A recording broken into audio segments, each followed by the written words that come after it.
मीरगंज के पास बसा हुआ एक समृद्ध गांव है। फतेहपुर का नाम यहाँ के बाबा फतेह दीवान दादा के नाम पर रखा गया है। फतेहपुर गांव में बाबा फतेह दीवान दादा की मशहूर दरगाह मौजूद है। यहाँ मान्यता है कि इस दरगाह पर सभी की इच्छाएं पूरी होती है। इस वजह से श्रद्धालु दूर दूर से इस दरगाह पर आते हैं। हथुआ राज्य की भव्यता को दिखाता है गांव में बना दुर्गा मंदिर। अपनी स्थापत्य कला के लिए मशहूर इस दुर्गा मंदिर में बहुमंजिला कला देखने को मिलती है। बिहार के गोपालगंज में बसा ये गांव हथुआ राज्य की भव्यता आज भी अपने में समाहित किए हुए है और इसके साथ ही ये अपने स्थापत्य कला की वजह से एक खास जगह रखता है। तो ये थी आज की हमारी संस्कृति यात्रा। आशा है आपको पसंद आई होगी। इस कार्यक्रम को लेकर आपके सुझाव हमारे लिए बेहद महत्वपूर्ण है। अपने सुझाव हमें जरूर भेजें। हमारा ईमेल आईडी है sanskriti.ignca@gmail.com। आपसे फिर होगी मुलाकात सनसेट टीवी पर अगले हफ्ते आज ही के दिन इसी समय संस्कृति यात्रा के अगले एपिसोड में। तब तक के लिए नमस्कार और चलते चलते देखिए हाल ही में हुए सांस्कृतिक आयोजनों की झलकियां। जहां आस्था होती है वहां कला भी खिल उठती है। जब भक्ति सुर का संगम होता है नृत्य की लयताल से, तो निर्मित होता है एक दिव्य वातावरण।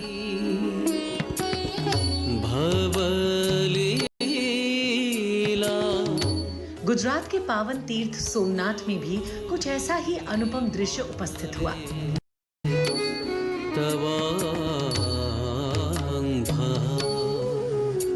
जब वंदे सोमनाथ कला महोत्सव के दूसरे चरण में एक बार फिर जीवंत हुई प्राचीन सांस्कृतिक परंपराएं।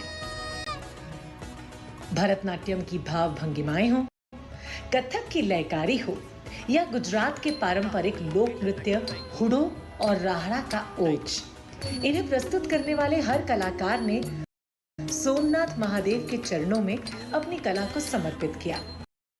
देश भर से आए दिग्गज कलाकारों ने इस महोत्सव को एक आध्यात्मिक अनुभव में बदल दिया और ये अनुभव तब और भी अनूठा हो गया जब हर कलाकार को श्री सोमनाथ ट्रस्ट द्वारा सम्मानित किया गया और प्रसाद स्वरूप महादेव का आशीर्वाद प्रदान किया गया। गौरतलब है कि श्रावण मास के प्रत्येक सोमवार को यह अनुष्ठान जारी रहेगा और देश भर के श्रेष्ठ कलाकार कला के माध्यम से महादेव को अपनी श्रद्धा अर्पित करेंगे। वंदे सोमनाथ केवल एक सांस्कृतिक महोत्सव नहीं, बल्कि भारत की सनातन परंपरा, कला और आस्था का एक जीवंत प्रमाण है। नई दिल्ली स्थित इंदिरा गांधी राष्ट्रीय कला केंद्र के मुख्यालय में एक अद्वितीय प्रदर्शनी आयोजित हुई। जो प्रदर्शनी भगवान जगन्नाथ के पवित्र अनुष्ठान नव कलेबर पर आधारित थी। भगवान जगन्नाथ का नव कलेबर हर 12 या 19 वर्ष पर होता है, जब हिंदू कैलेंडर में 2 आषाढ़ मास आते हैं। इसे अधिक मास या पुरुषोत्तम मास भी कहा जाता है। इस विशेष प्रदर्शनी का उद्घाटन IGNCA के सदस्य सचिव डॉक्टर सच्चिदानंद जोशी ने किया। नव कलेवर की ये जो परंपरा है, ये बहुत प्रसिद्ध और प्राचीन परंपरा है जो भगवान श्री जगन्नाथ जी से जुड़ी है। पुरी के श्री जगन्नाथ मंदिर में हर 19 वर्ष में नव कलेवर ये उत्सव, ये पर्व होता है और इस पूरी की पूरी लकड़ी चुनने की, इस पूरी की पूरी वृक्ष को चुनने की प्रक्रिया क्या है, इसका विवरण नव कलेवर की पूरी संहिता में मिलता है। सन 1996 में नव कलेवर हुआ था, उसके बाद सन 2015 में नव कलेवर हुआ। उसी पर आधारित नव कलेवर की ये प्रदर्शनी इंदिरा गांधी राष्ट्रीय कला केंद्र में लगाई गई है। जो लोग भगवान श्री जगन्नाथ के बारे में तो जानते हैं, लेकिन नव कलेवर की परंपरा के बारे में नहीं जानते, उनके लिए ये पूरी की पूरी प्रदर्शनी बहुत अधिक ज्ञानवर्धक भी है और बहुत सारी नई जानकारियाँ उनको इस प्रदर्शनी के माध्यम से मिलेंगी। वहीं प्रख्यात चिंतक और शिक्षाविद सुरेश सोनी ने प्रदर्शनी का अवलोकन किया। इस अवसर पर IGNCA की निदेशक प्रशासन डॉक्टर प्रियंका मिश्रा भी मौजूद रहीं।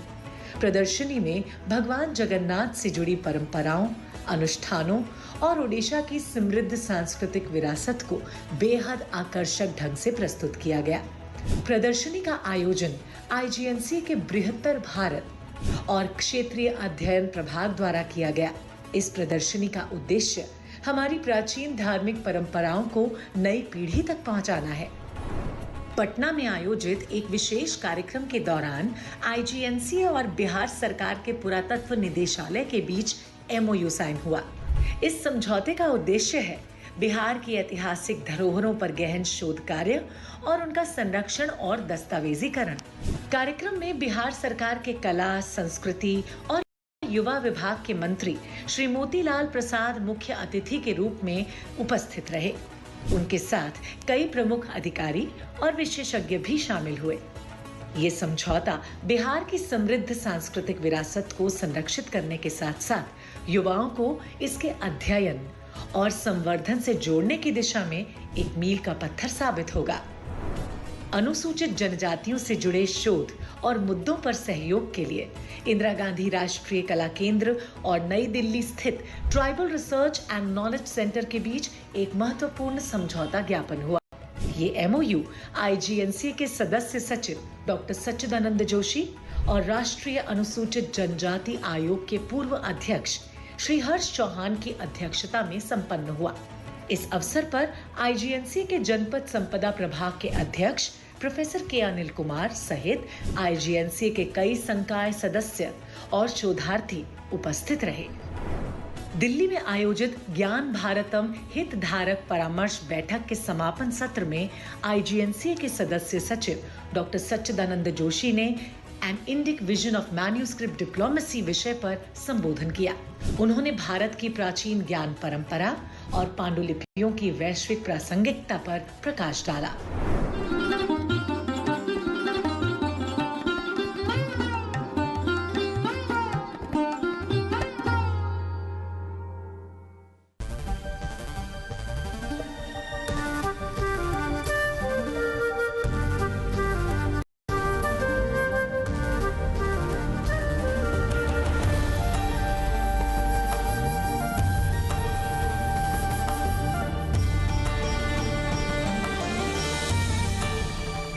जब 1999 में बर्फ से ढकी चोटियों पर तिरंगा लहराया, तब भारत ने सिर्फ युद्ध नहीं, अपना आत्मसम्मान भी बखूबी जीत लिया था। कारगिल विजय दिवस हर 26 जुलाई को भारतीय सेना के अद्वितीय साहस, बलिदान और अडिग संकल्प को नमन करने का दिन है। 2025 में हम इस ऐतिहासिक विजय की 26वीं वर्षगांठ मना रहे हैं। वो विजय जो दुर्गम पहाड़ों पर नहीं, दिलों में लिखी गई थी। आज का भारत जो ऑपरेशन सिंदूर जैसी साहसी रणनीतियों के साथ अपनी सीमाओं की रक्षा ही नहीं, भविष्य की दिशा भी तय कर रहा है, उसकी नींव उन्हीं वीरों ने रखी थी जो कभी टाइगर हिल, द्रास और तोरोलिंग की चोटियों पर खून पसीने से जीत लिख रहे थे। आज जब भारत ऑपरेशन सिंदूर जैसी कार्रवाइयों से आत्मनिर्भर और रणनीतिक रूप से मजबूत राष्ट्र बनकर उभर रहा है, तो हमें याद रखना होगा कि यह आत्मविश्वास करगिल की चोटियों से ही उपजा है। आज जब भारत ब्रह्मोस मिसाइल, तेजस और आईएनएस विक्रांत जैसी उपलब्धियों के साथ आत्मनिर्भर बन रहा है, तब जरूरी है कि हम ये याद रखें कि हर उपलब्धि की शुरुआत एक बलिदान से होती है। कारगिल बलिदान की सबसे ऊंची चोटी, जिसे आज हम कारगिल विजय के नाम से जानते हैं। 1999 में लड़ी गई ये जंग लड़ी गई धरती के सबसे कठिन कोनों में, 16,500 फीट की ऊंचाई पर, जहां बर्फ थी, बारूद था और था केवल एक संकल्प, हर इंच भारत का है और रहेगा। मई 1999 पाकिस्तान ने ऑपरेशन बद्र के जरिए कारगिल की ऊंची चोटियों पर कब्जा कर लेह को काटने और भारत को कश्मीर मुद्दे पर दबाव में लाने की कोशिश की।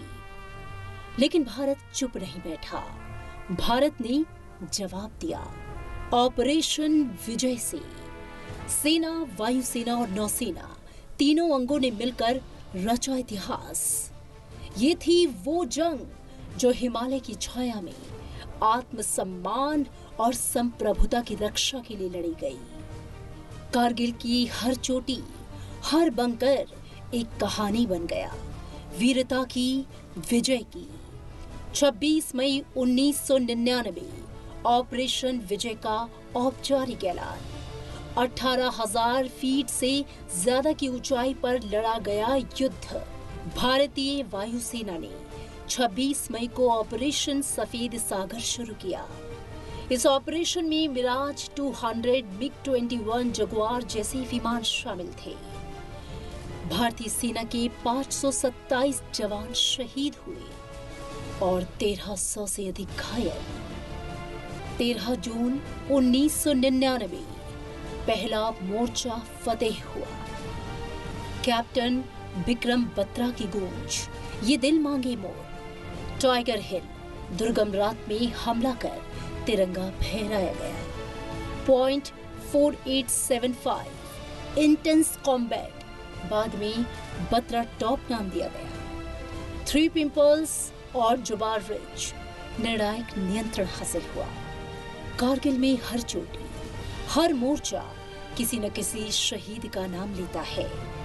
भारत माँ के सपूतों ने अपने जीवन की आहुति देकर विजय की कभी न मिटने वाली इबारत लिखी।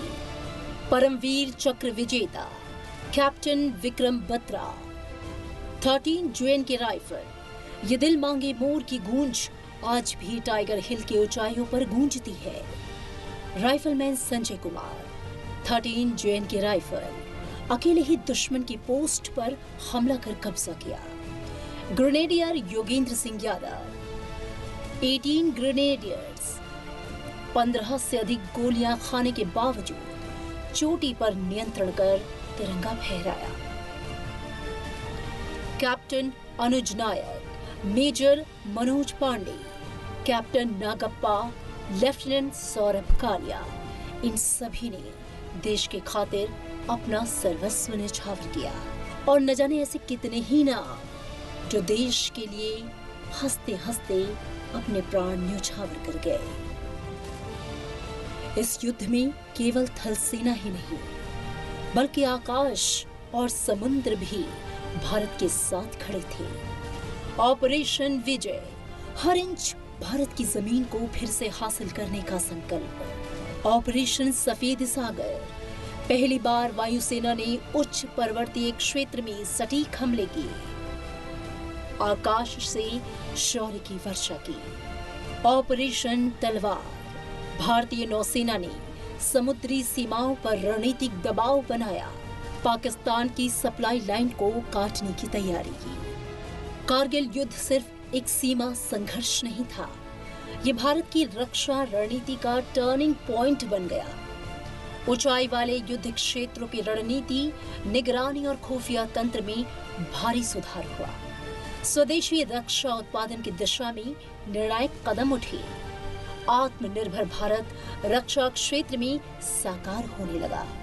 आज भारत स्वयं विकसित कर रहा है तेजस फाइटर जेट्स, आधुनिक हल्के युद्धक विमान, ब्रह्मोस सुपरसोनिक मिसाइलें, विश्व की सबसे तेज cruise missile, INS Vikrant, Bharat का पहला स्वदेशी विमान वाहक पोत। ऑपरेशन सिंदूर जैसे अभियान दर्शाते हैं कि भारत अब सिर्फ प्रतिक्रियात्मक नहीं, बल्कि आधुनिक, साहसी और पूर्व सक्रिय सैन्य नीति पर चलता है। कारगिल युद्ध ने भारत को केवल जीत ही नहीं दी, बल्कि आत्मनिर्भरता और रणनीतिक आत्मविश्वास की राह दिखाई। आज का भारत आत्मनिर्भर, सजग और सशक्त है, जो शांति चाहता है लेकिन सुरक्षा में कोई समझौता नहीं। भारत का रक्षा उत्पादन वित्त वर्ष 2023-24 में 1.27 लाख करोड़, 2014 के मुकाबले 174% की वृद्धि। रक्षा निर्यात, भारत अब 100 से अधिक देशों को हथियार और तकनीकी निर्यात कर रहा है। स्वदेशी शस्त्र प्रणाली, तेजस, ब्रह्मोस, आकाश, INS विक्रांत, विज्ञान और संकल्प की मिसाल। डिफेंस कॉरिडोर, यूपी और तमिलनाडु में रक्षा गलियारे, आत्मनिर्भरता, रोजगार और नवाचार को बढ़ावा। कारगिल की चोटियों से लेकर आत्मनिर्भर भारत तक, ये सफर है शौर्य, विज्ञान और संकल्प का। 26 जुलाई वो दिन जब भारत अपने शहीदों को सलाम करता है। कारगिल केवल एक युद्ध नहीं, एक राष्ट्रीय जागरण था। ये जंग बर्फ पर लड़ी गई थी, लेकिन इतिहास पर लिखी गई बलिदान की स्याही से। कारगिल की ऊंचाइयों से जो गूंज उठी थी, वो गूंज आज भी हर भारतीय के दिल में धड़कती है। कारगिल विजय दिवस एक सलामी है, एक प्रेरणा है। जय हिंद, जय भारत।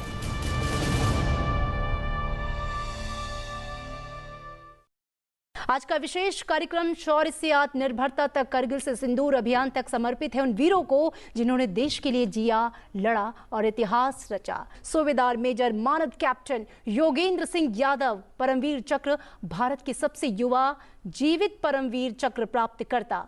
1999 के कारगिल युद्ध में टाइगर हिल पर अद्वितीय साहस दिखाया, गोलियां लगने के बावजूद दुश्मन के बंकर पर कब्जा किया।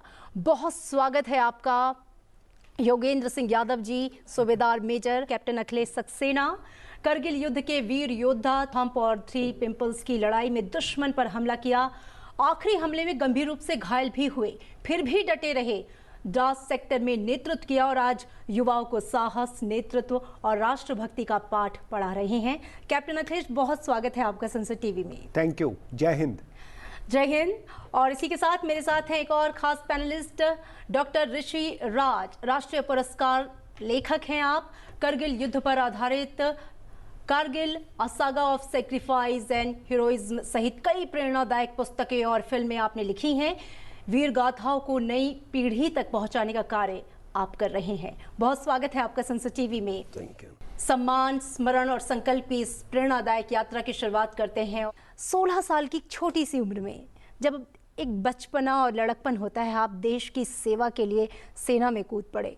और 19 साल की एक अंगड़ाई वाली जो उम्र होती है, टीनेज ही थे आप जब कारगिल युद्ध में आप पूरी तरह से समर्पित हो चुके थे।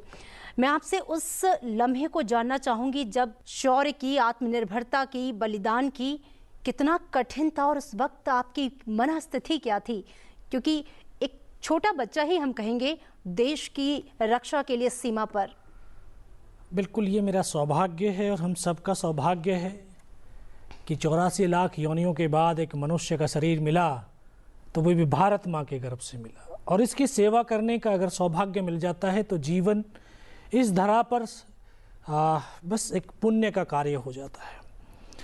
मुझे 19 साल की अवस्था में ये कारगिल का युद्ध लड़ने का सौभाग्य मिला, तो ये जो भाव जो उपजे थे, ये किताबों में पढ़ करके, पिता से कुछ कहानियाँ सुन करके ये भाव उपजे थे। और ये भाव में था कि लाइफ का, जैसे हम जब पढ़ते हैं, कुछ करते हैं तो एक पर्पज, तो मेरी लाइफ का उस समय पर्पज बन गया था कि फ़ौज में भर्ती होना और युद्ध लड़ना है। जब 6th क्लास के अंदर अब्दुल हमीद की कहानी को पढ़ रहा था, तब यही मनोभाव चल रहा था कि युद्ध लड़ना है।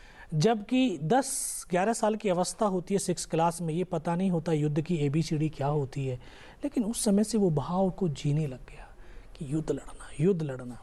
और जब उस परिस्थिति में पहुंचा, जब युद्ध की स्थिति में पहुंचा, क्योंकि एक परमात्मा भी हमारे साथ होता है, एक शक्ति भी साथ होती है, और फौज हमेशा अपने परमात्मा को याद करते हुए लड़ती है। कोई कहता है कि हम एक दूसरे पे भरोसा करते हैं और वो ऊपर वाला हम सब पे भरोसा करता है, ये देश भरोसा करता है। उस टाइगर हिल के ऊपर जब लड़ रहे थे, 7 जवान 5 घंटे तक लड़े, हैंड टू हैंड फाइट चलती रही, चारों तरफ से गोलियां बरसती रहीं, एक एक करके एक एक साथी अपने लहू की आखिरी बूंद और जीवन की आखिरी सांस को इस राष्ट्र पर कुर्बान करता रहा। मुझे वो पल आज भी याद हैं। और वो उस जयशंकर प्रसाद की वो लाइनें भी याद आती हैं जिसने कहा, वह पथ क्या पथिक कुशलता क्या, जिस पथ बिखरे सूल न हो, उस नाविक के धैर्य परीक्षा क्या, जहाँ धाराएं प्रतिकूल न हो। एक एक करके एक एक साथी अपने आप को इस राष्ट्र पर, भारत माँ पर कुर्बान करता चला जा रहा था। मैं सर से लेकर के पैर तक लहूलुहान था, नाक से खून की धार बह रही थी। मेरा साथी मुझे फर्स्ट एड करने लगता है, उसको यहाँ पे गोली लगती, इधर से पूरा सर निकल करके बाहर चला जाता। हाथ पकड़ता हूँ, सर क्या हुआ? एक शब्द तक नहीं बोल पाते। बगल में बैठा मेरा ट्रेनिंग का साथी था, रूममेट था, मैं उसको बोला, अनंतराम सर को तो गोली लगी। क्या? ये उसके जीवन का आखिरी शब्द था। उसको ऐसे सीने में गोलियां लगती हैं, फेफड़ों से खून की फुहारें छूटती, मेरी गोद में आकर के लेट जाता है और पल भर में दोनों साथी शहीद हो जाते हैं। दूसरा साथी दौड़ करके हमारे पास आता है हेल्प के लिए, तभी एक पाकिस्तानी आर्टिलरी का वहाँ पे बम गिर जाता है।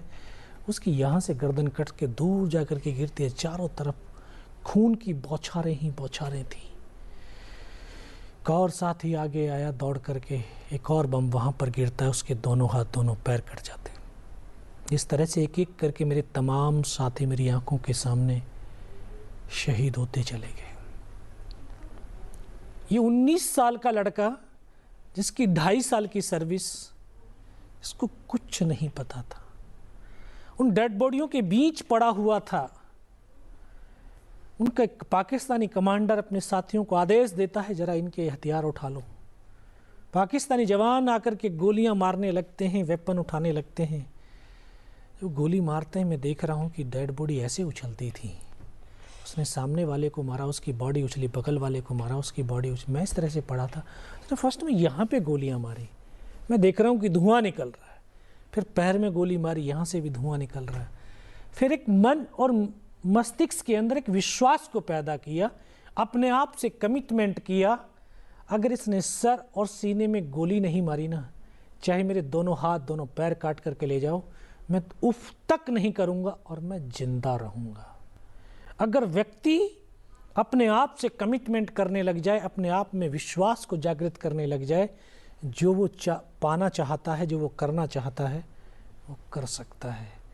ये आपके सामने जो शख्स बैठा है, 17 गोलियां लगने के बाद अगर कमिटमेंट ना किया होता तो ये आपके सामने बात करता नहीं मिलता, कहीं पत्थर की मूर्त बना हुआ होता।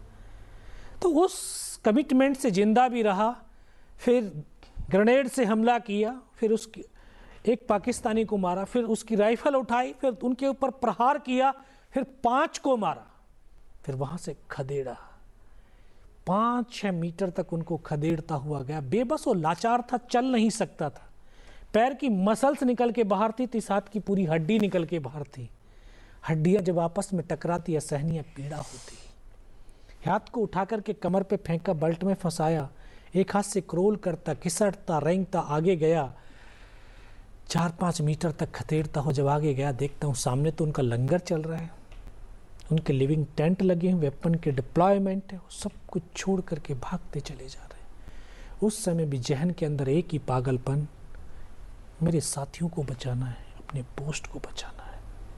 फिर धीरे धीरे घिसटता रेंगता उन साथियों तक पहुंचा जहां पर वो शहीद हो रखे थे। फिर मन में ख्याल आया, देख इनमें से कोई जिंदा तो नहीं बच गया है। कोई जिंदा नहीं था। उस 19 साल के लड़के को ये भी पता नहीं था इस पहाड़ी से हिंदुस्तान किधर है, पाकिस्तान किधर है, जाना है तो कहाँ जाना है। एक एक को गोद में रख करके रोता रहा, बहुत देर रोया। जब हम रोते हैं तो हम अपने आप से कनेक्ट होते हैं। और हम हैं क्या? हम ये बॉडी, ये शरीर तो नहीं है, हम एक सोल है, एक आत्मा है। और जब हम अपने आप से कनेक्ट होते हैं तो उस परमात्मा अल्लाह वाहे गुरु से कनेक्ट होते हैं।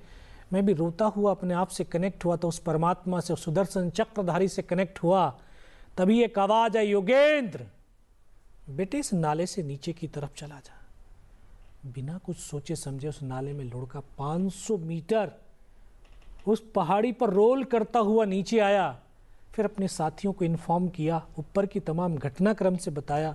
दिन का 1:30-2 बज रहा था। वहाँ से मेरी टीम ने, मेरे फौज के साथियों ने commanding officer colonel Kushal Chand Thakur को सूचना दिया। तो कोई फॉरवर्ड ट्रूप्स के पास कोई ऐसे साधन संसाधन नहीं थे कि उस पर लिटा करके बिठा करके मुझे पीछे भेजा जा सके। वो कंधे पे डाल करके मुझे पीछे की तरफ लाए। शाम हो गई थी, इतना लहू निकल गया था, दिखाई देना बिल्कुल बंद हो गया था। फिर उन्होंने कहा, मुझे पहचानता बेटा? मैं कहा सब आवाज़ सुनाई दे रही, दिखाई कुछ नहीं दे रहा। उन्होंने मगर साहब बहुत तेज सर्दी लग रही है। उन्होंने अपने टेंट के अंदर लिटाया, 3-4 स्टॉप जलवाए, थोड़ी सी गर्मी महसूस हुई। जबान ऐंठने लगी थी। मैं कहा साहब थोड़ा सा पानी पिला दो। डॉक्टर ने शायद सुन लिया होगा, डॉक्टर दौड़ करके आया, उसने थोड़ा सा ग्लूकोज पिलाया, थोड़ी सी एनर्जी महसूस हुई। फिर बोला कुछ बता सकता? हाँ साहब बता सकता हूँ। पर ऊपर का तमाम घटनाक्रम, तमाम इन्फॉर्मेशन से उनको अवगत कराया। उसके बाद ऐसी बात करते करते फिर डॉक्टर ने कौन सा इंजेक्शन लगा दिया, फिर मुझे पता नहीं मैं कहाँ पर हूँ। 3 दिन के बाद होश आया, देखा ऊपर पंखा चल रहा है, पता चला 92 बेस हॉस्पिटल श्रीनगर। वहीं पर मुझे सूचना मिली उसी रात को दोबारा से हमारी फ़ौज ने उस पहाड़ी पर हमला किया और बिना किसी कैजुअल्टी के टाइगर हिल टॉप के ऊपर विजय पताका फहरा दिया। मेरी बटालियन और मैं बड़ा खुश नसीब हैं कि कारगिल की जीत की शुरुआत तोलोलिंग पहाड़ी वो हमारी पलटन ने किया, और कारगिल का युद्ध का एंड, टाइगर हिल की जीत, वो हमारी पलटन ने किया।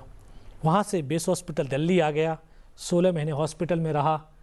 फिर यहाँ से निकल कर के 25 साल भारतीय सेना में सेवा किया जी। और अभी 3.5 साल पहले सेवा निवृत्त हुआ हूँ, लेकिन अपने कर्तव्य और दायित्व से निवृत्त नहीं हुआ हूँ। वो आपके चेहरे के भावों को देखकर स्वतः ही प्रतीत हो रहा है योगेन जी कि आज भी देश के लिए आपका जो रग रग है वो धड़कता है, आपकी धड़कन में लिखा है तो सिर्फ भारत माता का नाम। कैप्टन अखिलेश, आज जब हम 26वीं वर्ष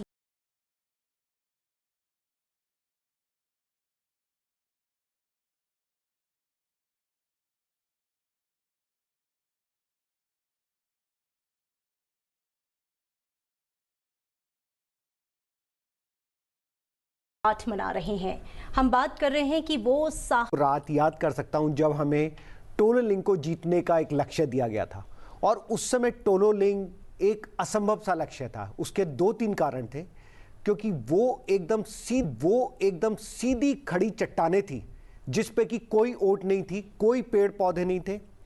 हमें अपने कंधों के ऊपर 40 से 45 किलो का वेट लेके उन सीधी पहाड़ियों पे जो 75 से 85 डिग्री ग्रेडियंट पे बिल्कुल सीधी खड़ी थी, दुश्मन के ऊपर चढ़ना था। दुश्मन ताक लगा के बैठा था, उसने बंकर्स बना लिए थे, और वो अपनी सारी गन्स का जो रुख था वो भारतीय सैनिक की तरफ था। और टेम्परेचर वहाँ -18 से -28 डिग्री सेंटीग्रेड तक जा रहा था। तो इवन सांस लेना मुश्किल होता है। ऐसे में आपको ना केवल उन गोलियों की बौछार के बीच में आगे बढ़ना है, बल्कि दुश्मन जो ऊपर चट्टानों के अंदर छिपा बैठा है उसको मार भगाना है। तो बहुत मुश्किल लक्ष्य था। और जब हमें ये लक्ष्य मिला तो 3-4 अटैक टोलोलिंग में पूरे सक्सेसफुल नहीं हो पाए थे। हमारे साथियों ने बहुत वीरता से लड़ाई लड़ी थी, 18 ग्रेनेडियर्स ने, 1 नागा ने, लेकिन वो लास्ट जो लक्ष्य था वो हासिल नहीं कर पाए थे, क्योंकि लास्ट में बिल्कुल सीधी खड़ी चट्टानें थी। हमने इस अटैक में जाने से पहले ये सोच के गए थे कि कुछ भी हो जाए, चाहे हमें अपनी जान भी गंवानी पड़े, लेकिन इस बार आर पार की लड़ाई लड़ेंगे, या तो हम जीतेंगे या हम वापस नहीं आएंगे। हम राजपूताना राइफल के साथ थे। उनका एक ट्रेडिशन होता है कि वो एक केसरिया बाना पहनते हैं, और ये बहुत पुराना चला आया है राजपूतों का ट्रेडिशन। इसका मतलब होता है कि हम जीतेंगे या हम वापस नहीं आएंगे। तो वही हमने दृढ़ निश्चय किया था कि कुछ भी हो जाए हम इस चोटी को जीतेंगे। कुछ भी हमारे पक्ष में नहीं था, बस एक चीज थी, वो देशभक्ति, वो इरादा, और कुछ भी कर गुजर जाने की वो इच्छा कि कुछ भी हो जाए हम देश का तिरंगा, देश का आत्मसम्मान नीचे नहीं झुकने देंगे। तो मेरे लिए तो वो पल बिल्कुल सामने आ जाते हैं आंखों के, जब हमने इस असंभव सी लगने वाली चोटी पे अटैक किया। लगातार 2 दिन तक भीषण लड़ाई लड़ी, बहुत लोग घायल हुए, कुछ लोगों ने मातृभूमि की रक्षा के लिए सर्वोच्च बलिदान दिया, जैसे मेजर विवेक गुप्ता। बट हम रुके नहीं, हम चढ़ते रहे, और 13 जून को हमने वो तिरंगा टोलोलिंग पे लहरा दिया। और वो शायद एक ऐतिहासिक जीत थी जिसने पूरे कारगिल युद्ध का बिल्कुल निर्णायक मोड़ लाके खड़ा कर दिया, और उसके बाद से हमने एक के बाद एक चोटियां जीतना शुरू कर दिया। डॉक्टर ऋषि राज कहते हैं कलम में बहुत ताकत होती है। आपने जब Kargil a saga of sacrifice and heroism को लिखा, इसकी प्रेरणा क्या रही? खासकर अगर मैं कारगिल की बात करूं, इसे लेकर आपकी लिखने की जो प्रेरणा पुंज था वो कहां से उपजा, कैसे इसकी शुरुआत हुई, और क्या कभी आपने इस लिखने के दौरान ये महसूस किया कि जो सैनिक हैं, जो उनकी वीरता है, जो उनकी शहादत है, उसे लिखने के लिए शब्द कम पड़ गए हैं? देखिए, मैं खुद इंडियन आर्मी में जाना चाहता था, हुआ क्या कि मैं जब 92 में जब अपना रेलवे का एग्ज़ाम की तैयारी कर रहा था, तो उसी समय मेरे को एनडीए के लिए भी जाना था, लेकिन फॉर्चुनेटली कहें या अनफॉर्चुनेटली कहें कि मेरा रेलवे में सिलेक्शन पहले हो गया। तो then I decided to join railways, क्योंकि परिस्थितियाँ कुछ ऐसी थी कि मेरे को वहाँ जाना ही था जी। तो लेकिन इस पर मैं आपको एक बात बताऊं, जो कारगिल वॉर हुआ 1999 में, मैं उस समय 27-28 साल का था, और जब मैंने उस युद्ध को बड़े नज़दीक से देखा, क्योंकि वो पहली ऐसी लड़ाई थी जिसको दुनिया अपने ड्राइंग रूम में बैठ करके देख रही थी। इससे पहले की लड़ाई में क्या होता था, कैसे होता था, किसी को पता नहीं चलता था। इवन डेड बॉडीज़ भी बाद में भेजी जाती थी।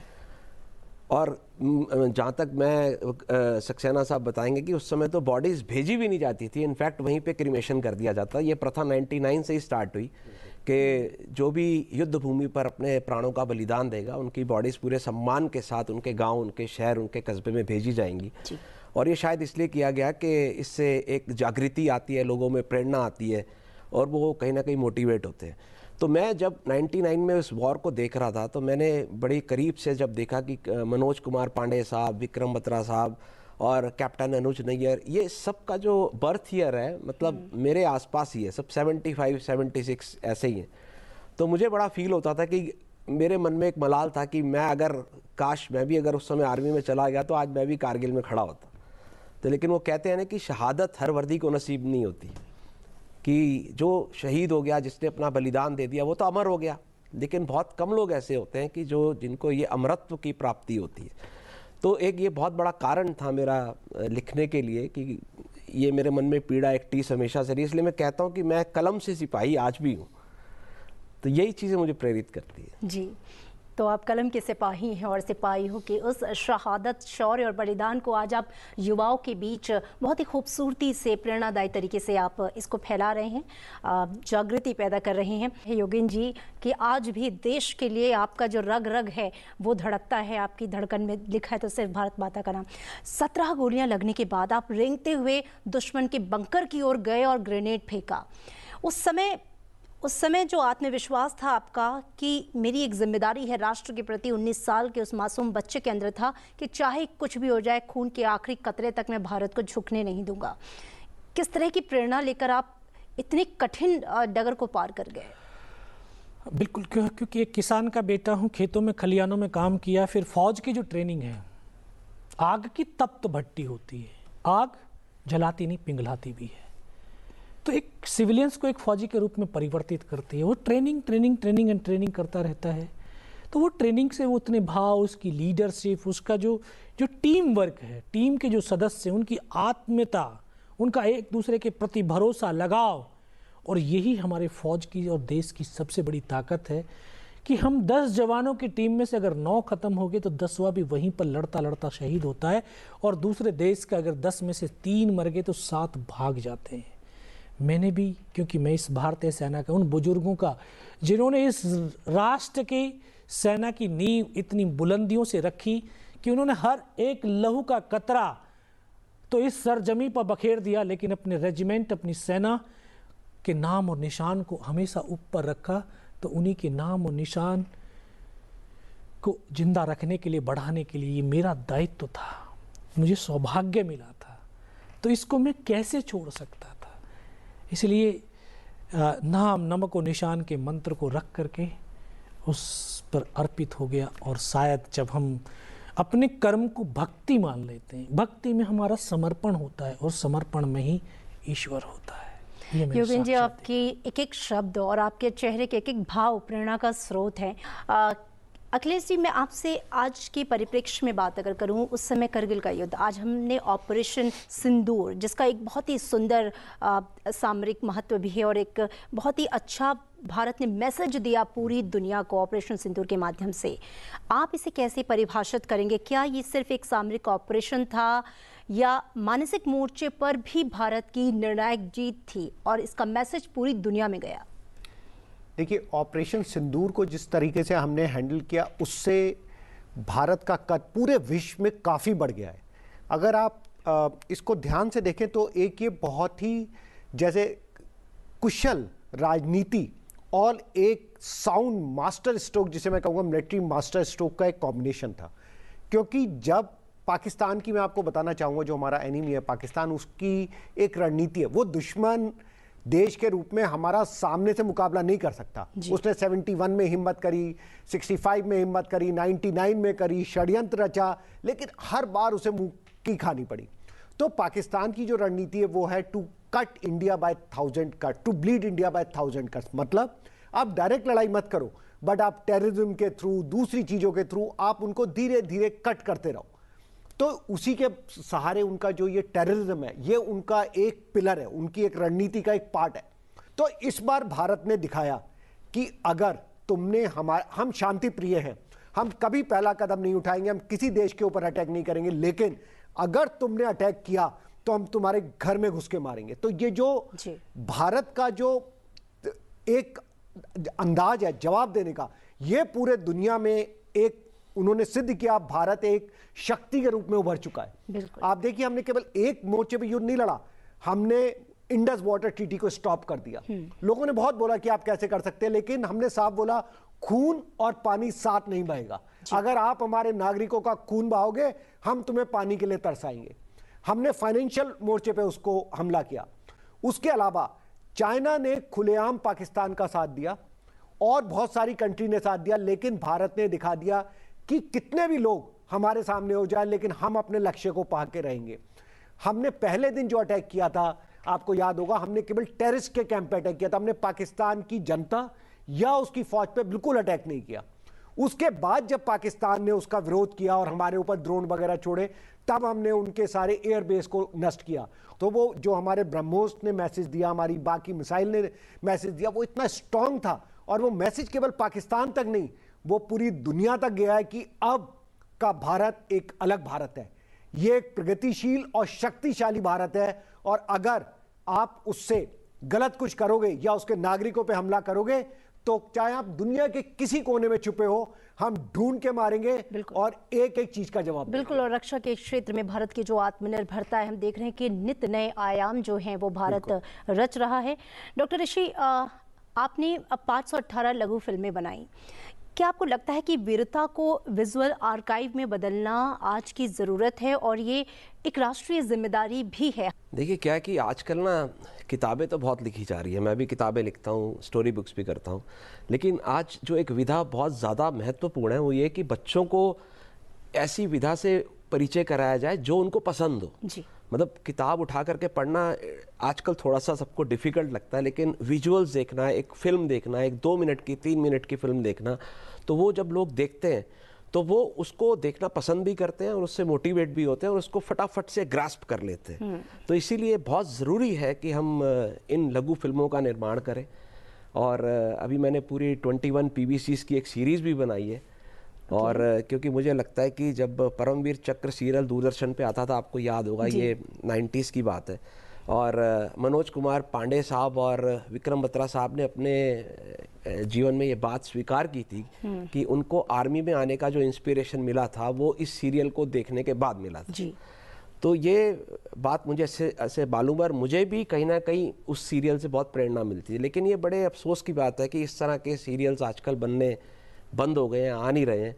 लेकिन मेरा प्रयास है कि ऐसा कुछ जल्द हो, और हम ये फिल्म ही एक बहुत बड़ा माध्यम है और इम्पॉर्टेंट माध्यम है जिससे कि आज का युवा प्रेरित हो सकता है। जब आपको मरणोपरांत परमवीर चक्र दिया गया और फिर देश ने जाना कि आप जीवित हैं, उस क्षण को आज भी आप कैसे याद करते हैं? कितनी बड़ी विडंबना थी कि एक सैनिक के रूप में वो जीवन आप जी रहे थे, लेकिन दुनिया ने समझा कि आप नहीं रहे और आपको मरणोपरांत परमवीर चक्र दिया गया। हाँ बिल्कुल, क्योंकि उस समय मैं बेउस हॉस्पिटल दिल्ली कैंट था।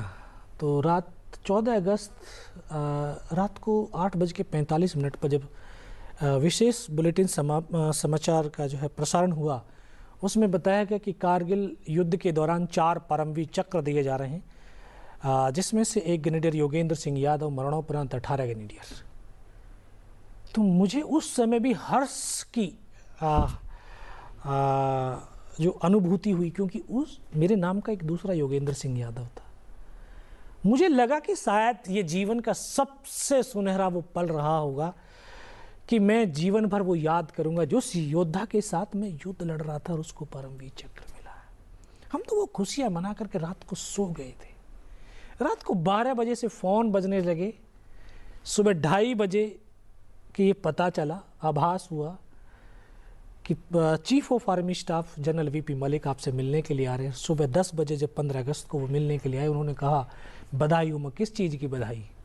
बोला आपको परमवीर चक्र दिया जा रहा है। मैं कहा सर वो तो मरणोपरांत, मैं तो जीवित हूँ। बोला टीवी देखते हो? मैं कहा हाँ सर देखते हैं। फिर उन्होंने पूरा जब बताया कि फ़ौज में नाम के हजारों व्यक्ति हैं लेकिन आर्मी नंबर का एक है। बोला जब हमने ये समाचार हुआ उसके बाद देखा ये बॉडी कहाँ है इस बंदे की। रात को ढूंढते ढूंढते 2:30 बजे पता चला तो बेस हॉस्पिटल में जिंदा है। तो शायद परमात्मा को यही मंजूर था कि मौत के बाद फिर उन्होंने जिंदा रख दिया।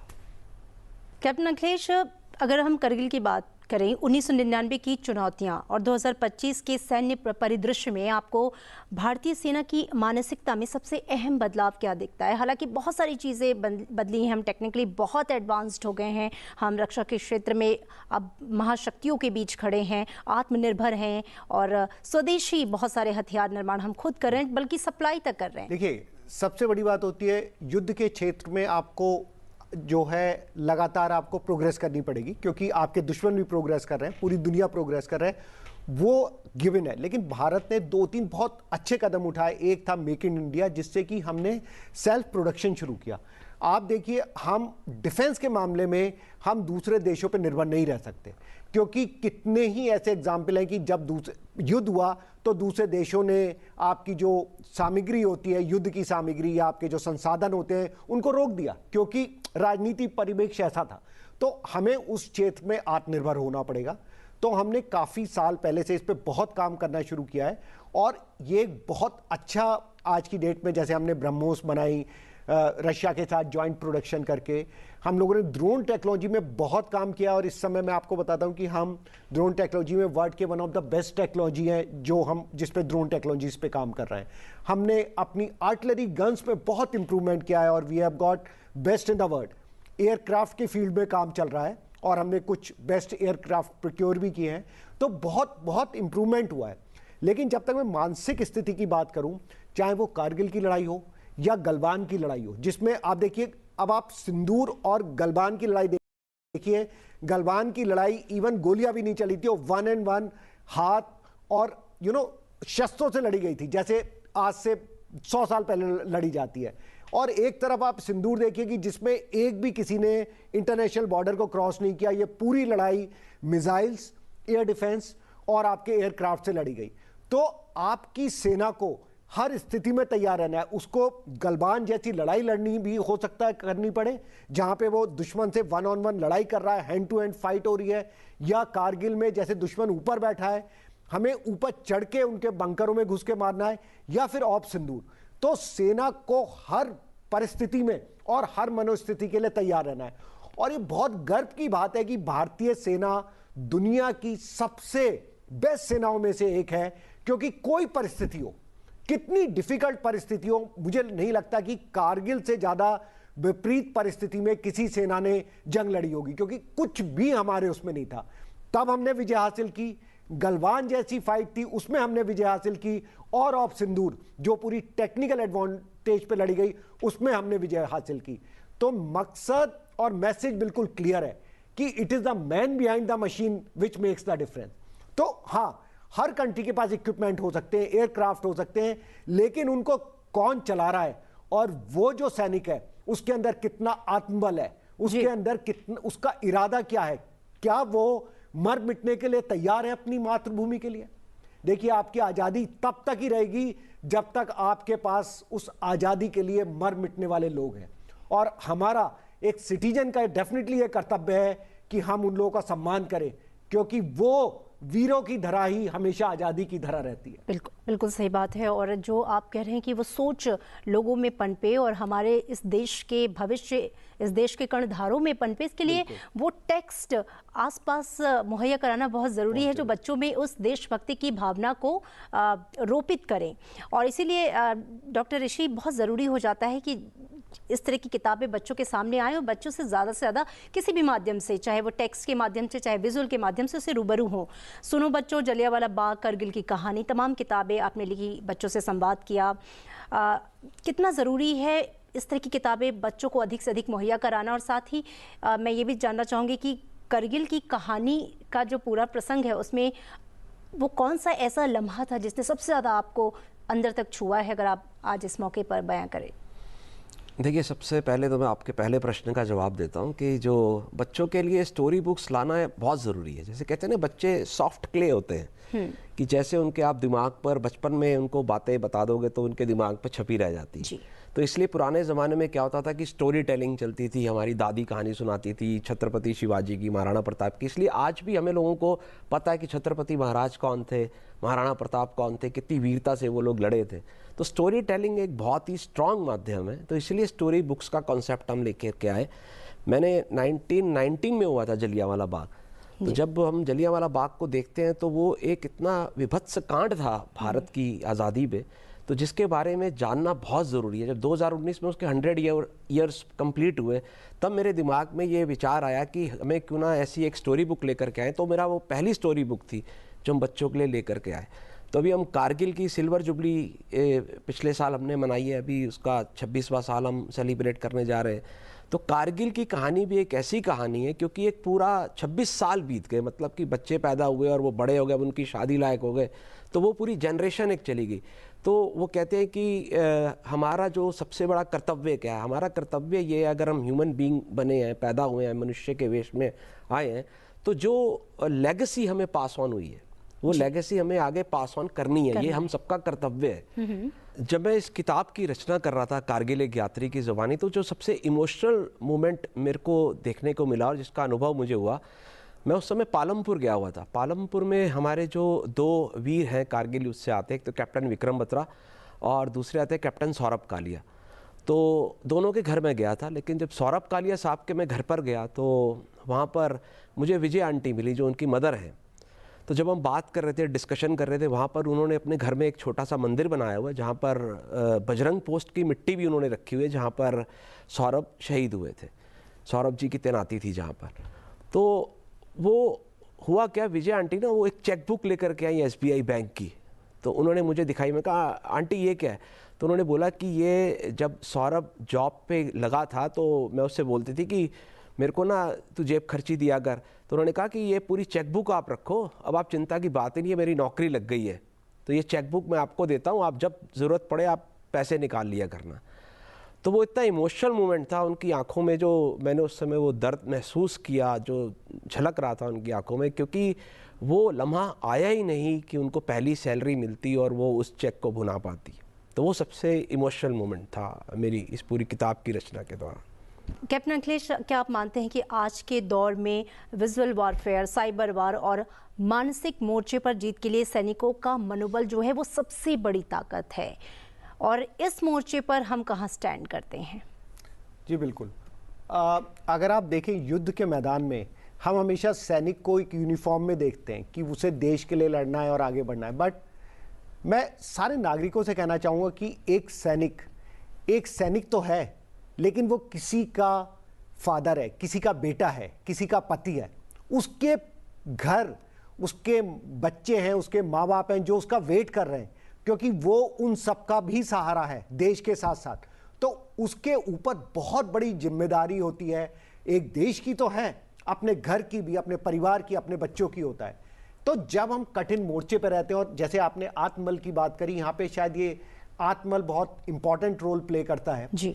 मैं आपको अपना खुद का एग्जाम्पल बताता हूँ। जब हम टोलो लिंक के लिए जा रहे थे, तो जैसे मैंने आपको परिस्थिति बताई, उससे हमें पता नहीं था कि हम जा तो रहे केसरिया बाना पहन के, लेकिन उसका मतलब साफ था कि या तो हम जीतेंगे या वापस नहीं आएंगे।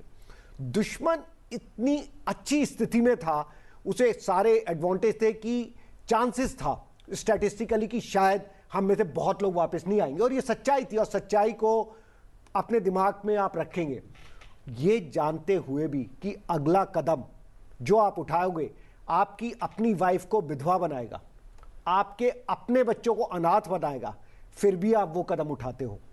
और मैं आपको बताता हूं, मेरे लिए उन गोलियों का सामना करना आसान था, लेकिन जब उस युद्ध में जाने से पहले एक हमारा ट्रेडिशन होता है, लास्ट लेटर जिसको बोलते हैं आर्मी में, वो तब लिखा जाता है जब आप एक ऐसे अभियान के लिए, एक ऐसे लड़ाई के लिए जा रहे हो जहां से आपको पता नहीं आप वापस आओगे नहीं आओगे। लेकिन आप ह्यूमन बीइंग हो, अभी आप अपने फैमिली को नहीं बता सकते कि आप उस लड़ाई के लिए जा रहे हो, क्योंकि बहुत सीक्रेटिव होता है, आप किसी को नहीं बता सकते। लेकिन आप अगर नहीं आए तो आप उन्हें अपनी लास्ट बात, अपनी मैसेज, अपना फीलिंग देना चाहते हो। तो उस लड़ाई पे जाने से पहले मैं और मेरे कई साथियों ने, क्योंकि हमें पता था शायद हम नहीं आए, लेकिन हम अपनी वाइफ को, मेरी नई नई शादी हुई थी, जस्ट 1-1.5 महीने पहले, मेरे माँ बाप थे जिनका मैं सहारा बनना चाहता था, मैंने उन्हें लेटर लिखा और बहुत डिफिकल्ट था वो लिखना, क्योंकि मैं अपने पेरेंट्स को लिख रहा था कि मैं एक अच्छा बेटा बनना चाहता था। मैं, जब आपको मेरी ज़रूरत हो, जब आप ओल्ड एज में हो गए या बीमार हो गए, तो सब चाहते हैं कि उनका बेटा उनके लिए खड़ा हो। मैं वो कर्तव्य निभाना चाहता था, लेकिन मैं फेल हो गया, क्योंकि मैं शायद आपको जब जरूरत पड़ेगी तो मैं उस समय नहीं होऊंगा, क्योंकि मैं एक ऐसे अभियान के लिए जा रहा हूं कि मुझे पता है नहीं कि मैं आऊंगा या नहीं आऊंगा। वो शब्द लिखना कि आप जिंदा होते हुए आप अपना सोच रहे हैं कि अब आप मर चुके हैं और आप अपनी लास्ट लेटर आप क्या बोलना चाहते हो, बहुत डिफिकल्ट है। अपनी वाइफ को लिखना, अपने बच्चों को लिखना, बिल्कुल। तो उसके लिए आपको बहुत बड़ा आत्मबल चाहिए होता है कि आपको ये पता होते हुए भी कि शायद आप अगला कदम उठाएंगे तो आप शहीद हो जाएंगे, फिर भी आप कदम उठा रहे हैं। ये एक एक्सीडेंट नहीं है कि आप मर जाएं, या एक बीमारी नहीं है कि आपके हाथ में नहीं है। पता होते हुए भी वो कदम उठाना, वो एक जो आपकी सुप्रीम सेक्रीफाइस इसलिए इसको बोलते हैं कि मैं अपने लाइफ से ऊपर, जो सबसे बड़ा सेक्रीफाइस हो सकता है, अपनी फैमिली से ऊपर मैं अपने राष्ट्र को रखता हूं, अपनी मदर से ऊपर मैं अपनी भारतीय माता को रखता हूं, क्योंकि 100 करोड़ लोगों में कुछ लोगों को तो वो कुर्बानी देनी पड़ेगी जिससे हम सब चैन की नींद सो सके, इस आज़ादी में सांस ले सके और एक आज़ाद भारत में रहने का, जो आज़ादी में रहने का जो सुख है वो उठा सके। बिल्कुल अखिलेश जी, बहुत बड़ा बहुत ही इमोशनल वाकया आपने बयां किया कि वो कितना मुश्किल होता होगा कि आपको अपनी माँ और भारत माँ के बीच ये तय करना है कि आपको किसके लिए पहले खड़ा होना है। मैं चाहूँगी कि अब चूँकि ये एक इमोशनल पल भी है, वो कोई ऐसा पल, चूँकि आप पूरी इस लड़ाई का हिस्सा भी रहे, जो आपके जहन में आज भी बहुत ताजगी के साथ ज़िंदा है। कैप्टन बत्रा का नाम मैं ज़रूर लेना चाहूँगी, क्योंकि लास्ट टाइम भी जब आपसे बात हुई थी तो आपने उनके साथ एक संस्मरण हमारे साथ साझा किया था और बताया था कि किस तरीके से जो उनके बोल थे जो अमर हो गए, उससे थोड़ा सा बताइए।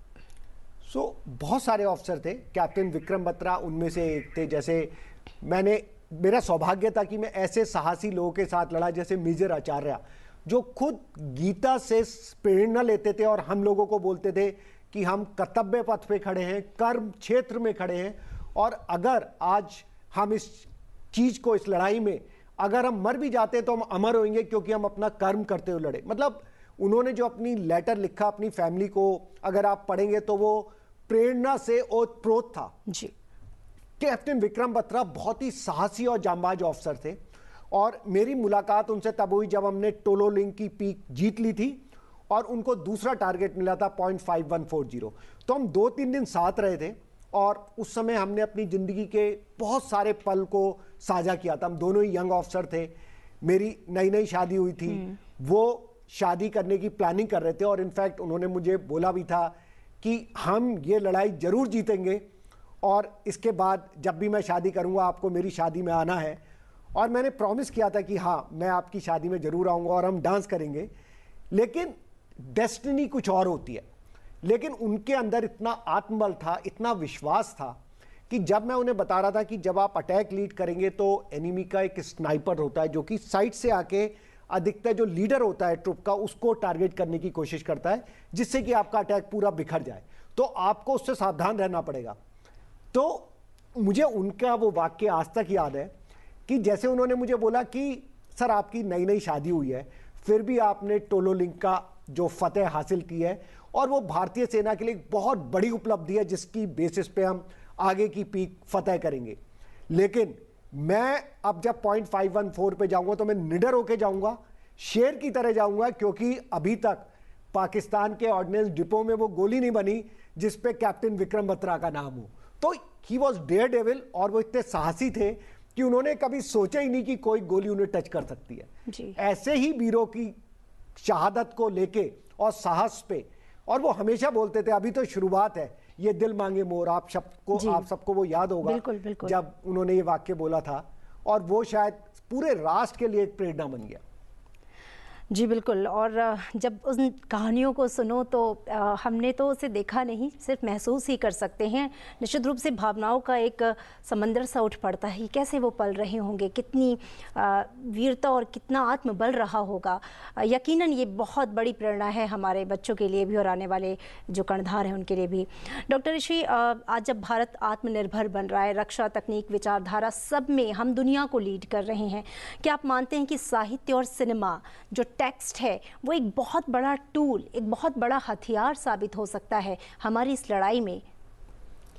देखिए, साहित्य का जो ना हमेशा से बहुत बड़ा रोल रहा है जी। हमारे, अगर आप स्वतंत्रता संग्राम को उठा करके देखें तो इसमें बंकिम चंद्र चट्टोपाध्याय जो थे, उनका जो आप वंदे मातरम देख लीजिए, या सबसे इम्पॉर्टेंट जो मुझे लगता है कि वीर सावरकर जो थे, वीर सावरकर ने जो 1857 का स्वतंत्र समर लिखा था, तो he was the only person जिनके मन में ये चिंता थी कि 1857 में इतना बड़ा विद्रोह हुआ देश के अंदर आज़ादी को लेकर के, और वो एक सिस्टमैटिक तरीके से ना अंग्रेज़ों ने उसके सारे चिन्ह मिटाने शुरू कर दिए, मतलब एक तरह से मिटा ही दिए थे।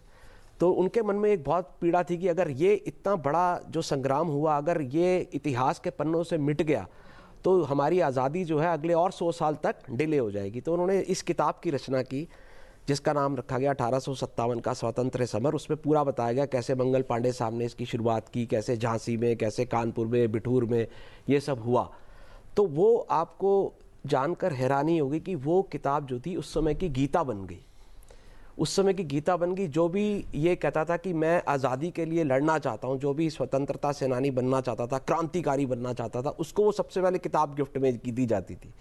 That is the only book जो रिलीज़ होने से पहले अंग्रेज़ों ने बैन कर दी थी। अंग्रेज इतना डरते थे उस किताब से। तो साहित्य की रचना का बहुत बड़ा योगदान रहा है इसमें। मुझे गणेश शंकर विद्यार्थी का प्रताप याद आता है, कई साल तक उन्होंने उसको चलाया कानपुर में, जहाँ पर भगत सिंह ने भी उनका साथ दिया। तो साहित्य का बहुत बड़ा रोल हमेशा से रहा है, हमेशा रहेगा। और क्योंकि ज़माना बदल गया है, ज़माना लघु फिल्मों का भी आ रहा है, लेकिन कुछ तो देखो, लेकिन जानो कि किसने देश के लिए अपनी जान कुर्बान की। कौन थे कैप्टन विक्रम बत्रा, कौन थे कैप्टन मनोज कुमार पांडे, जिन्होंने कारगिल युद्ध लड़ा। जी बिल्कुल योगेन जी, आज जब हम करगिल वॉर और शौर्य की इस विजय गाथा का गुणगान कर रहे हैं, अपने शहीदों को नमन कर रहे हैं, उनके बलिदान को याद कर रहे हैं और उससे कहीं ना कहीं प्रेरणा ले रहे हैं युवाओं के लिए, मैं चाहूँगी आप स्वतः ही प्रेरणा के बहुत बड़े पुंज हैं, लेकिन आपके मुख्य बिंदु से मैं चाहूँगी कि आप हमारे युवाओं को आज इस मौके पर एक संदेश दें अपने राष्ट्र के नाम। बिल्कुल, क्योंकि मैं भी एक इस लाइफ जो सेकेंड लाइफ है मेरी, पहला जीवन ख़त्म हो गया टाइगर हिल पर, अब ये सेकंड जीवन शुरू हुआ, तो इसका भी एक पर्पज है कि जब तक इस शरीर में सांस रहेगी तब तक मैं युवाओं के साथ रहूँगा। 3.5 साल मेरे को सेवानिवृत्त हुए, 6.5 लाख विद्यार्थियों से मैंने मुलाकात किया, उनको एक दिशा निर्देश दिया है। और मैं युवाओं को यही कहता हूँ कि जो ये तकनीकी है जिसमें आप डूब गए हो, इस तकनीकी ने आपको नज़दीक से दूर और दूर से नज़दीक कर दिया है। आप अपने पेरेंट्स, अपने शिक्षक, अपने समाज से दूर हो गए और दूसरी दुनिया से आप, और वो दूसरी दुनिया बिल्कुल एक फर्जिया है, आभासी, वह आभासी है। उसमें आपको थोड़ी देर के लिए बड़ी प्रसन्नता मिलती है, एक लालच है, डूबते चले जा रहे हो, लेकिन ये पता नहीं किस दिशा में जा रहे हो।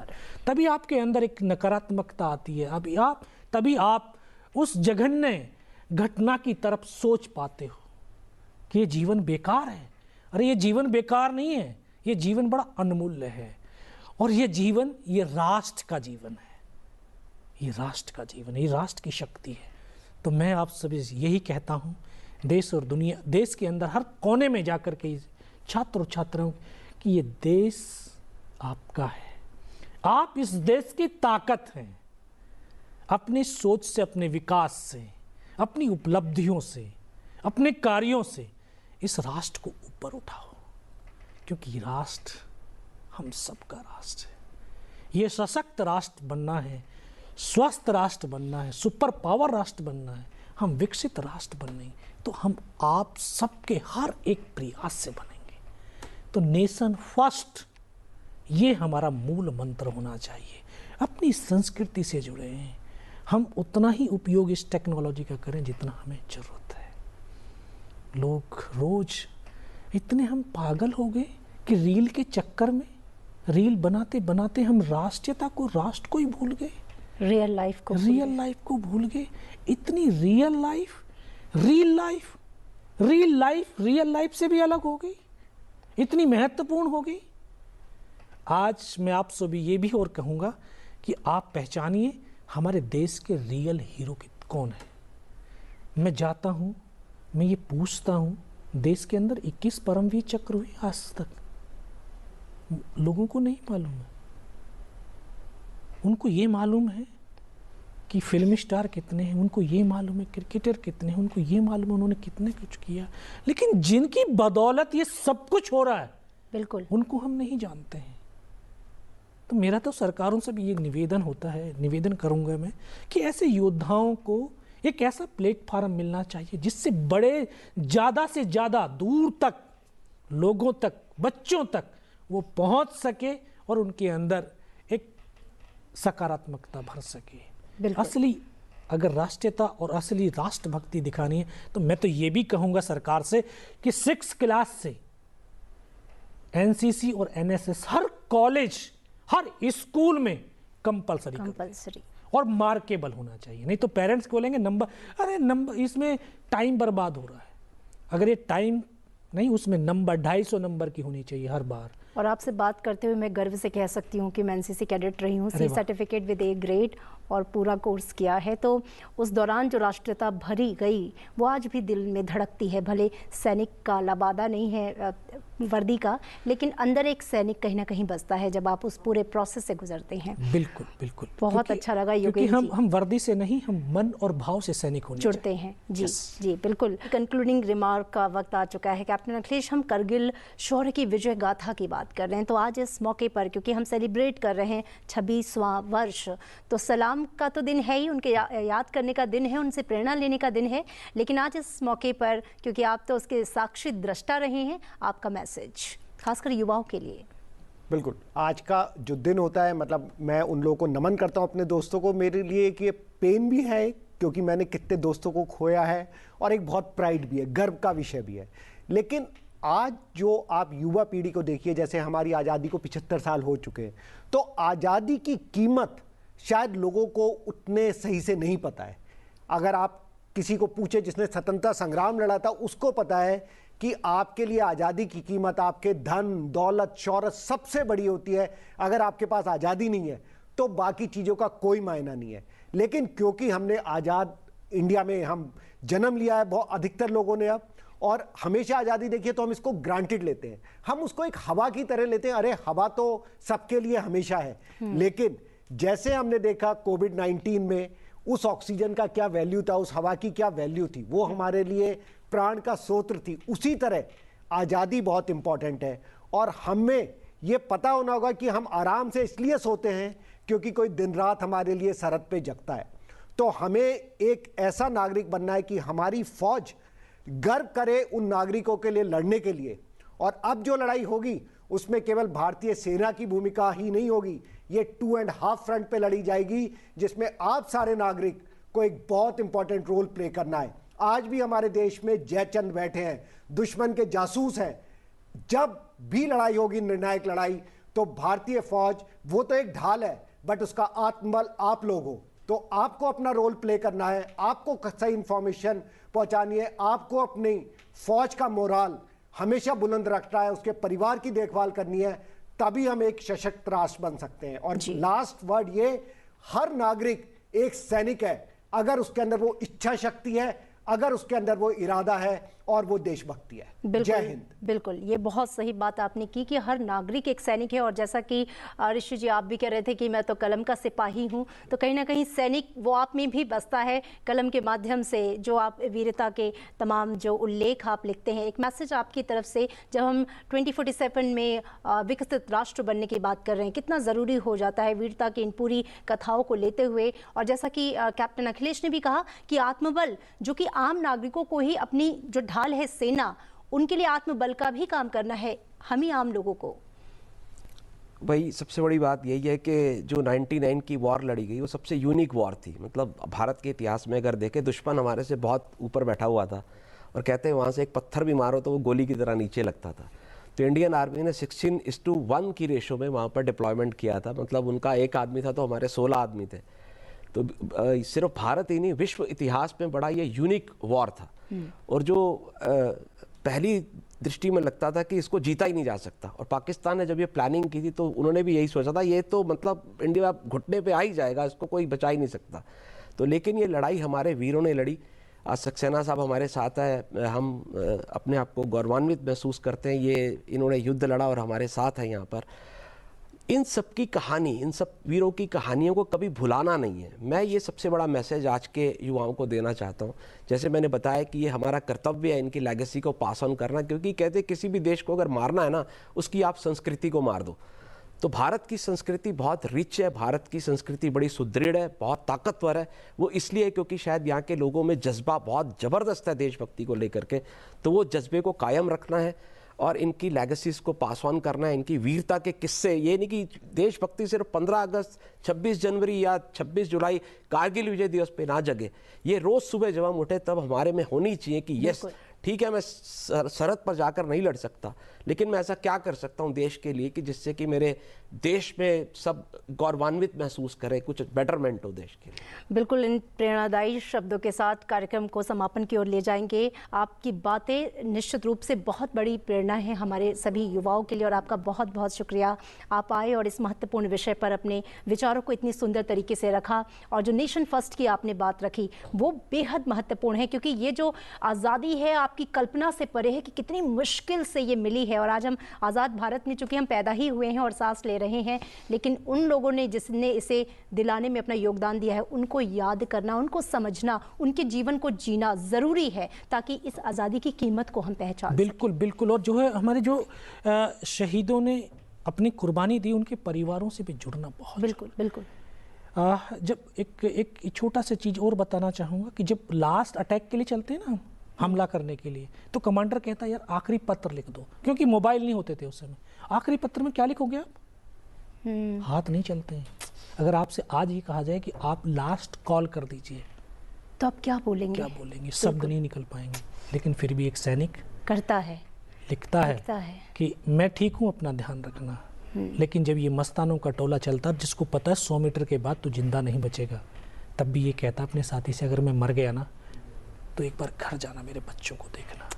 और मैं बड़ा सौभाग्यशाली हूँ, 527 जो कारगिल के शहीद हुए उनमें से 300 फैमिलियों से मिला हूँ, और जो मेरे लिए बहुत बड़ी प्रेरणा की। क्या बात है। नहीं, बिल्कुल बिल्कुल, आपसे मिलकर और आपसे बातचीत करके मैं खुद अब धन्य अपने आप को महसूस कर रही हूँ। बहुत शुक्रिया इस चर्चा का हिस्सा बनने के लिए आपका। डॉक्टर ऋषिराज और कैप्टन अखिलेश सक्सेना, बहुत शुक्रिया आप दोनों का, और बधाई भी इस जीत की, और जय हिंद के साथ आप लोगों का बहुत बहुत आभार इस विशेष चर्चा का हिस्सा बनने के लिए। तो जैसा कि मैसेज साफ है कि सिर्फ करगिल का ही दिन नहीं, हर दिन उस भावना से ओतप्रोत होना चाहिए जब हम इस माटी की खुशबू के साथ उठें और इसकी सौगंध के साथ अपने दिन की शुरुआत करें कि इस दिन का एक एक कतरा अपने देश के लिए समर्पित होगा, चाहे वो किसी भी माध्यम से हो। आप अपना कर्तव्य निभाते चलिए और देश के वीर सपूत बनते चलिए। तो इस कार्यक्रम को आप संसद टीवी के तमाम YouTube चैनल पर भी देख सकते हैं। फिलहाल मुझे दीजिए इजाजत। जय हिंद, जय भारत, नमस्कार।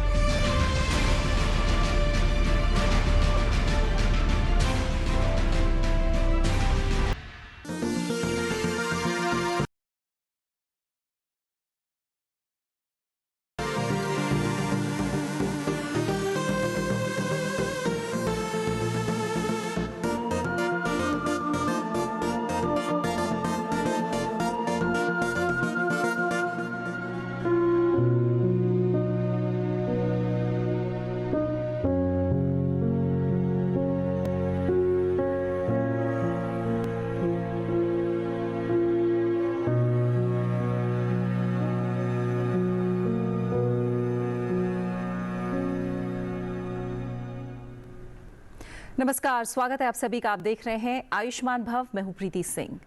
आज आयुष्मान भव में हम बात करेंगे सर्वाइकल पेन की। सर्वाइकल पेन आज के समय में बहुत आम हो गया है, जिसका असर बड़ों से लेकर छोटे बच्चों में भी अब देखा जा सकता है। हमारे रहन सहन का तरीका कई मामलों में हमारी सेहत को प्रभावित करता है और अपनी खराब लाइफस्टाइल के कारण हम जो लोग हैं वो कई गंभीर बीमारियों का सामना करते हैं। और कई ऐसी समस्याएं हैं जिसे कुछ साल पहले तक तो लोग बीमारियों की श्रेणी में भी नहीं रखते थे, लेकिन अब ये इतनी आम हो गई हैं, जैसे back pain, joint pain, cervical pain के दर्द धीरे धीरे आज के समय में बहुत गंभीर समस्या बनकर ये सामने आ रही हैं। लगातार डेस्क जॉब के कारण हम कई तरह की गंभीर परेशानियों के शिकार हो रहे हैं। इन्हीं में से एक है सर्वाइकल पेन। एक स्टडी की अगर बात करें तो उसके मुताबिक भारत में लगभग 14% से ज्यादा एडल्ट्स को अपने जीवन में कभी ना कभी सर्वाइकल पेन का अनुभव होता है। 2020 में दुनिया में 20 करोड़ से ज्यादा लोग सर्वाइकल पेन से पीड़ित थे। स्टडी में यह भी बताया गया कि 2050 तक दुनिया में सर्वाइकल पेन से पीड़ितों की संख्या 27 करोड़ से ज्यादा हो जाएगी। इन आंकड़ों से यह समझा जा सकता है कि सर्वाइकल पेन की जो समस्या है पूरी दुनिया में तेजी से बढ़ रही है। आमतौर पर अगर समझें तो ये माना जाता है कि हड्डियों से जुड़ी ये समस्या है, जिसमें व्यक्ति को गर्दन या कंधे के आसपास सर्वाइकल पेन में दर्द होता है और मेडिकल की भाषा में इसे सर्वाइकल स्पॉन्डिलाइटिस कहा जाता है। ये समस्या किसी भी उम्र में हो सकती है। एक ही पोजीशन में बैठकर लंबे समय तक स्मार्टफोन का इस्तेमाल हम सभी करते हैं और ये सर्वाइकल पेन की एक बहुत बड़ी वजह है। घंटों बैठे रहना, खराब पोजीशन में सोना या बैठना, झुककर बैठना जैसी गलत आदतों की वजह से भी समस्याओं का सामना हम कर रहे हैं। तो आइए जानते हैं कि सर्वाइकल का दर्द आखिर है क्या, ये क्यों होता है, इसके लक्षण क्या हैं, इलाज क्या है और कैसे हम इस दर्द से खुद को बचा सकते हैं। इस पर आज करेंगे आयुष्मान भव में चर्चा। और इस पर चर्चा के लिए मेरे साथ 3 खास मेहमान जुड़ रहे हैं जो कि अलग अलग पैथी से जुड़े हुए विशेषज्ञ हैं। एलोपैथी विशेषज्ञ डॉक्टर राहुल खरे हमारे साथ स्टूडियो में मौजूद हैं, professor and head department of orthopaedics, doctor RML hospital. आपका बहुत बहुत स्वागत है डॉक्टर खरे। डॉक्टर आकांक्षा ठाकुर हमारे साथ जुड़ी हुई हैं, आयुर्वेद विशेषज्ञ हैं, असिस्टेंट प्रोफेसर डिपार्टमेंट ऑफ शालक्य तंत्र, all India institute of Ayurveda. आपका भी बहुत बहुत स्वागत है डॉक्टर। साथ ही प्रोफेसर डॉक्टर SK मिश्रा हमारे साथ जुड़े हुए हैं, प्रोजेक्ट गाइड है lifestyle disorder, Nehru homeopathic medical college. Doctor Mishra, आपका भी बहुत बहुत स्वागत है। तो आइए शुरुआत करते हैं। थोड़ा बहुत तो हमने मोटे तौर पर डॉक्टर खरे समझा ही दिया है कि लाइफस्टाइल गलत हो रही है, उठने बैठने का पोस्चर गलत हो रहा है। फिर भी आपकी नज़र में क्या लग रहा है कि आज की खास तौर से युवा पीढ़ी में भी इतनी तेज़ी से क्यों सर्वाइकल पेन बढ़ रहा है? जी हाँ, बिल्कुल आपने सही बताया। ये बहुत ही आम बात हो गई है आजकल। और पहले तो ये तकलीफ़ होती थी वृद्धावस्था में, लोगों को गर्दन में दर्द, कमर में दर्द और घुटनों में दर्द होता था। बट आजकल बिल्कुल आपने सही बताया कि लोगों का जो फ़ोन का इस्तेमाल करना है, गलत ख़राब पोस्चर रहना और एक्सरसाइज नहीं करना, फ़ोन पर बच्चों का खेलना, ये सारी चीज़ें जो यंग एडल्ट्स भी जो लोग अपने ऑफिस में बैठ के कंप्यूटर पे घंटों बैठे रहते हैं और विटामिन D की कमी हो जाती है, एक्सरसाइज भी नहीं करते हैं, ये सारे कारण जो हैं ये सचमुच में बहुत ही यंग लोगों को अब गर्दन के दर्द से परेशान कर रहे हैं।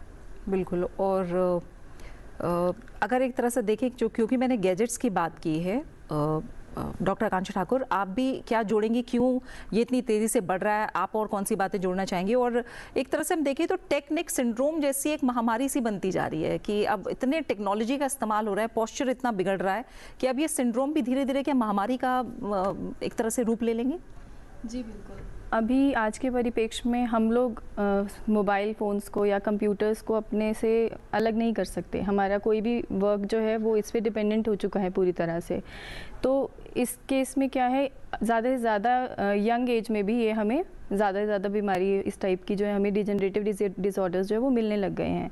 तो इस केस में जो वर्क प्लेसेस हैं उनको स्पेशली ध्यान रखना चाहिए कि जो उनका वर्क स्पेस जो वो क्रिएट कर रहे हैं उनके लिए, तो उसमें सावधानी बरतें, प्रॉपर अर्गोनॉमिक्स जो है उनको फॉलो करें वो। क्योंकि आयुर्वेद में जो इसके निदान है उसमें भी इसी तरह के निदान उस समय में आचार्यों ने बताए हैं कि ज़्यादा देर तक नीचे या ऊपर की तरफ देखना। तो अभी इससे हम डायरेक्टली कंप्यूटर स्क्रीन्स के प्लेसमेंट को जो है कोरिलेट कर सकते हैं। अगर वो प्रॉपर्ली प्लेस्ड नहीं है तो वो इम्प्रॉपर पोस्चर को कंट्रीब्यूट करेगा, तो ये बीमारी और ज़्यादा बड़े रूप में आगे आती है। ठीक है डॉक्टर मिश्रा, अभी हमने देखा है क्योंकि सोशल मीडिया का समय है तो बहुत तेज़ी से चीज़ें बढ़ती हैं, कई मिथ्स भी होते हैं, कई फैक्ट्स भी होते हैं, लेकिन अवेयरनेस लगातार ज़रूरी है।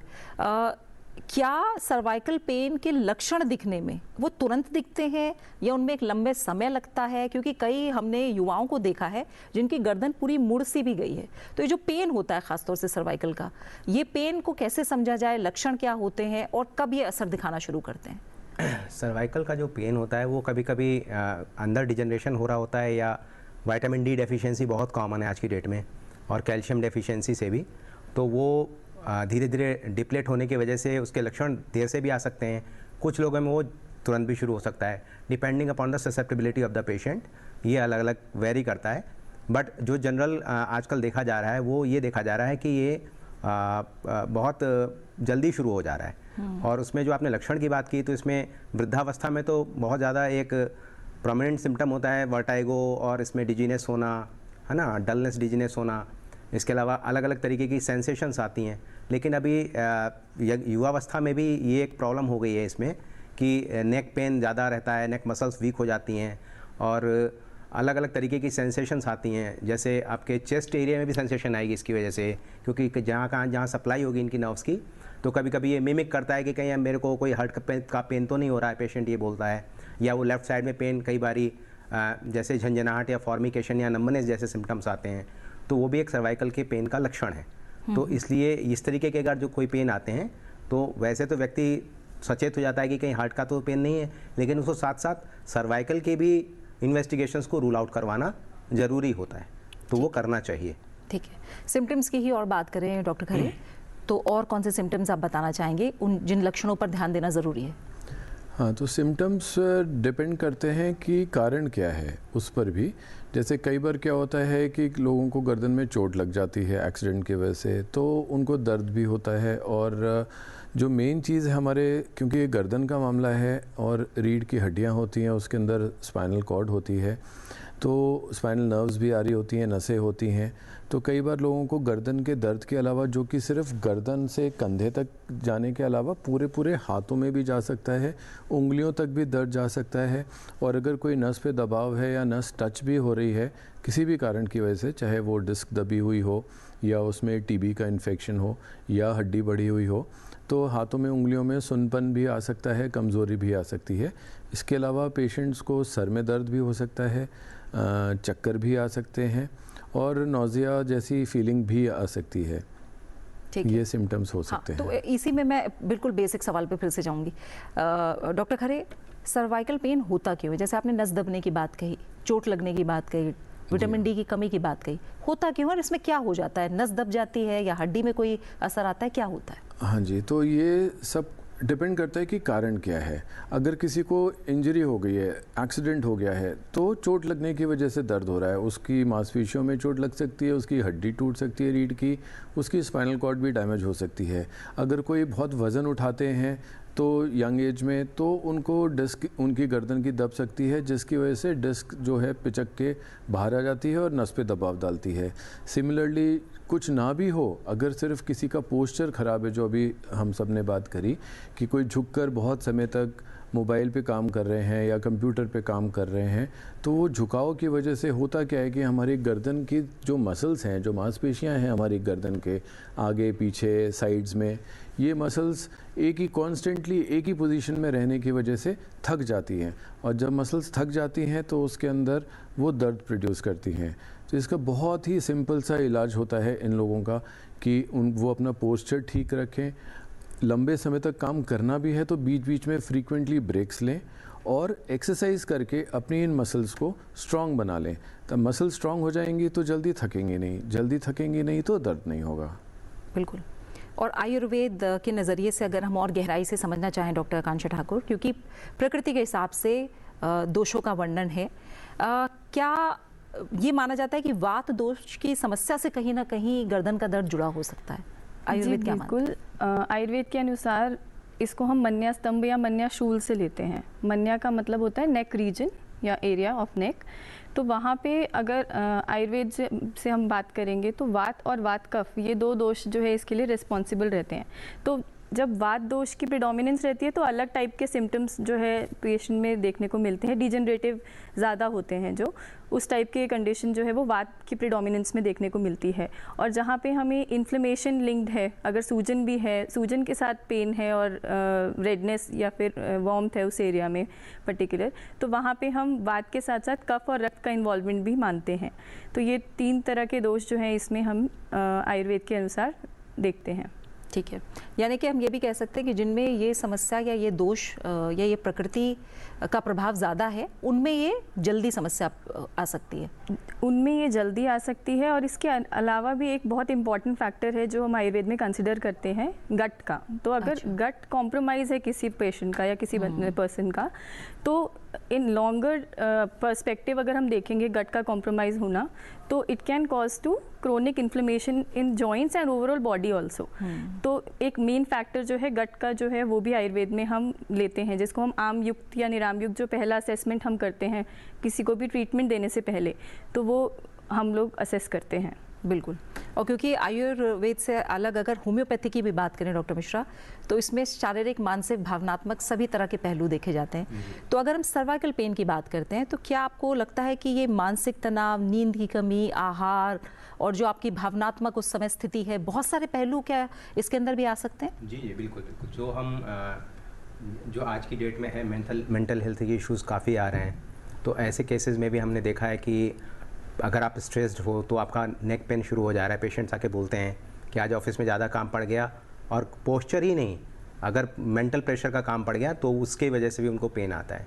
तो निश्चित रूप से ये चीज़ें जो है ये असर डालती हैं, आपका मानसिक स्वास्थ्य, आपकी भावनाएं जो भी हैं वो इस पर असर डालती हैं, और उसकी वजह से भी ये एग्रावेट हो सकता है। कॉज तो मैं नहीं कहूँगा कि यही कॉज होगा, बट ये एग्रावेट हो सकता है, ये इसको बढ़ा सकता है।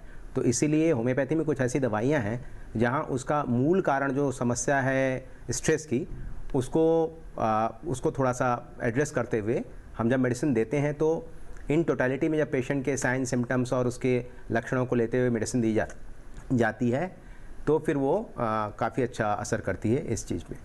बिल्कुल।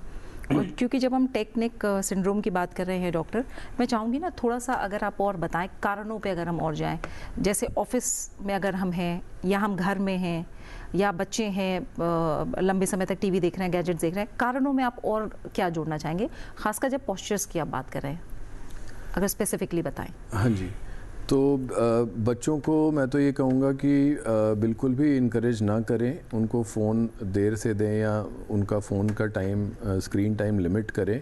उनको इनकरेज करें कि वो आउटडोर स्पोर्ट्स की तरफ जाएं। बाहर खेलना बहुत ज़रूरी है, उससे उनकी मसल्स और बोन्स भी स्ट्रॉन्ग होती हैं और उनको विटामिन डी भी मिलती है। और जितना भी उनको काम है ज़्यादातर फिज़िकल एक्टिविटी वाला होना चाहिए। अगर किसी को कंप्यूटर पे काम करना भी है, यंग एडल्ट्स को, तो जैसे कि बात हुई थी एर्गोनॉमिक्स की, कि पोस्चर बहुत ही ज़्यादा ज़रूरी है। कितनी टेबल की हाइट होनी चाहिए, कितनी चेयर की हाइट होनी चाहिए, उसमें आर्म रेस्ट्स होने चाहिए, कितना एंगल होना चाहिए रिस्ट्स का ताकि वो माउस को इस्तेमाल कर सकें, स्क्रीन की हाइट कितनी होनी चाहिए, आई लेवल से नीचे होनी चाहिए या ऊपर होनी चाहिए, क्योंकि ये सारी ही चीज़ें कहीं ना कहीं आपकी मसल्स को थकाती हैं और फिर इन पेन का कारण बन जाती हैं। इसके अलावा जैसे मैंने बताया था कि सभी को मसल्स को स्ट्रॉन्ग करने की एक्सरसाइज बहुत ही ज़्यादा ज़रूरी है। अगर किसी को सिम्टम्स में और भी कुछ चीज़ें आ रही हैं, जैसे कि बुखार आ रहा है, वज़न कम हो रहा है, भूख नहीं लग रही है, रात को ज़्यादा दर्द हो रहा है, या नसों में दर्द जा रहा है, हाथों में सुनपन आ रहा है, उंगलियों की कमज़ोरी हो रही है, तो डेफिनेटली डॉक्टर के पास भी जाना चाहिए, ताकि और जो कारण है जैसे कि इन्फेक्शन हो सकता है रीढ़ की हड्डियों में, टीबी बहुत आम चीज़ है, अगर वो डॉक्टर देख सकते हैं, उनको एक्सरे एमआरआई वगैरह जांचें करके पता चल सकता है कि उनको और कोई कारण तो नहीं है। और भी बहुत सारी चीज़ें हो सकती हैं, जैसे कि बच्चों में खासकर जैसे जैसे बड़े हो रहे होते हैं तो रीढ़ की हड्डियों में विटामिन डी, कैल्शियम की कमी की वजह से कई बार रीढ़ की हड्डी टेढ़ी हो जाती है, वो भी एक दर्द का कारण बन जाता है। और बाद में जाके ओल्ड एज में कई बार ट्यूमर्स भी हो जाते हैं। तो मैं बस ये कहना चाह रहा हूँ कि अगर किसी को दर्द बना हुआ है बहुत समय से, सिर्फ ये ना सोचें कि सिर्फ ये पोस्चर की वजह से ही है, या उसको अगर लंबे समय तक दर्द बना है तो डॉक्टर के पास ज़रूर जाएं, एक बार जांच करवा लें, पता करवा लें कि कारण क्या है, फिर उसके हिसाब से उनका इलाज हो सकता है। जो नंबनेस की बात है, क्या जो भी आप लोग लक्षण बता रहे हैं वो बिना दर्द के भी दिख सकते हैं? जैसे कई लोगों का जी मचलाता है, कई लोगों को झुंझुनाहट होती है, क्या बिना दर्द के भी लक्षण आ सकते हैं कि दर्द पहले ना हो लेकिन और लक्षण आए, ऐसा भी होता है क्या डॉक्टर? नहीं, आमतौर से तो दर्द होता ही होता है, क्योंकि मसल्स कमज़ोर हो जाती हैं, थक जाती हैं, वो सपोर्ट नहीं कर पाती हैं स्पाइन को, दबाव पूरा डिस्क पे पड़ता है, डिस्क दबती है, बाहर निकलती है, फिर नस को दबाती है।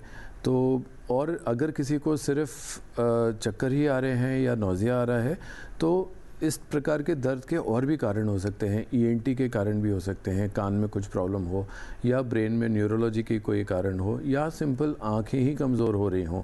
तो इसलिए कई लोगों को दिखाने की ज़रूरत पड़ सकती है। ठीक है। अगर हम केयर की बात करें, ट्रीटमेंट की बात करें, आयुर्वेद कैसे आगे बढ़ता है सर्वाइकल पेन जैसी समस्याओं में?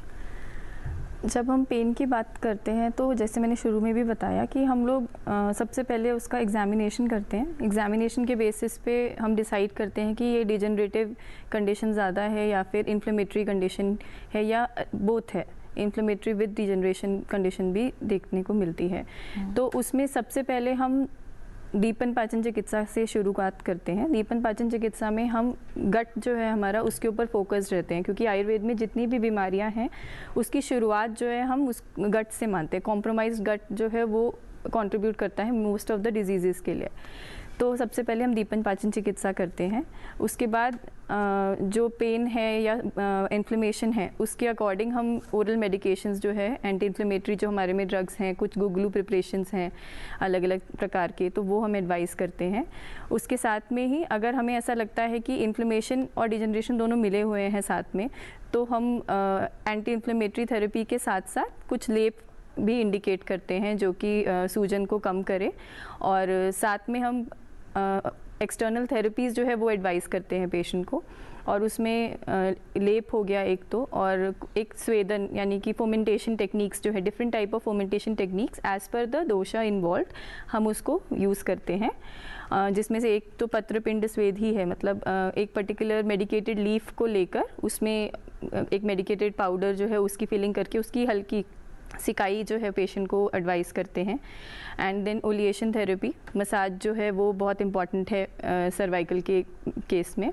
तो वो मसाज जो है वो डिफरेंट ऑयल प्रिपरेशंस जो है उनसे हम एडवाइस करते हैं, अभ्यंग मसाज जो है। और नस्य जो नेज़ल एराइंस होते हैं वो भी इसमें काफ़ी अच्छा रोल प्ले करते हैं, क्योंकि जब हम इसके कारणों की बात करते हैं तो वो आहार से रिलेटेड भी है, विहार से रिलेटेड भी है, और साथ में मानसिक भी है, जो स्ट्रेस फैक्टर जिसकी हम बात कर रहे हैं। तो उसके ऊपर भी हम साथ में ही चिकित्सा जो है वो प्रोवाइड करते हैं, क्योंकि आज की डेट में माना जाता है ऑलमोस्ट सब कोई स्ट्रेस जो है माइनर और मेजर टाइप के स्ट्रेस से गुजर ही रहा है। तो उसको भी हम ध्यान रखते हैं, और साथ में योगा एडवाइस करते हैं जो भी थेरेपीज़ हैं। ठीक है डॉक्टर मिश्रा, अगर ट्रीटमेंट की बात होम्योपैथी में करें तो बहुत सारे लोग हैं जो अभी भी बहुत जल्दी होम्योपैथी की तरफ नहीं जाते, तो मैं चाहूँगी आप थोड़ा सा बताएं कैसी केस स्टडीज़ रही हैं, कितना असर दिखा है और कैसे इलाज होता है? हाँ जी, तो होम्योपैथी में हम लोग इसमें दो तरीके की चीज़ें देखते हैं। पहली बात तो ये रूट कॉज देखते हैं, जैसे सर ने बताया कि कारण क्या है, उसका असेसमेंट करते हैं पेशेंट का। असेसमेंट करने के बाद हमें ये इन टोटलिटी देखना होता है कि इसका ओरिजिन मेंटल ज़्यादा है या वाकई इसका फिजिकल ओरिजिन है। अगर मेंटली ज़्यादा है तो उसकी मेडिसिन अलग हैं, फिजिकल ओरिजिन है तो उसको करेक्शन के साथ मेडिसिन देते हैं। साथ ही हमारे फिजियोथेरेपिस्ट भी साथ में होते हैं, उनके साथ हम एक सेशन करके जो चीज़ फिजियोथेरेपी से सही हो सकती हैं उनके साथ कोऑर्डिनेट करके और अपनी मेडिकेशन को है वो हम चलाते हैं। तो ऐसे केसेस में जो है अच्छे रिजल्ट्स आते हैं। स्टडीज़ हुई हैं जहाँ पे हमने RCTs भी की हैं और वहाँ पे ये पाया है कि होम्योपैथिक मेडिसिन का भी रोल अच्छा है पेन सबसाइड करने में पेशेंट के। लेकिन वही वाली बात कहूँगा कि वो जो केवल हमारे मेडिसिन देने से ही सारा इम्पैक्ट नहीं आना है, पेशेंट फिर उसी पोस्चर में आएगा, फिर वही सारी लापरवाहियाँ करेगा अपनी लाइफस्टाइल से रिलेटेड, तो वो फिर दोबारा आ सकती है बीमारी। इसलिए पेशेंट जब आते हैं तो हम उनको लाइफस्टाइल से रिलेटेड काफ़ी बताते हैं कि आप समय से सोना, समय से उठना, समय पर भोजन करना, ये बहुत उपयुक्त है। ये डिजीज़ कोई भी हो, मतलब सर्वाइकल के अलावा भी, तो उसमें भी आपको इस चीज़ का ध्यान रखना है, क्योंकि इम्यूनिटी का सारा शरीर में इम्यूनिटी का ही खेल है। इम्यूनिटी अगर आप सही से नहीं खाओगे, समय पे नहीं सोओगे, आजकल लेट नाइट वॉच के बहुत सारे केसेस हैं, बच्चे 2-2 3-3 बजे रात को सो रहे हैं। पोस्चर सही होते हुए भी अगर आप अपने लाइफस्टाइल को सही नहीं कर रहे हो तो उससे भी आपकी इम्यूनिटी वीक होती है और वो बहुत सारे रोगों को जन्म देती है। तो हम लोग इस तरीके से पेशेंट को काउंसल करके अपनी कुछ दवाइयाँ जैसे रेस्टॉक्स है, कैलकेरिया कार्ब है, ब्रायनिया है, पैरिस क्वाड्रिफोलिया है, बट यही है कि चिकित्सक के सलाह से, आप इसको चिकित्सक के सलाह से फिर इस दवाइयों को लीजिए, तो उससे बहुत अच्छे और बहुत ही कह सकते हैं आप लाभान्वित हो सकते हैं इससे। अब अगर डायग्नोसिस की बात आ जाए तो डॉक्टर खरे कैसे होता है, कैसे जाना जाता है कि सर्वाइकल का ही पेन है जो हो रहा है? सबसे पहले तो पेशेंट खुद ही बताएंगे कि उनको दर्द कहाँ हो रहा है। ज़्यादातर पेशेंट्स बताते हैं उनके गर्दन में, गर्दन के पीछे और शोल्डर्स तक दर्द जाता है, और भी सिम्टम्स वो बताते हैं, जैसे कि हमने बात करी कि सर में दर्द हो सकता है और कंधों से नीचे उनके हाथों तक, उंगलियों तक भी दर्द जा सकता है, सुनपन भी हो सकता है और मसल्स की वीकनेस भी हो सकती है। तो सबसे पहले तो क्लिनिकल एग्जामिनेशन सबसे ज़्यादा ज़रूरी होता है। हम पेशेंट की हिस्ट्री लेने के बाद उनको एग्जामिन करते हैं, उनकी गर्दन को एग्जामिन करते हैं, उनके शोल्डर्स की प्रॉब्लम भी कई बार मिमिक करती है ऐसे दर्द को, तो शोल्डर को भी अलग से एग्जामिन करके देखते हैं और उनको न्यूरोलॉजिकल एग्जामिनेशन भी करते हैं। ज़रूरत पड़ने पे उनका एक्सरे और कभी कभी अगर उनको नर्व रिलेटेड प्रॉब्लम है तो एमआरआई की भी जांच करानी पड़ती है। ऐसे करके हमें डायग्नोसिस उनकी बन जाती है कि उनको प्रॉब्लम किस वजह से है और फिर उनका ट्रीटमेंट कर सकते हैं। ठीक है। और अगर हम बात करें तो पंचकर्म जैसी क्रियाएं भी हैं आयुर्वेद में, बहुत कुछ है, ग्रीवा बस्ती अभ्यंग की बात करें, बहुत सारी चीज़ें, ये कितना मदद करती हैं डॉक्टर आकांक्षा? और जैसे आपने बार बार कहा कि गट और मेंटल जो आप सब लोग बात कर रहे हैं, एक होता है योग के ज़रिए मदद करना, तो योग का एक तरह से उपचार और साथ ही आहार में भी बदलाव और साथ में जो और क्रियाएं हैं, ये सभी को मिला के करना कितना ज़रूरी हो जाता है? कोई एक चीज़ काम करेगी या सब अगर मिला के एक तरह से पूरी तरह से जीवन शैली में बदलाव किया जाए तो वो कितनी जल्दी असर दिखाता है? देखिए, अगर हम पूरी तरह जीवन शैली में बदलाव करते हैं तो उससे बढ़िया उपचार तो कुछ भी नहीं है, क्योंकि ये एक लाइफस्टाइल डिसऑर्डर भी है डिजेनरेटिव कंडीशंस के साथ। तो अगर हम लाइफस्टाइल में ही चेंज लेके आएंगे तो उसका सबसे ज़्यादा इम्पैक्ट पड़ता है। और जहाँ तक रही पंचकर्म थेरेपी की बात, तो हम केस टू केस ये वेरी करता है। अगर इनिशियल लेवल पे पेशेंट आता है, बहुत ज़्यादा दिन से ये पेन नहीं है, टाइम से वो पेशेंट प्रिस्क्रिप्शन के लिए आया है, तो हम उसको एक्सटर्नल थेरेपीज़ जो घर पे वो कर सके, इस टाइप की थेरेपीज़ ही हम एडवाइस करते हैं। तो हम डिटेल पंचकर्मा थेरेपी पे उसको लेके नहीं जाते हैं। लेकिन अगर हमें लगता है कि डिजीज़ की क्रोनिसिटी बढ़ी हुई है और पेन जो है वो ज़्यादा एक्यूट कंडीशन में है, तो भी हम उसको पंचकर्मा थेरेपी के लिए कंसिडर करते हैं। तो उस केस में जैसे आपने बताया कि ग्रीवा बस्ती है, तो ग्रीवा बस्ती का बहुत अच्छा रोल है, क्योंकि उसमें क्या है, हमारे पास अलग अलग टाइप के मेडिकेटेड ऑयल्स हैं जो कि एंटी इन्फ्लेमेटरी है, और साथ ही साथ जो वहाँ की मसल फटीग है उसके ऊपर भी वो बहुत अच्छा काम रोल प्ले करते हैं। तो इसलिए ग्रीवा बस्ती में डिपेंडिंग अपॉन द कंडीशन कि ज़्यादा मस्कुलर फटीग की वजह से वो पेन है या फिर डिजनरेशन की वजह से वो पेन है, उसके अकॉर्डिंग हम ऑयल डिसाइड करते हैं कि कौन सा ऑयल जो है वो यूज़ करना है ग्रीवा बस्ती के लिए। इसके साथ ही बस्ती जो कि मेडिकेटेड एनिमा है, तो उसका जो रोल है वो भी बहुत अच्छा है, क्योंकि उसमें हम अलग अलग टाइप से बस्ती देते हैं। कई बार हम ऑयल्स का यूज़ करते हैं बस्ती देने के लिए। अगर हमें इस तरह से लगता है कि नहीं डिजनरेशन ज़्यादा है, तो उसमें हम उस टाइप का ऑयल यूज़ करेंगे जो डिजनरेटिव कंडीशंस में अच्छा है। अश्वगंधा हो गया, बला तेल हो गया, variety of oils are there. और अगर हमें ये लगता है कि नहीं इन्फ्लेमेटरी कंडीशन ज़्यादा है और इन्फ्लेमेशन जो है उसका जो रिलेशन है वो गट की कॉम्प्रोमाइज़ होने की वजह से भी है, तो उस केस में हम लोग जो है जो काढ़े होते हैं, हमारे डिकॉक्शंस होते हैं, उनसे बने हुए बस्ती जो है वो यूज़ करते हैं, तो उसका भी काफ़ी अच्छा इम्पैक्ट आता है। काढ़ा जो है वो हम उस तरह से भी यूज़ कर सकते हैं कि डिजनरेशन में भी वो काम करता है और साथ के साथ इन्फ्लेमेशन में भी वो अच्छा रोल प्ले करता है। और इसके अलावा जो है स्वेदन थेरेपी जो मैंने आपको बताई, वो भी पंचकर्मा का ही पार्ट है। तो पत्रपिंड स्वेद जो है, इसका प्रयोग जो है वो बहुत अच्छा है। ये सब चीज़ें हम एडवाइस करते हैं पेशेंट को। बिल्कुल। और जैसे मैं होम्योपैथी की बात कर रहे हैं, आपने बताया कितना समय लग जाता है असर देखने में, और क्या ये जो असर है ये स्थायी होता है? हाँ, ये डिपेंड करता है केस टू केस। हम इसमें ऐसे नहीं जाके कह सकते कि हम सारी डिजीज़ को क्योर कर देंगे या सारे पेशेंट को ठीक कर देंगे, लेकिन ये होता है कि जितना फ्रेश केस होता है उसके सही होने की संभावना उतनी ही ज़्यादा अच्छी होती है। तो होम्योपैथी में उसका उपचार, यही हम असेसमेंट करते हैं, इसको इनिशियल असेसमेंट बोलते हैं कि इसकी क्रॉनिसिटी कितनी है पेशेंट की, या एक्यूट कितना है, या पेशेंट कितने समय से इस चीज़ से सफ़र कर रहा है।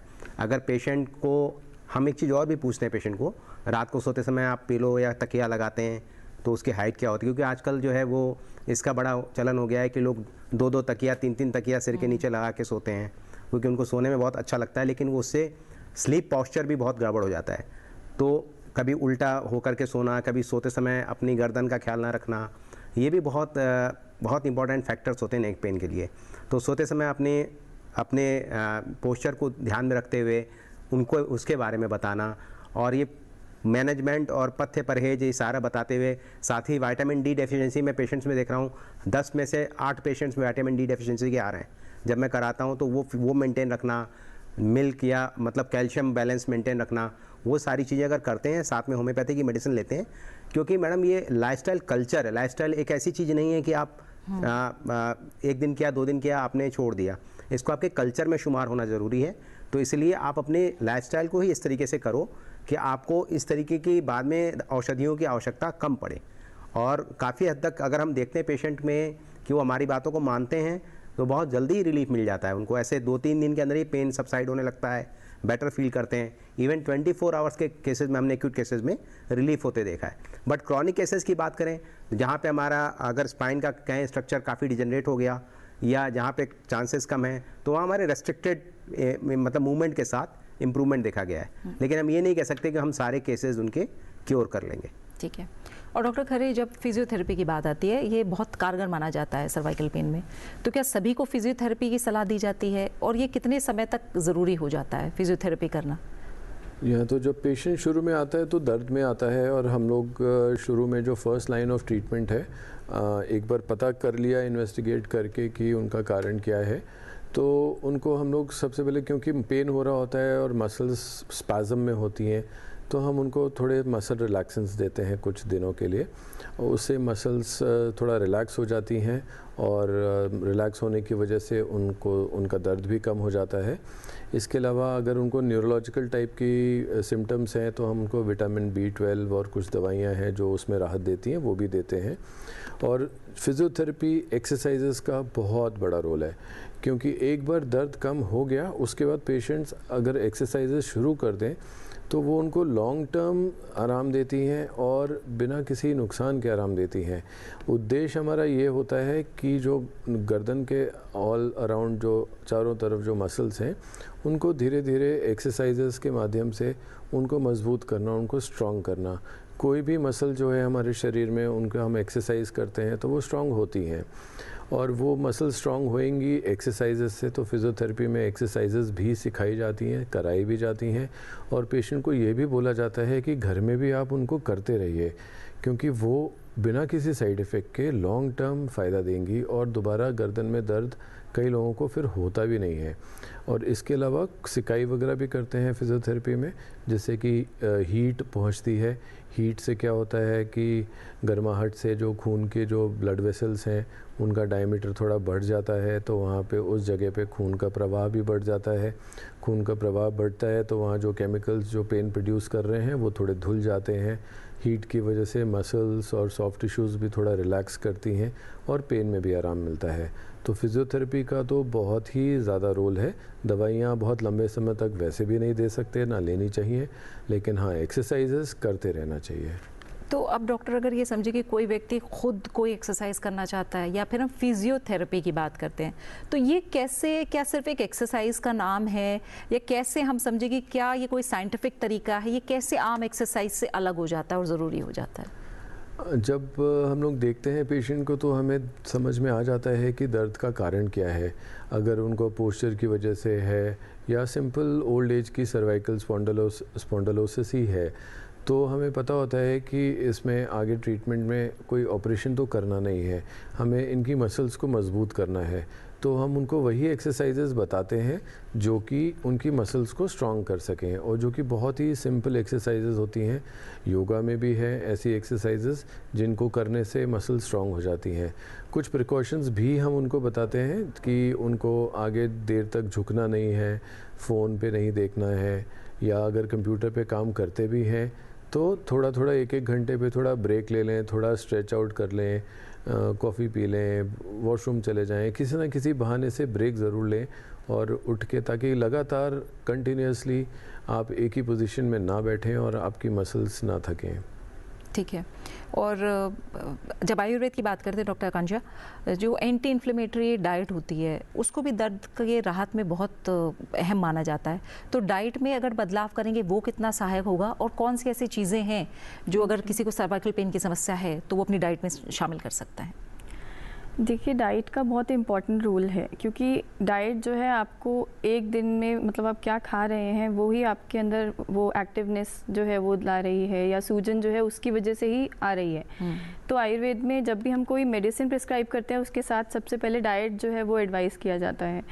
तो सर्वाइकल पेन के लिए स्पेसिफिकली हम एंटी इन्फ्लेमेटरी डाइट, जो आपने बोला, बहुत कॉमनली हमारे घर पे जो मसाले हैं जैसे लहसुन हो गया, हींग हो गया, मेथी हो गया, ये सब चीज़ों को इंक्लूड कर सकते हैं हम अपने खाने में। अगर हम राइस भी ले रहे हैं, वैसे हम मना करते हैं पेशेंट को राइस, जो नॉर्मल वाइट राइस है वो चीज़ें लेने के लिए, और फर्मेंटेड डाइट जो है वो सब चीज़ें लेने के लिए मना किया जाता है इसमें पेशेंट को। लेकिन अगर आपको ऑप्शन नहीं है, अगर आपको लेना पड़ रहा है, तो मेथी, सोक्ड मेथी जो है उसको अगर हम वाइट राइस में डाल के लेंगे तो वो भी अच्छा है नॉर्मल राइस के लिए। दही अगर आपको बहुत ज़्यादा पसंद है तो दही का ऑल्टरनेटिव है, आप बटर मिल्क ले सकते हैं, उसमें आप जीरा का और हींग का तड़का लगा के उसको अगर यूज़ करते हैं तो वो एंटी इन्फ्लेमेटरी हो जाता है हमारे लिए, और वो आपको गट के लिए भी बहुत अच्छा है, और सूजन में भी आपको उस हेल्प मिलती है उससे। इसके अलावा हल्दी जो है, जो हम नॉर्मली यूज़ करते हैं अपने खाने में, उसको उपयोग करना। कच्ची हल्दी जो है आजकल टर्मरिक लाटे करके बहुत ज़्यादा फेमस हो रखा है, अगर आप उसको यूज़ कर रहे हैं चाय की जगह तो बहुत ही अच्छा हेल्दी ऑप्शन है, और वो आपको इन्फ्लेमेशन में भी रिडक्शन करता है। तो इस टाइप से और भी बहुत सारी चीज़ें हैं। अगर हम अश्वगंधा का पाउडर है हमारे पास, उसको हम दूध में मिला के रात को ले लिया तो वो भी अच्छा है। अगर हम लहसुन को दूध में उबाल के लेते हैं तो वो भी सूजन में अच्छा काम करता है। तो इस टाइप से हम काफ़ी चेंजेस डाइट में लेके आ सकते हैं। ठीक है डॉक्टर मिश्रा, मैं चाहूँगी और अगर कोई ऐसी बातें हैं जिनको लेकर आप जागरूक करना चाहें, क्योंकि कई लोग ये सोचते हैं कि हम पे तो अभी कुछ लोगों को जल्दी होती है, बहुत उतना समय नहीं देते कि हमें तो आयुर्वेद में भी कुछ असर नहीं किया, एलोपैथी ने भी कोई असर नहीं किया, तो होम्योपैथी का क्या असर करेगी? तो क्या होम्योपैथी उन लोगों के लिए एक समाधान हो सकती है जिन पे बाकी तरीकों ने या बाकी पैथी ने असर नहीं किया है इन केसेस में? नहीं, एक्चुअली डिपेंड करता है कि हम लोग खुद एनालिसिस इसको करते हैं कि किस लेवल की बीमारी है, गंभीरता को देखते हुए हम लोग इसको कहते हैं। हमारी सारी जो सिस्टम है, चाहे एलोपैथी है, चाहे आयुर्वेद है, चाहे होम्योपैथी है, सबका एक ही उद्देश्य है कि हमें रोगी के रोग का निदान करना है। तो ये सब हमारी कॉम्प्लीमेंट्री और इंटीग्रेटेड सिस्टम्स हैं। तो अगर पेशेंट कहता है कि इससे आराम नहीं मिला तो हम उसको असेसमेंट करके देखते हैं कि कहाँ क्या इसमें कमी रह गई या क्या दिक्कत है उस पेशेंट में, उसको हम अपनी ओर से क्या ऐड ऑन कर सकते हैं। एक चीज़ और मैं बताना चाहूँगा, जैसे हमारे यहाँ कॉमन जो घरों में महिलाएं होती हैं, और आपने देखा होगा क्योंकि वो चीज़ बहुत कॉमन है कि दाल चावल बिनने वाला, कि हम सिर नीचे करके दाल चावल बिनते हैं, तो दाल चावल तो आपको साफ़ करने पड़ेंगे। कुछ काम आपको ऐसे होंगे जो करने पड़ेंगे नीचे करके, महिलाओं को खास करके, या अब तो उसके साथ ये मोबाइल तो हर वर्ग देख रहा है। तो इसमें मैं ही सलाह देता हूँ कि जैसे आप थोड़ा सा अपना प्लेट या जहाँ भी साफ़ कर रहे हैं हल्का सा ऊंचा कर लें आप थोड़ा, ताकि जो आपका ये एंगल है गर्दन का थोड़ा सा सीधा हो जाए, ताकि कम से कम आपको नीचे देखना पड़े या झुकना पड़े। इसी तरीके मोबाइल में स्टैंड्स आ गए हैं, तो अगर आपको मोबाइल ही का पे काम करना है तो थोड़ा सा आप स्टैंड लगा लो, उसको थोड़ा सीधा करके कर लो। तो उस तरीके से आप कुछ अपने ऐड ऑन करके चीज़ों को, पोस्चर वगैरह ठीक करके भी आप उसमें लाभान्वित हो सकते हैं। और होम्योपैथी बहुत स्लो का असर करती है, ये मिथ्या है। तो होम्योपैथी का भी बहुत फास्ट असर होता है, डिपेंड करता है कि चिकित्सक कैसा है और पेशेंट की कंडीशन क्या है, दोनों। बिल्कुल। और अब हम कुछ सवालों को शामिल करेंगे जो मेल के ज़रिए हम तक आए हैं। पहला सवाल पार्वती परिहार का है, कानपुर उत्तर प्रदेश से इन्होंने सवाल पूछा है। पार्वती कह रही है डॉक्टर खरे, ये कह रही है कि मेरी गर्दन की हड्डी सर्वाइकल स्पॉन्डिलाइटिस में सूजन आ गई है, बहुत ज़्यादा मुझे दर्द होता है और इस समय मेरी 12वीं कक्षा की परीक्षा हुई हैं और उस समय भी मुझे काफ़ी दर्द रहा, जिस वजह से मैं परेशान रही हूँ। मुझे ऐसा असरदार उपाय बताइए कि मेरी गर्दन के दर्द में राहत मिले और मैं पढ़ाई आराम से कर सकूँ। तो जैसे बता रही हैं कि 12वीं की परीक्षा दी है, तो इसका मतलब इन्होंने काफ़ी पढ़ाई करी है, काफ़ी समय इन्होंने बैठकर, झुककर, गर्दन झुकाकर काफ़ी घंटों घंटों पढ़ाई करी होगी, जिसकी वजह से उनको गर्दन में दर्द हो रहा है। तो आगे अभी और भी पढ़ना ही है, तो पढ़ाई तो अभी ख़त्म नहीं हुई है, तो इसलिए इनको मैं ये सुझाव देना चाहूँगा कि एक बार, क्योंकि इतने समय से दर्द है, तो एक बार डॉक्टर को ज़रूर दिखा लें एंड इनको रेगुलरली अपना पोस्चर ठीक भी रखना पड़ेगा और इनको गर्दन की एक्सरसाइजेस भी करनी पड़ेंगी। और क्योंकि ये इतने महीनों से पढ़ाई कर रही हैं, इंडोर रही होंगी, तो इनमें विटामिन डी की भी कमी हो गई होगी, तो एक बार उसका भी चेकअप करवा लें। विटामिन डी कम है तो विटामिन डी सप्लीमेंट्स ले सकती हैं। अपना पढ़ाई करते समय पोस्चर बिल्कुल सही रखें ताकि गर्दन को झुकाना ना पड़े, बिस्तर पे लेट के ना पढ़ें, प्रॉपर टेबल चेयर पे बैठ के पढ़ें। और इसके अलावा एक्सरसाइजेस करनी बहुत ज़रूरी हैं। गर्दन की एक्सरसाइजेस करेंगी, मसल स्ट्रांग होएगी, तो ये आराम से पढ़ सकेंगी। यानी ये बात डॉक्टर खरे कि कहीं ना कहीं सर्कल, एक स्पाइरल बन गया है कि एक तो सिर्फ ये होता ना कि बच्चे पढ़ रहे हैं तो क्या है, पहले भी पढ़ते थे, लेकिन बाहर जाना बंद कर चुके हैं, खेलना कूदना बंद कर चुके हैं, धूप में जाना बंद कर चुके हैं, तो ये कहीं ना कहीं चीज़ें एक लूप में चलती चली जा रही हैं कि बीमारियां बढ़ रही हैं। और इंडोर रहते हैं, विटामिन डी की भी कमी रहती है, फास्ट फूड ज़्यादा खाते हैं अंदर रहते रहते, हो सकता है पढ़ते पढ़ते मैगी खा रहे हों, तो ये सारी चीज़ें इफ़ेक्ट करती हैं और इस वजह से ही ये समस्या जो है इतनी यंग एज में भी देखने को मिल रही है। अब अगला सवाल लेंगे और उस सवाल से पहले मैं उस सवाल के साथ ही आप इसका भी जवाब दें डॉक्टर आकांक्षा, योगासन किस तरह से मदद करते हैं और योग का कितना बड़ा रोल है, और योग और माइंडफुलनेस दोनों को ही अगर मैं एक साथ जोड़ूंगी तो उसका कितना बड़ा रोल हो जाता है सर्वाइकल पेन में भी। और सवाल जो है वो हम शामिल कर लेते हैं। पारुल चौधरी का नासिक से सवाल है, ये कह रही है मेरी उम्र 32 वर्ष है, निजी फर्म में कंप्यूटर ऑपरेटर के रूप में कार्यरत हूँ।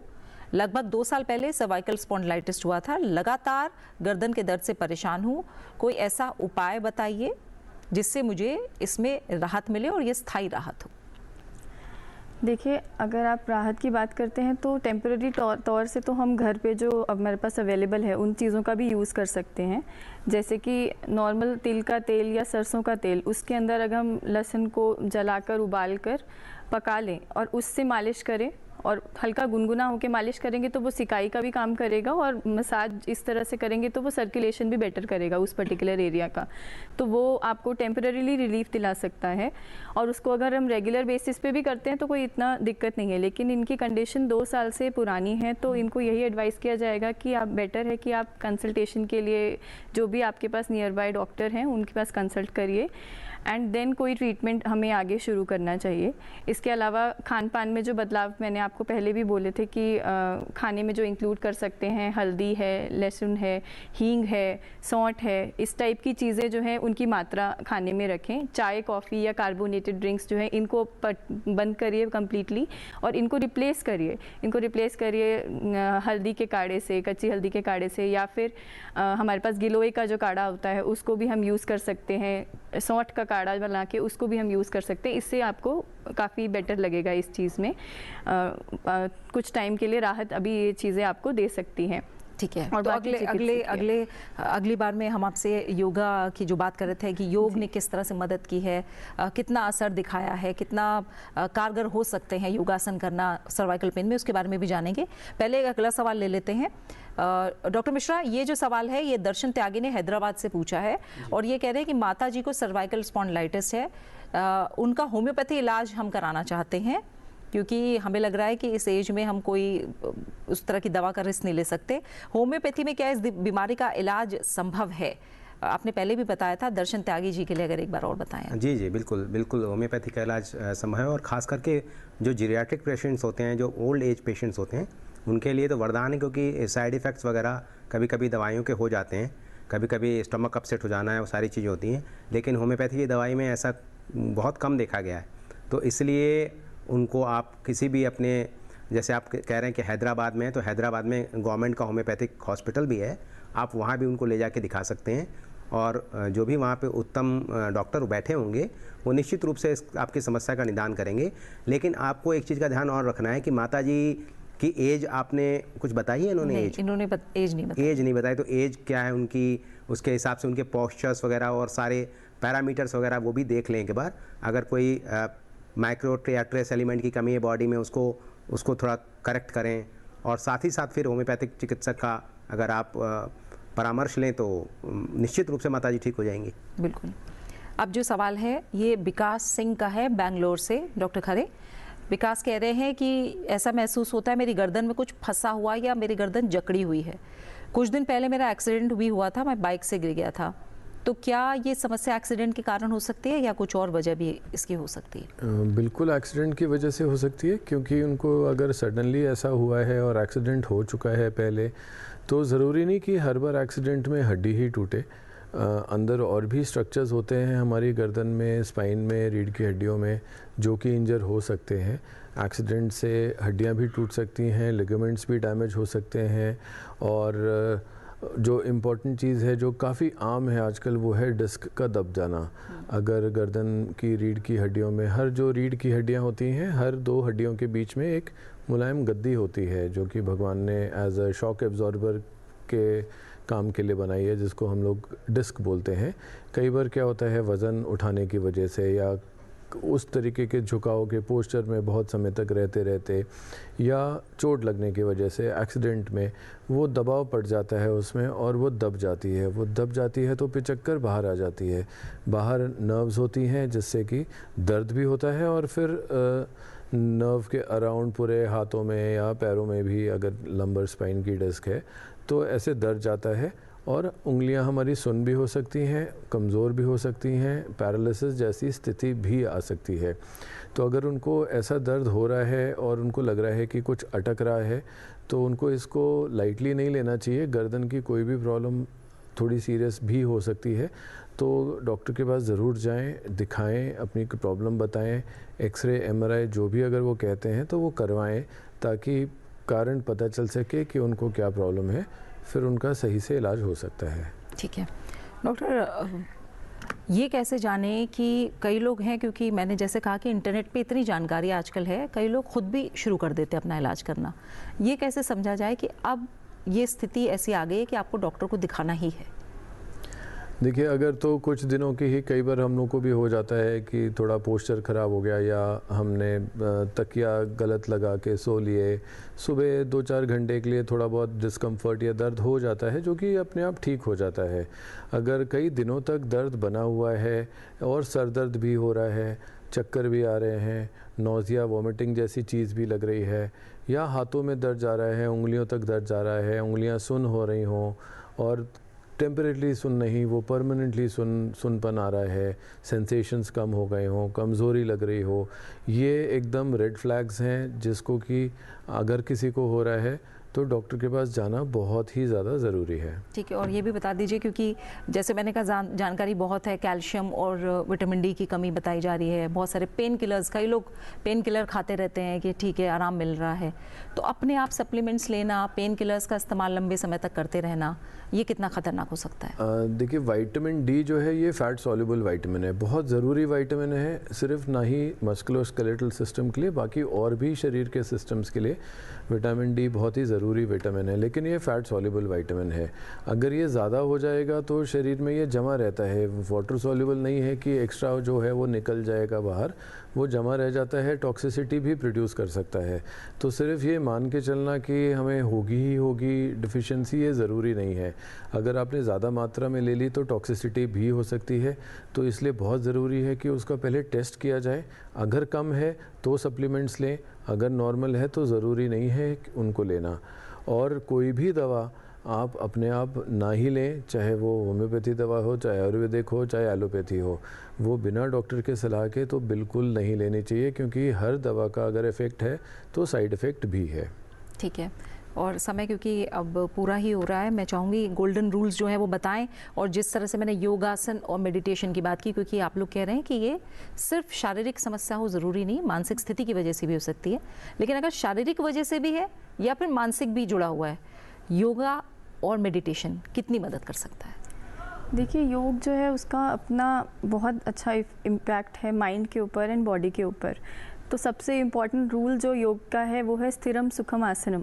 मतलब कोई भी एक्सरसाइज अगर हम कर रहे हैं तो उसका पोस्चर जो है हमें करेक्टली परफॉर्म करना चाहिए, और इतना कोई भी आसन हमें जो करना है वो हमारे बॉडी को डिस्कम्फर्ट कॉज नहीं करना चाहिए। तो उसी स्टेट में हमें कोई भी आसन जो है परफॉर्म करना चाहिए। तो जब हम सर्वाइकल की बात करते हैं तो मकर आसन है, भुजंग आसन है, और स्लो नेक रोलिंग मूवमेंट्स जो है वो हमें काफ़ी अच्छा इम्पैक्ट देते हैं। लेकिन जो नेक मूवमेंट्स हैं सर्वाइकल के पेशेंट को वो किसी सपोर्ट के साथ ही करना चाहिए, क्योंकि उस केस में क्या है, वो चक्कर आने का उनको हो सकता है, कभी चक्कर आ गए और फॉल की भी गुंजाइश रहती है उस केस में। तो इसलिए हमेशा सपोर्ट के साथ हमें उसे करना है। प्राणायाम है, भ्रामरी है, ये आपके माइंड को भी रिलैक्स करता है, तो माइंड के लिए भी एक अच्छा ट्रीटमेंट है। और ये सिर्फ सर्वाइकल पेशेंट्स को ही नहीं करना चाहिए, हेल्दी इंडिविजुअल्स को भी ये परफॉर्म करना चाहिए डेली बेसिस पे, क्योंकि ये सब चीज़ें अगर हमने डेली बेसिस में इंकलकेट कर लिया, अपने लाइफस्टाइल में इंकलकेट कर लिया, तो ये सब प्रॉब्लम्स हमें कभी आएंगे ही नहीं। और इसके अलावा अगर आप सर्वाइकल पेशेंट नहीं हैं तो ओवरऑल बॉडी के लिए सूर्य नमस्कार बहुत अच्छी एक्सरसाइज है, क्योंकि उसमें आपको पूरा स्ट्रेचिंग ओवरऑल बॉडी का होता है। और अगर उसके पोस्चर्स आप अच्छे से परफॉर्म करते हैं तो आपको वो मेंटली भी रिलीफ देता है एंड फिजिकली भी आपको बहुत अच्छा उसको परफॉर्म करने के बाद लगता है। तो मुझे लगता है कि ये काफ़ी अच्छा रहता है हेल्दी इंडिविजुअल के लिए भी। और बहुत अगर 2 लाइन में आप जाते जाते, जो मैंने गोल्डन रूल्स की बात है, जाते जाते आप और क्या सलाह देंगी लोगों को? सबसे पहले कि आप अपने आहार यानी कि अपने डाइट जो है उसको अगर कंट्रोल करें, मतलब बाहर का खाना ना खाएं, फर्मेंटेड फूड ना लें, कार्बोनेटेड ड्रिंक्स ना लें, स्टेल फूड ना लें, जो आजकल बिजी लाइफस्टाइल की वजह से सबको ही कभी ना कभी लेना पड़ता है कि टाइम नहीं है और हम लोग बस ऑर्डर किया और बस खा लिया। तो वो सब चीज़ें हमें जितना हो सके उसको अवॉइड करना चाहिए। फ्रेशली प्रिपेयर्ड घर का खाना सबसे बेस्ट है। और दूसरा, अपने बॉडी रेगुलर लाइफस्टाइल में एक्सरसाइज, किसी भी टाइप का एक्सरसाइज जो है वो आपको इंक्लूड करना चाहिए। मैं योग ही नहीं कहूँगी, जिस टाइप का एक्सरसाइज जो आप फॉलो कर पाएँ थ्रू आउट, वो आपको इन्वॉल्व करना चाहिए। और योग भी अगर आप 10 मिनट भी कर पाएंगे तो आपको मेंटली भी रिलीफ मिलेगा, तो वो अच्छा रहेगा। इसके अलावा कोई भी टाइप का ट्रीटमेंट लेने से पहले इंटरनेट से सर्च करके ट्रीटमेंट ना शुरू करें और डॉक्टर की सलाह लें, चाहे आप किसी भी टाइप का ट्रीटमेंट लेना चाहेंगे। तो मुझे लगता है बिल्कुल। डॉक्टर मिश्रा, आप क्या बताएंगे? हाँ, मेरा ये कहना है कि जैसे हम लोग आजकल सोशल मीडिया के प्लेटफॉर्म पे हैं, तो हम लोगों को जो है ना वो लाइक्स और उस पर ज़्यादा डिपेंडेंट रहते हैं। पर हमारे अगर हम अपने घर की बात करें तो 10 लोग अगर मौजूद हैं तो 10 मोबाइल में लाइक कर रहे हैं, आपस में बात नहीं कर रहे हैं। तो जो हमारी सामाजिक दूरी है वो बढ़ गई है और वर्चुअल नज़दीकियाँ काफ़ी पास हो गई हैं। तो अब जैसे हम एक एग्जांपल लेते हैं कि मेट्रो में ही अगर आप देखें जा करके, ट्रेन में ही देखें, बस में ही देखें, एरोप्लेन में ही देखें, कितने लोग आपको स्क्रीन टाइम देते हुए मिलेंगे। कान में उन्होंने एयरपॉड लगाया हुआ है या हेडफोन लगाए हुए हैं और स्क्रीन में हमेशा एक ही पोस्चर में 2-2, ढाई घंटे बैठ करके देखते हैं। ये आने वाले युवा वर्ग के लिए बहुत बड़ी चेतावनी है। आज से 10-20 साल बाद बहुत ज़्यादा ये बीमारी बढ़ने वाली है, क्योंकि अभी हम लोग यंग स्टेज पे हैं। इंडिया यंग पॉपुलेशन में, इंडिया कंट्री में अपने ज़्यादा है, लेकिन आगे आने वाले समय में बहुत ही खतरनाक बीमारियां होनी शुरू हो जाएंगी अगर इस पर नियंत्रण नहीं रखा गया। तो मेरे चिकित्सक होने के नाते, और ये आपका एक हमारा राष्ट्रीय चैनल है, इसके नाते मेरा ये एक सबको संदेश है कि अभी से ही आप इस चीज़ को थोड़ा सा बढ़ावा दें। आप ट्रेन में बैठें, बात करें अगल बगल वाले से, ऐसे टाइम पास करें। हमेशा मोबाइल देखते रहना, हमेशा उसमें स्क्रॉल करते रहना, ये भी एक तरीके की बीमारी का सूचक है। तो उससे अगर आप बाहर निकलेंगे तो अवश्य ही आपके नेक पेन और साथ ही साथ मानसिक बौद्धिक क्षमता में भी बढ़ावा होगा। यही मेरा कहना है। बिल्कुल। डॉक्टर राहुल खरे? बिल्कुल मैं सहमत हूँ जो डॉक्टर आकांक्षा और डॉक्टर मिश्रा ने बोला। और इसके अलावा मैं बस ये कहना चाहूँगा कि एक्सरसाइज का बहुत बड़ा रोल है। मसल्स को स्ट्रॉन्ग करना है, हेल्दी डाइट का पालन करें, पोस्चर की बात हो चुकी है, पोस्चर बिल्कुल सही रखें और स्वस्थ रहें, मस्त रहें। बिल्कुल। तो देखा आपने, जो आज ज़रूरी सलाह और सुझाव तीनों ही विशेषज्ञों ने दिए हैं, उन्हें अपनाइए और कहीं ना कहीं जीवन में लागू कीजिए और जो सर्वाइकल पेन की समस्या के साथ साथ और भी जो तमाम तरह की समस्याएं हो सकती हैं स्वास्थ्य से जुड़ी हुई, उनसे आप कोसों दूर रह सकेंगे। डॉक्टर राहुल खरे आपका, डॉक्टर आकांक्षा ठाकुर आपका, डॉक्टर एस.के. मिश्रा, आप तीनों मेहमानों का बहुत बहुत शुक्रिया हमारे साथ इस चर्चा में जुड़ने के लिए। तो गर्दन दर्द एक बीमारी, एक समस्या नहीं, एक चेतावनी भी है। हमारी चाल, हमारी सोच, हमारी आदतें कहीं ना कहीं गलत दिशा में जा रही हैं। दवाएं मदद कर सकती हैं, पर दिशा बदलना हमारा काम है। आपने देखा कि हर चिकित्सा पद्धति का अपना स्थान है और कहीं ना कहीं जो बेसिक प्रिंसिपल्स हैं वो सब एक ही तरफ इशारा करते हैं कि अपनी जीवन शैली पे बदलाव लाइए और एक तरह से जो हम टेक्निकल दुनिया में, टेक्नो वर्ल्ड में जो घुसते चले जा रहे हैं, उनसे थोड़ा बाहर निकलकर अपनी सेहत पर ध्यान देना बहुत ज़रूरी है और हमें चुनना है सिर्फ इलाज नहीं बल्कि सही जीवन शैली को। इसी के साथ इस अंक में फिलहाल इतना ही। अपना अच्छे से ख्याल रखिए और मुझे दीजिए इजाज़त। नमस्कार।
मैं भारत का संविधान हूं, दुनिया के सबसे बड़े लोकतंत्र की आस्था का केंद्र हूं। मुझे याद है जब मेरे निर्माण के दौरान मेरे तमाम शिल्पकार एक बुनियादी बात को लेकर एक मत थे कि भविष्य का भारत तमाम तरह के भेदभाव से मुक्त हो।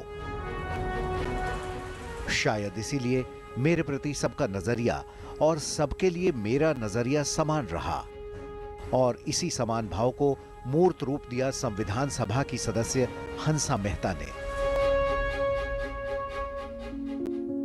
मेरे शिल्पकारों ने मेरे देश की एक अलग पहचान के लिए राष्ट्रीय ध्वज होने की जरूरत समझी और तिरंगे को अपनाया।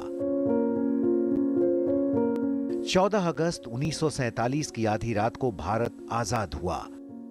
सत्ता हस्तांतरण के इसी ऐतिहासिक अवसर पर संविधान सभा को आजाद भारत की महिलाओं की तरफ से हंसा मेहता ने देश के पहले राष्ट्रपति डॉक्टर राजेंद्र प्रसाद को तिरंगा झंडा दिया और वही तिरंगा झंडा रात के 12 बजे फहराया गया। तिरंगा देते हुए हंसा मेहता ने कहा, We have fought, suffered and sacrificed in the cause of our country's freedom. We have today attained our goals. In presenting this symbol of our freedom, we once more offer our services to the nation. We pledge ourselves to work for a great India, for building up a nation that will be a nation among nations. Hansa Mehta मेरी उन विद्वान महिला सदस्यों में एक थीं जिन्होंने सामाजिक परिवर्तन के लिए प्रयास किए। समान नागरिक संहिता को हमारे मौलिक अधिकारों का अंग होना चाहिए। इसी मांग को हंसा मेहता ने ड्राफ्टिंग कमेटी के सामने रखा, जिस पर कई सदस्यों ने सहमति भी जताई। लेकिन कुछ सदस्यों की असहमति के कारण आज भी हंसा मेहता की ये मांग पूरी नहीं हो पाई है। सामाजिक बुराई को लेकर संविधान सभा में हुई चर्चा के दौरान हंसा मेहता ने अपनी राय रखी। शराबबंदी पर हुई चर्चा के दौरान हंसा मेहता ने कहा कि शराब बनाने और खुलेआम इसकी बिक्री पर पाबंदी लगाना फायदेमंद होगा। ऐसा होने से शराब पीने वाला प्रलोभन से दूर रहेगा। हंसा मेहता के कई प्रयासों में से एक सबसे महत्वपूर्ण प्रयास था बेटियों के लिए आर्थिक आजादी की मांग। आजादी के बाद संसद में हिंदू कोड बिल पर बहस के दौरान पुरजोर तरीके से पिता की संपत्ति में बेटी और बेटे के समान अधिकार की बात कही। सिर्फ यही नहीं, अंतर्राष्ट्रीय स्तर पर भी उन्होंने लिंग पक्षपात को लेकर अपनी संवेदनशील सोच का परिचय दिया और पूरी विश्व बिरादरी को एक बड़ी गलती सुधारने के लिए सहमत कर दिया। I cannot say that I feel as exhilarated as I did when we adopted the draft Universal Declaration of Human Rights.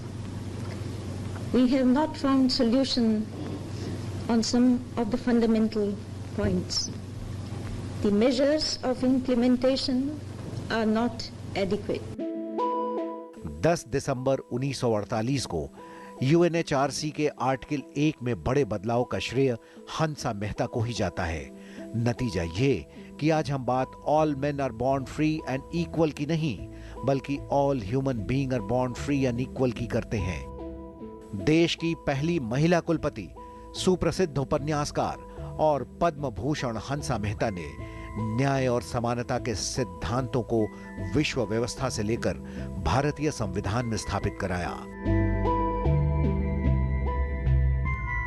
अगली बार बात एक ऐसे ही और संविधान निर्माता की।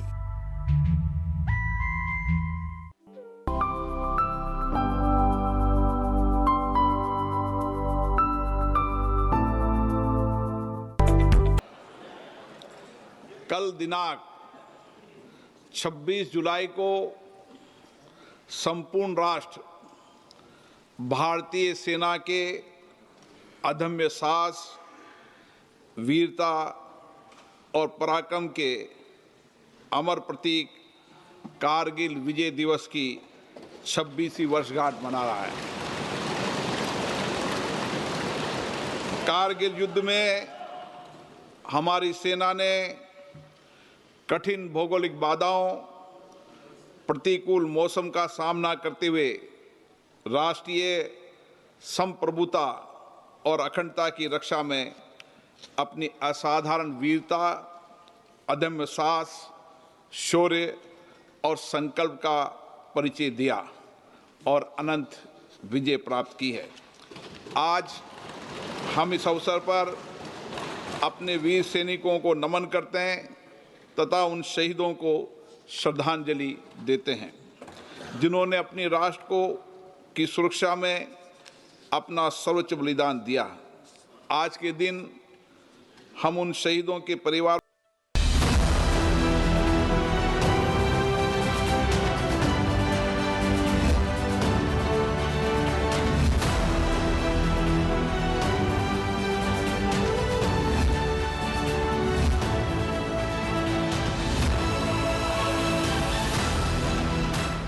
In the vastness of space, where silence speaks louder than thunder, the aspirations of a rising India reach for the stars.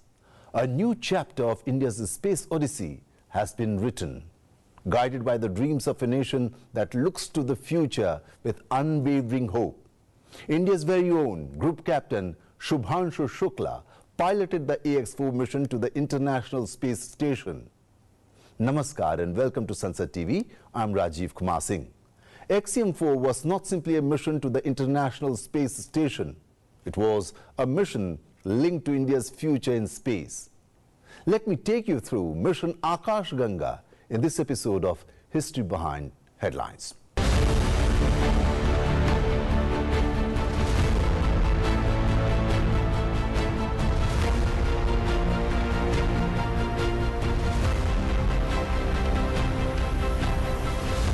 चालीस साल बाद हम वापस अंतरिक्ष में पहुंच गए हैं और कमाल की राइड थी। इस समय हम 7.5 किलोमीटर प्रति सेकंड की रफ्तार से पृथ्वी के चारों तरफ घूम रहे हैं और मेरे कंधे पे मेरे साथ मेरा तिरंगा है जो मुझे बता रहा है कि नहीं हूँ। It was in partnership with Elon Musk's SpaceX and NASA. The flight used SpaceX Falcon 9 Block 5 rocket to place Crew Dragon C-213 into low Earth orbit. This was the maiden flight of the C-213 spacecraft, the fifth and final Crew Dragon to be built. Mission Akash Ganga was born out of the India-US joint statement during Prime Minister Narendra Modi's state visit to the United States in June 2023. The agreement envisioned a collaborative effort between ISRO and NASA to send an Indian astronaut to the International Space Station, marking a new chapter in Indo-US space cooperation. The AX-4 mission carried with it the hopes of humanity of bridging divides and pushing the boundaries of what is possible, one orbit at a time. Among the crew of 4 was India's very own Group Captain Shubhanshu Shukla. Namaste. I am Group Captain Shubhanshu Shukla and I am the mission pilot for AX-4 mission.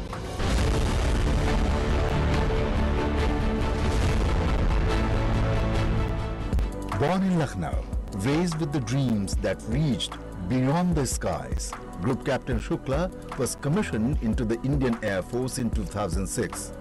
In nearly 2 decades of service, Shukla flew aircrafts that defined Indian aviation might.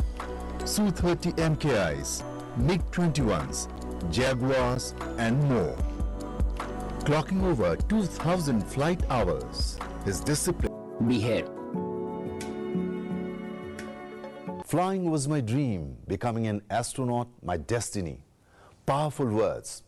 Only a few can claim to have lived such a dream as Group Captain Shubhanshu Shukla.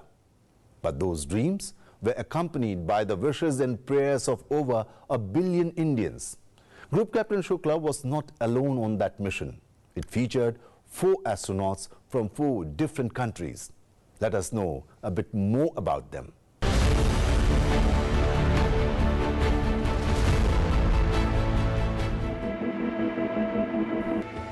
Mission Akash Ganga or XCM-4 was led by veteran NASA astronaut Peggy Whitson. Alongside her, Slavoj Uznansky of Poland, Tibor Kapu of Hungary, and of course, India's Shubhanshu Shukla. For me, having final suit-up drills, the AX-4 crew trained intensively. Their destination, the International Space Station, where science meets collaboration in low Earth orbit. India's tryst with cosmos is a saga that spans millennia, reaching far beyond the modern era of rocketry and satellites. The ancient Indian civilization nurtured a profound tradition of astronomy, marked by meticulous observations of celestial phenomena and the development of remarkably sophisticated systems. With a glorious past and a future brimming with promise, India stands poised to prove that for her, the sky is not the limit, but just the beginning.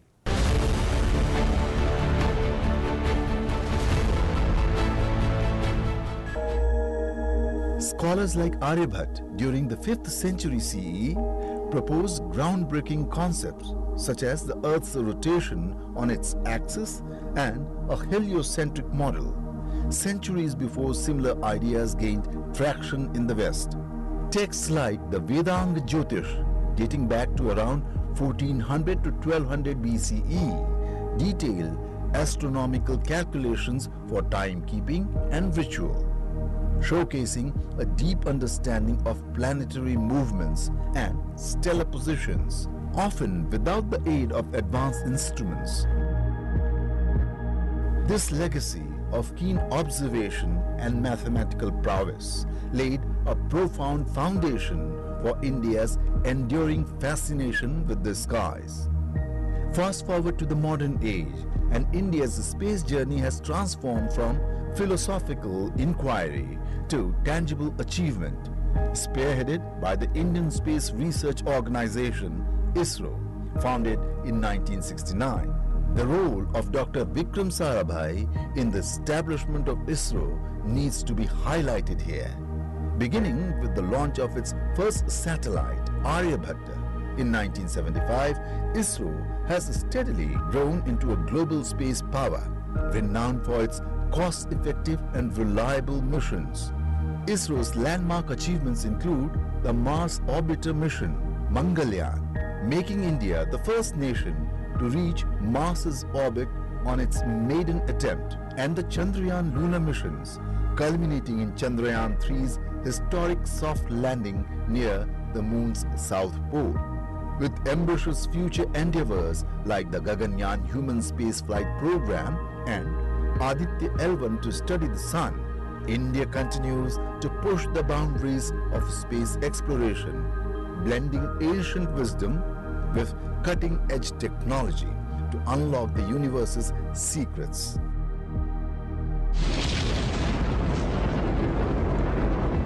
When it comes to India's venturing into space, who can forget Rakesh Sharma's historic journey over 4 decades ago? On April 3rd, 1984, Rakesh Sharma is an integral part of our development program of the Gaganyaan. He participates in our reviews, he contributes in many ways in terms of the Gaganyaan design and development. So we need actually many more astronauts in India who will be able to help us in terms of engineering the systems, because the human to machine interface is a very complex system. And the input for this and demonstrates India's growing capabilities in space research and technology. The group carried study of space microalgae. This has helped to explore the use of microalgae in producing essential life support elements such as food, oxygen and biofuels in space.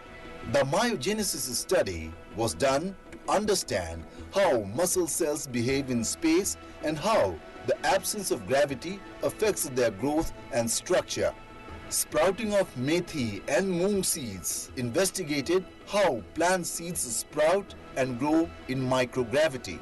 The group also carried studies on astronaut health and safety to measure the effects of spaceflight on astronauts' physical and mental health.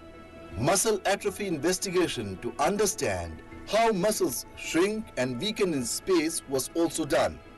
Shubhanshu Shukla also led the study on Indian strain of tardigrades to identify genes responsible for the extreme survival abilities of the tardigrades. Some other experiments also included the study of carbon and nitrogen recycling in space.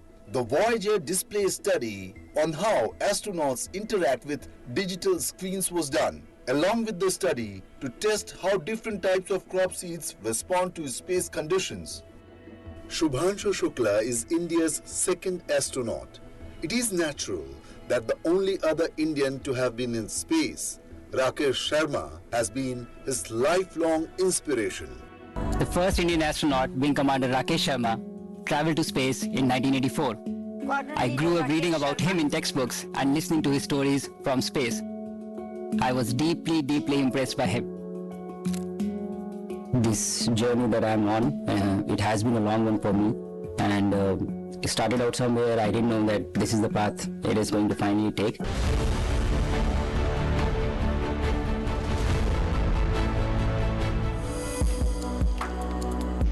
While Group Captain Shubhanshu Shukla has embarked on his journey aboard a commercial international mission, India is preparing for its own historic liftoff with the much-awaited Gaganyaan mission. 2, 1. Led by ISRO, Gaganyaan marks India's first fully indigenous human space flight program. It is more than just a mission. It is a symbol of a nation coming into its own as a formidable space power. The main part is to have Gaganyaan working. So you have to understand robotic and human spaceflight are completely different games. One is relatively low cost, and there is to be a huge level of redundancy if you're flying humans in space.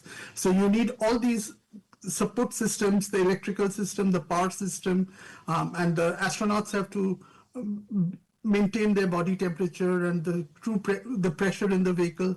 So it's enormously complex. And what do you do if one of the systems fail? And that is where redundancy comes into the picture. So I think that part is actually going to be very big. I mean, that is actually what building your own capability is. Here, you're actually making a ride on another vehicle which belongs to SpaceX, but developing the capability of having your own vehicle to space, that is perhaps the harder part. The project aims to send Indian astronauts, Vyomanauts, or Gagan. Important for India, and it comes at a very opportune time. On 15th August 2018, Honorable Prime Minister of India announced that a son or daughter of the country would fly to space soon. And as a result, Mission Gaganyaan was born. Currently, a lot of people are working very hard to make that dream a reality. I am confident that the lessons learned during Axiom 4 mission are going to prove invaluable for our journey back home. And currently going on. And we have selected these astronauts for specifically that program, Gaganyaan, and they are waiting for Gaganyaan to become a reality. So while we send someone during this course of the period, the questions are many, and what the purpose of sending it becomes more relevant. Shukla's flight is integrated into ISRO's goals, offering critical operational insights for upcoming missions. His real-time experiences will provide key safety inputs and risk reduction strategies for Gaganyaan.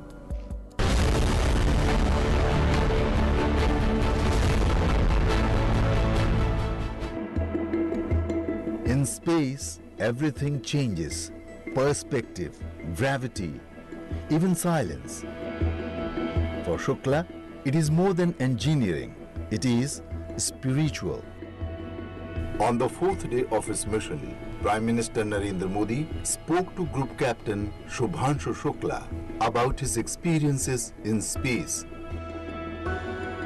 अच्छा, शुभ अंतरिक्ष की विशालता देखकर सबसे पहला विचार क्या है आपको? पृथ्वी को बाहर से देख के जो पहला ख्याल और पहला जो थॉट मन में आया वो ये था कि पृथ्वी बिल्कुल एक दिखती है। भारत सच में बहुत भव्य दिखता है, बहुत बड़ा दिखता है, या जितना हम मैप पे देखते हैं उससे कहीं ज्यादा बड़ा।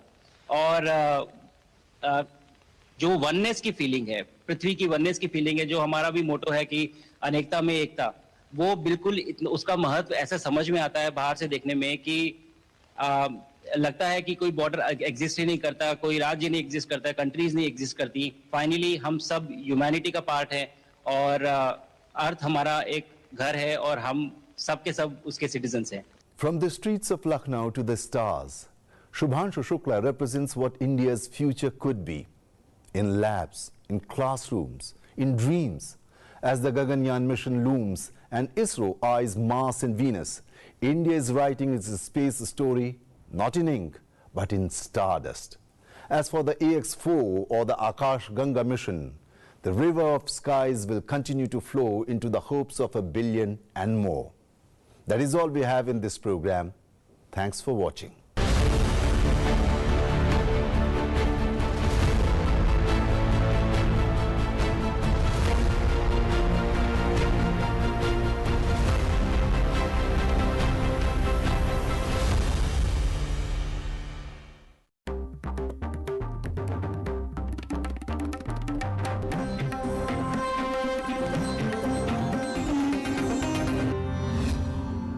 नमस्कार,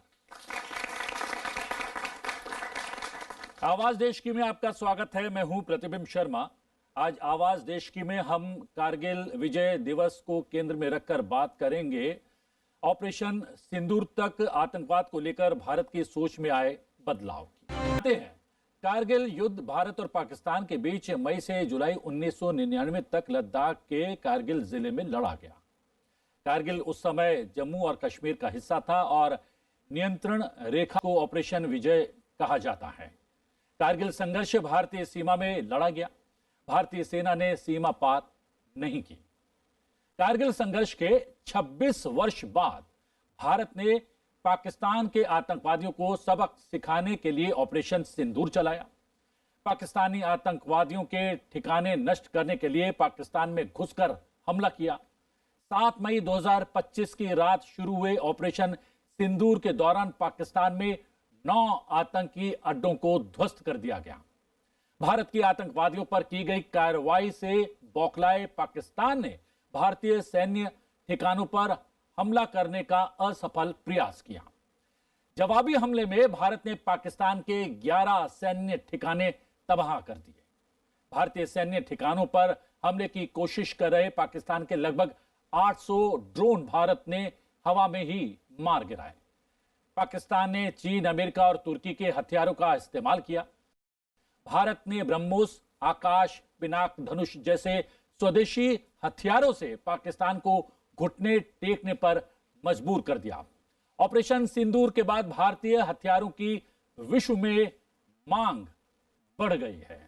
जी हाँ, पूरे विषय को जानने समझने की कोशिश करेंगे दो विशेषज्ञों के माध्यम से। मेजर जनरल अश्विनी कुमार सुयाच, सेवानिवृत्त रक्षा विशेषज्ञ, हमारे साथ मौजूद है। आपका बहुत बहुत स्वागत है। Thank you. Lieutenant general Sanjay Kulkarni, सेवानिवृत्त रक्षा विशेषज्ञ, भी हमारे साथ मौजूद हैं। संजय जी, आपका भी बहुत बहुत स्वागत है। और स्वागत है भारत की आवाज बनकर आए इन युवाओं का भी।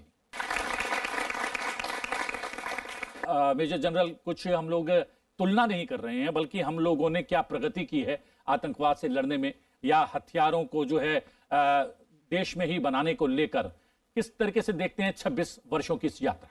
देखो, बहुत फर्क आया, इसमें कोई शक नहीं। भारत कहां था और कहां पहुंच गया। और स्पेशली अगर इंडिजिनस की बात करें, एक ऐसा समय था जब करीब करीब 75 से 80% हम जो हथियार वो बाहर से खरीदते थे, चाहे वो रूस था, चाहे वो फ्रांस था, इजराइल था, अमेरिका था। मगर आज हम 80% हथियार खुद बनाते हैं और ये काबिल तारीफ है। ये देखें कि आज की तारीख में जो ब्रह्मोस मिसाइल हैं वो भारत ने खुद बनाई है रूस के साथ मिलके। उसके बाद जो आकाश तीर, आपका एयर डिफेंस सिस्टम, वो भारत ने बनाया था। दूसरा बड़ा बदलाव आया माइंडसेट में। देखो, पहले जो था कि आप ये समझे कि आतंकवादी घटनाएं हो जाती थी तो हम रिएक्टिव थे, हम सोचते थे कि क्या उसका जवाब दें या ना दें, और इससे कहीं ना कहीं पाकिस्तान को एक प्रोत्साहन मिलता जा रहा था। वो बार बार आतंकवादी घटनाएं करता जा रहा था। मगर ऑपरेशन सिंदूर जो स्पेशली इससे पहले जो उड़ी हुआ, उसके बाद एक सर्जिकल स्ट्राइक हुई, उसके बाद पुलवामा हुआ, घुस के अंदर मारा गया, वो भी कहीं पीओके में नहीं बल्कि खैबर पख्तूनख्वा में, बालाकोट में। मगर उसके अंदर भी इतना बड़ा हमला नहीं हुआ था जितना सिंदूर में हुआ, जब हमारे 26 निहत्थे लोगों को उनके बच्चों के और उनकी फैमिली के सामने मारा गया। तो भारत के प्रधानमंत्री ने डिक्लेयर कर दिया, इनफ इज इनफ, अब हम आपके घर में घुस के मारेंगे। और अभी एक नया न्यू नॉर्मल हो गया कि अगर कोई भी टेररिस्ट एक्शन होगा, it will be considered as an act of war. और आप देखें, इन 4 दिनों के अंदर हमने पाकिस्तान के घुटने टिका दिए। तो अगर पहले दिन अगर देखें 6 और 7 की जो रात थी, उसमें उसके नो टेरर इंफ्रास्ट्रक्चर को बिल्कुल बर्बाद कर दिया। उसके अंदर आप देखें, लश्कर तोबा जैसे मोहम्मद हिजबुल मुजाहिदीन का जो हेडक्वार्टर था मुदीर का, भावलपुर और मुजफ्फराबाद में, उनको नष्ट किया। 100 से ज्यादा आतंकवादियों को मारा। और फिर हमने कहा कि अब हमारी तरफ से कुछ नहीं, क्योंकि पाकिस्तान ने दोबारा हमला किया हमारे सिविलियन टारगेट और मिलिट्री टारगेट पे। इसीलिए हमने जो रात 9-10 को दोबारा उनके 11 जो लीडिंग एयरफील्ड्स हैं उनको बर्बाद कर दिया। सरगोदा, नूर खान, जकोबाबाद आपका, और इसके साथ साथ स्कार्दू, बोलारी, उन सबको इतना नष्ट कर दिया। अगले 3-4 महीने के लिए वो काम करने के लिए बिल्कुल नाकाम है। यही नहीं, ये करके दिखा दिया कि जो पाकिस्तान का एयर डिफेंस सिस्टम था, पाकिस्तान को जो हथियार मिले थे, जो चीन से मिले थे, जो तुर्की से मिले थे, उनको हमने नष्ट कर दिया। PL-15 जो air to air missile beyond visual range China से मिली थी, वो नाकाम रही। पाकिस्तान को जो एयर डिफेंस सिस्टम मिला था HQ-9 HQ-15, वो काम करना नहीं पाया भारत के हथियारों के सामने। और भारत की जो ब्रह्मोस मिसाइल जो उसने हमले किए, सटीक किए। और जब पाकिस्तान ने हमारे ऊपर कुछ हमले किए थे, हमारा air defence system multi layer था, जिसके अंदर S-400 भी था और उसके साथ साथ आपका पिनाका भी था, L-70 भी था, आकाश तीर था जो भारत में बना था। एक भी मिसाइल भारत के अंदर नहीं गिर पाई या उसने हमला सटीक नहीं था। तो मैं ये कहूंगा कि ये जो ऑपरेशन सिंदूर जो अभी खत्म नहीं हुआ, अभी भी उसमें पोज है। भारत ने पाकिस्तान के घुटने टिकवा दिए, इसमें कोई शक नहीं। और ये सच्चाई है, पाकिस्तान को जो हेल्प मिली थी, चीन के जो हथियार थे, उनकी जो आज की तारीख में सुनने में आया 20% के करीब उनके जो अप्रूवल रेटिंग गिर गई है। PL-15 की या HQ-9 या HQ-15, JF-10C जो देश खरीदना चाहते थे चीन से मना कर गए हैं। JF-17, J-10C, ये हालात हैं। आज S-400 ब्रह्मोस मिसाइल और आकाश तीर को 18 देश खरीदने के लिए तैयार है। मुझे लगता है जो हमने प्राप्त किया ऑपरेशन सिंदूर में वो काबिल तारीफ था। भारत की अप्रोच, भारत की स्ट्रेटेजी चेंज होगी। आज हम प्रोएक्टिव हैं, हमने एक न्यू नॉर्मल ड्रॉ कर दिया। अगर आप कोई भी टेररिस्ट एक्शन करोगे it will be considered an act of war और आम आपके घर में घुस के मारेंगे। लेफ्टिनेंट जनरल कुलकर्णी, क्या कारगिल की घटना एक आई ओपनर थी और उससे सीख लेकर ही हम लोगों ने इतनी प्रगति की इस क्षेत्र में और आज हम यहाँ पर पहुंच गए हैं कि स्वदेशी हथियारों से न केवल आतंकवादियों के ठिकानों को निस्तनाबूद कर रहे हैं, साथ ही साथ पाकिस्तान के होश भी ठिकाने लगा रहे हैं। ये एक पाकिस्तान जो अपना पड़ोसी देश है और जिसकी जो फितरत है उसमें कोई तब्दीली नहीं आई, चाहे आप 1947 ले लीजिएगा या फिर ऑपरेशन सिंदूर को हमें लॉन्च करना पड़ा, क्योंकि पाकिस्तान एक जिसका जो नींव है वो भारत के बरखिलाफ, भारत से दुश्मनी और एक मजहबी तौर पर जो देश खड़ा हुआ है उसको देखते हुए हमें ज़रूर देखना है कि पाकिस्तान को सबक सिखाना। हम लोगों ने 75 साल से ज़्यादा बहुत नरमी से हम पेश आए, हम सोच रहे थे कि पड़ोसी है, पड़ोसी होने के नाते उसके साथ अच्छा व्यवहार करना चाहिए, तो पाकिस्तान की फितरत में कोई फ़र्क नहीं आया, वो वैसे का वैसे ही है और उसकी जो सोच है वो भारत विरोधी रही। चाहे 1947 में हमने देखा, 1965 में देखा, 1971 में देखा, कारगिल वॉर में देखा, सियाचिन में देख रहे हैं हम लोग आज तक। और ऑपरेशन सिंदूर जब हमने लॉन्च किया, मकसद एक ही था कि अब पाकिस्तान को सबक सिखाना है, पाकिस्तान को दिखाना है कि अब सर के ऊपर से पानी बह गया है। अब ये हम लोग जो बार बार हम बात करते हैं, आपसे बात करनी चाहिए, पड़ोसी है बात करनी चाहिए, तो बात तब करेंगे अब जब आतंक जो है वो आप अपने देश से हमारे देश में नहीं फैलाएंगे। इसको देखते हुए मुझे लगता है कहीं ना कहीं अब शायद, मैं फिर से शब्द इस्तेमाल कर रहा हूँ, शायद पाकिस्तान को आज लग रहा है कि हिंदुस्तान वो नहीं है जो वो सोचता था। उसकी नज़र में हिंदुस्तान एक ऐसा देश था जो हर हमेशा बोलेगा पर करेगा नहीं। अब हिंदुस्तान में एक तो नेतृत्व बदल गया, हिंदुस्तान की जो आर्थिक स्थिति है बहुत ज़बरदस्त बदलाव आया है, उसकी डिप्लोमेसी में, उसकी टेक्नोलॉजी में। पाकिस्तान सिर्फ आतंक का सौदागर बन करके रह गया। हिंदुस्तान में जो तरक्की देखी गई, अब विश्व में एक चौथी आर्थिक स्थिति बहुत बड़ा माना रखता है और उसके बाद तीसरी आर्थिक स्थिति बनने के लिए खड़े हैं। शायद 2-3 साल में the world 3rd largest economy बनेगा हिंदुस्तान। तो ऐसे संदर्भ में मैं देखता हूं कि पाकिस्तान को शायद, चाहे पाकिस्तान को चीन सपोर्ट करता है, इसमें भी कोई शक नहीं, पाकिस्तान के 81% हथियार चीन के हैं, उससे पहले अमेरिका के हथियार होते थे, अब चीन से हथियार है। कभी वो अल्लाह आर्मी अमेरिका के तरफ जाता है, कभी चीन की गोद में जाके बैठ जाता है। तो एक अस्तित्व जो है पाकिस्तान का, वो अब अस्तित्व नहीं रहा। पाकिस्तान खुद अपने अस्तित्व की पहचानने में दिक्कत आ रही है और हिंदुस्तान बहुत आगे चला गया है। तो आज सिंदूर के बाद, खासकर सिंदूर के बाद, जैसे आप बार बार बोल रहे हैं कि any act of terror will be seen as an act of war. अब इंडस वाटर ट्रीटी को लेकर के, पानी को लेकर के हमने इतने सालों साल पानी दिया इस मकसद से कि देश जो है पड़ोसी है, चलो कोई बात नहीं, आज सुधरेगा कल सुधरेगा, तो वो सुधरने में नहीं है।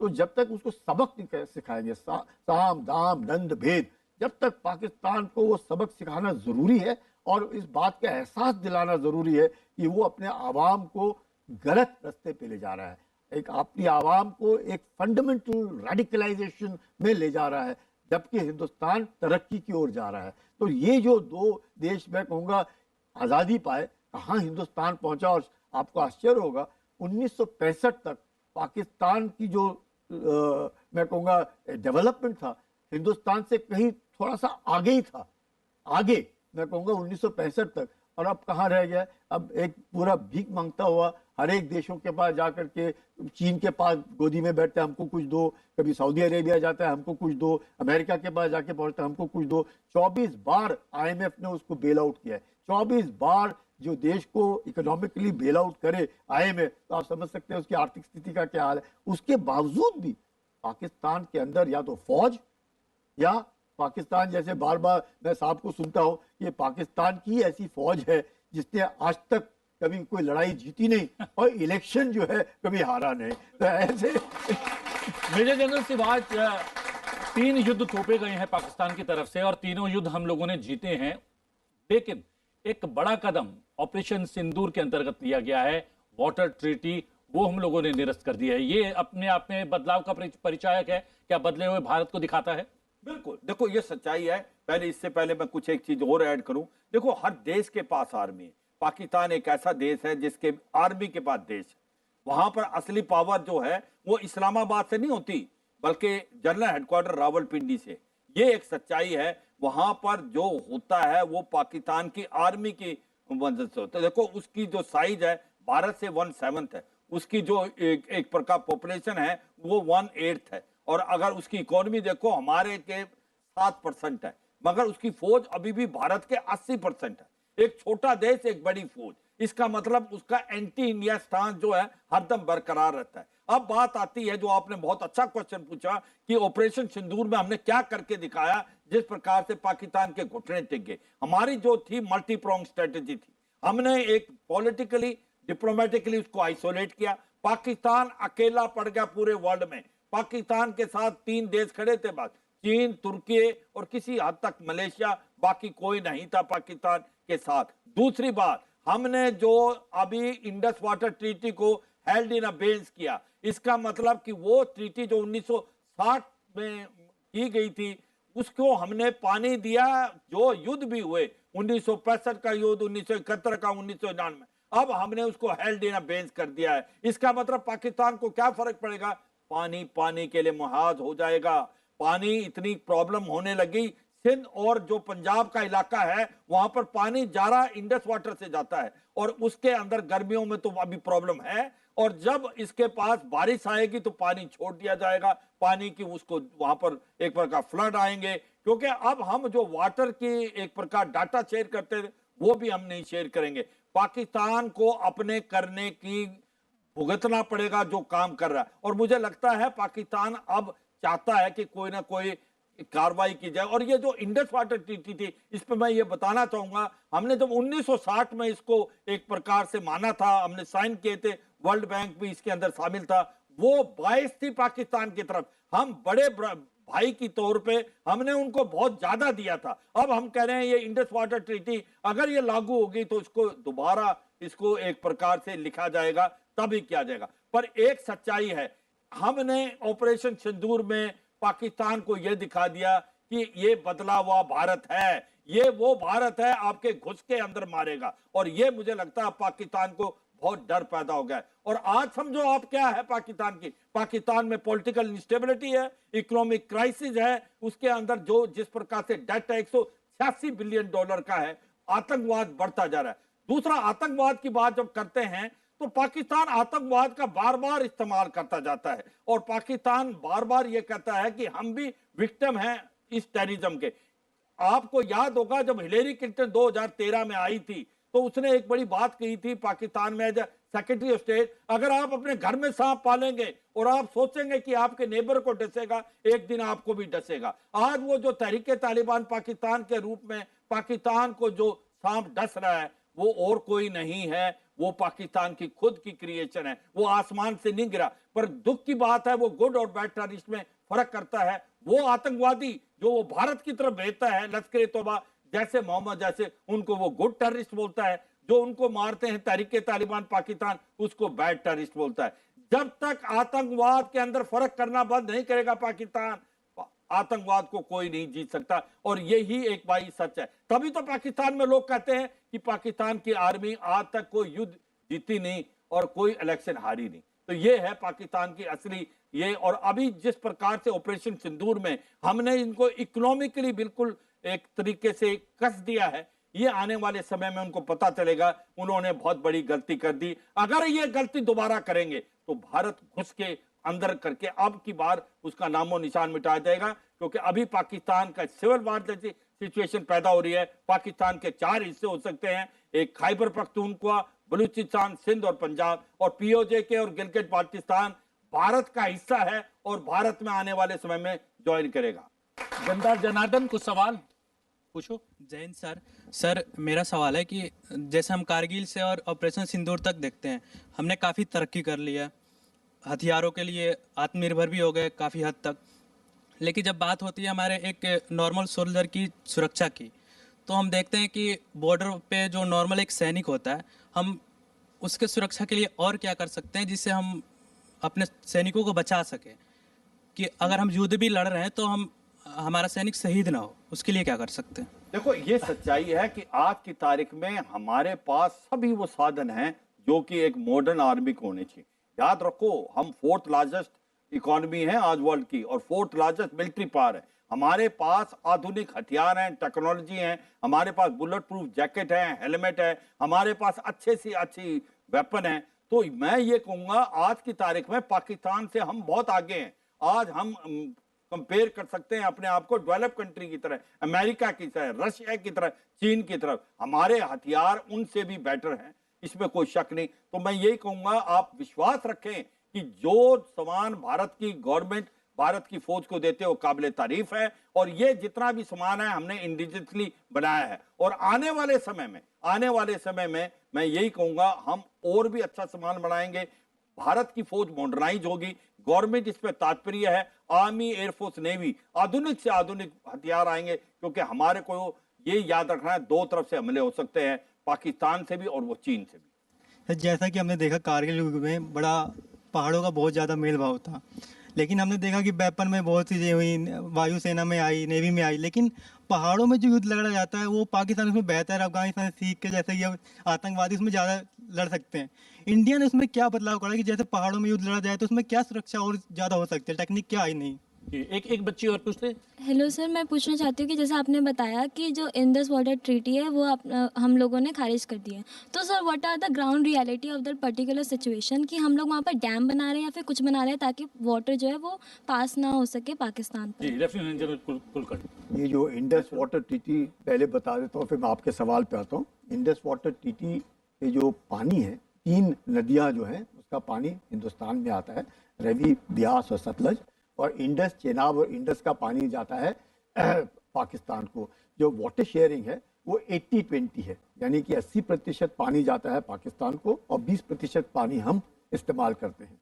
तो उस 20% में भी कुछ एक पानी का जो है इस्तेमाल, रन ऑफ द वाटर है, वो पाकिस्तान इस्तेमाल करता है। लेकिन हमने देखा है इंडस वाटर ट्रीटी हमने एब्रोगेट नहीं किया, उसको हेल्ड इन सस्पेंशन रखा है कि अगर पाकिस्तान की फितरत नहीं बदलती है, अगर पाकिस्तान बार बार आतंक का इस्तेमाल करता है, तो हम किस प्रकार से पाकिस्तान को सबक सिखाते रहेंगे। And one way was to curtail the water in the sense कि पानी तो जाएगा, ऐसे नहीं कि पानी नहीं जाएगा, लेकिन डेटा शेयरिंग होता है, क्योंकि हम अपर राइपेरियन है, हमारे से भी चीन हमारा अपर राइपेरियन है, उसके बावजूद भी जो पानी है उसको जब हम भाव को रोकना कठिन होता है, डैम्स बनाना जैसे बोले, वक्त लगेगा उसमें। लेकिन जो डेटा शेयरिंग होता है, मैं कब पानी छोड़ूंगा, मैं कब पानी बंद करूंगा, अगर नहीं मालूम है आपको मैं पानी कब तक रोकूं, जब आपको पानी चाहिए तब आपको पानी नहीं मिलेगा, जब आपको पानी नहीं चाहिए तब हम पानी छोड़ देंगे। तो ये जो अनसर्टेनिटी होती है, पाकिस्तान को सिर्फ ये बात बताने के लिए कि आप सुधर जाओ,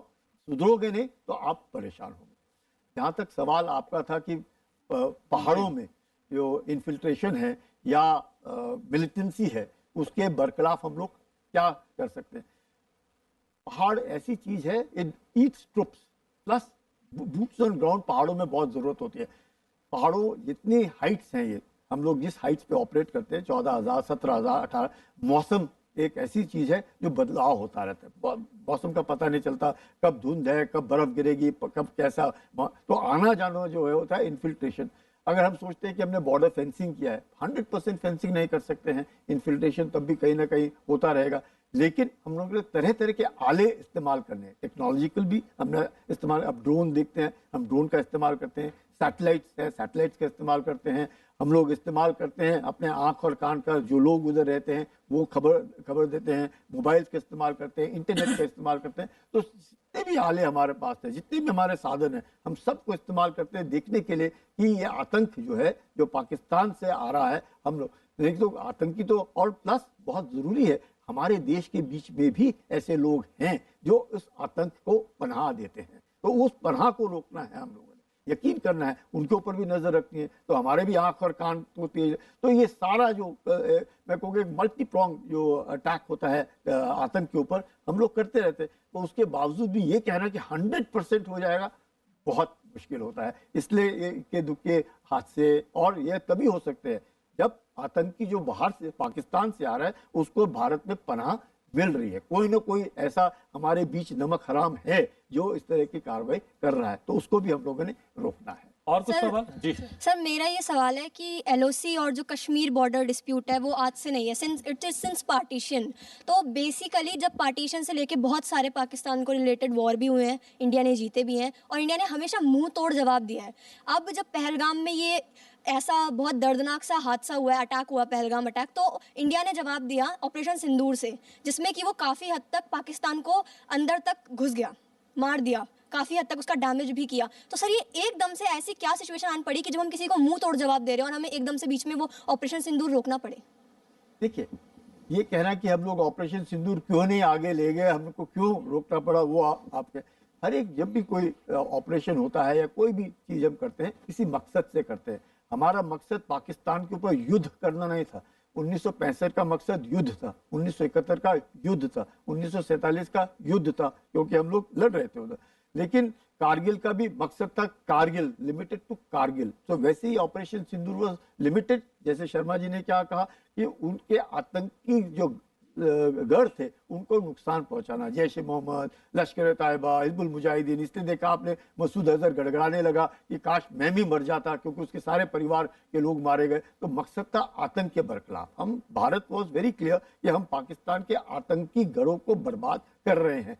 पाकिस्तान ने फिर जो जवाब दिया वो हमारे सिविलियन पॉपुलेशन और मिलिट्री इंस्टॉलेशन पे उसने हमला किया। उसके बाद जो पलटवार फिर हमने किया, फिर हमने उनके 11 एयरबेसेस तबाह किए। पर हमारा मकसद था सिर्फ आतंक।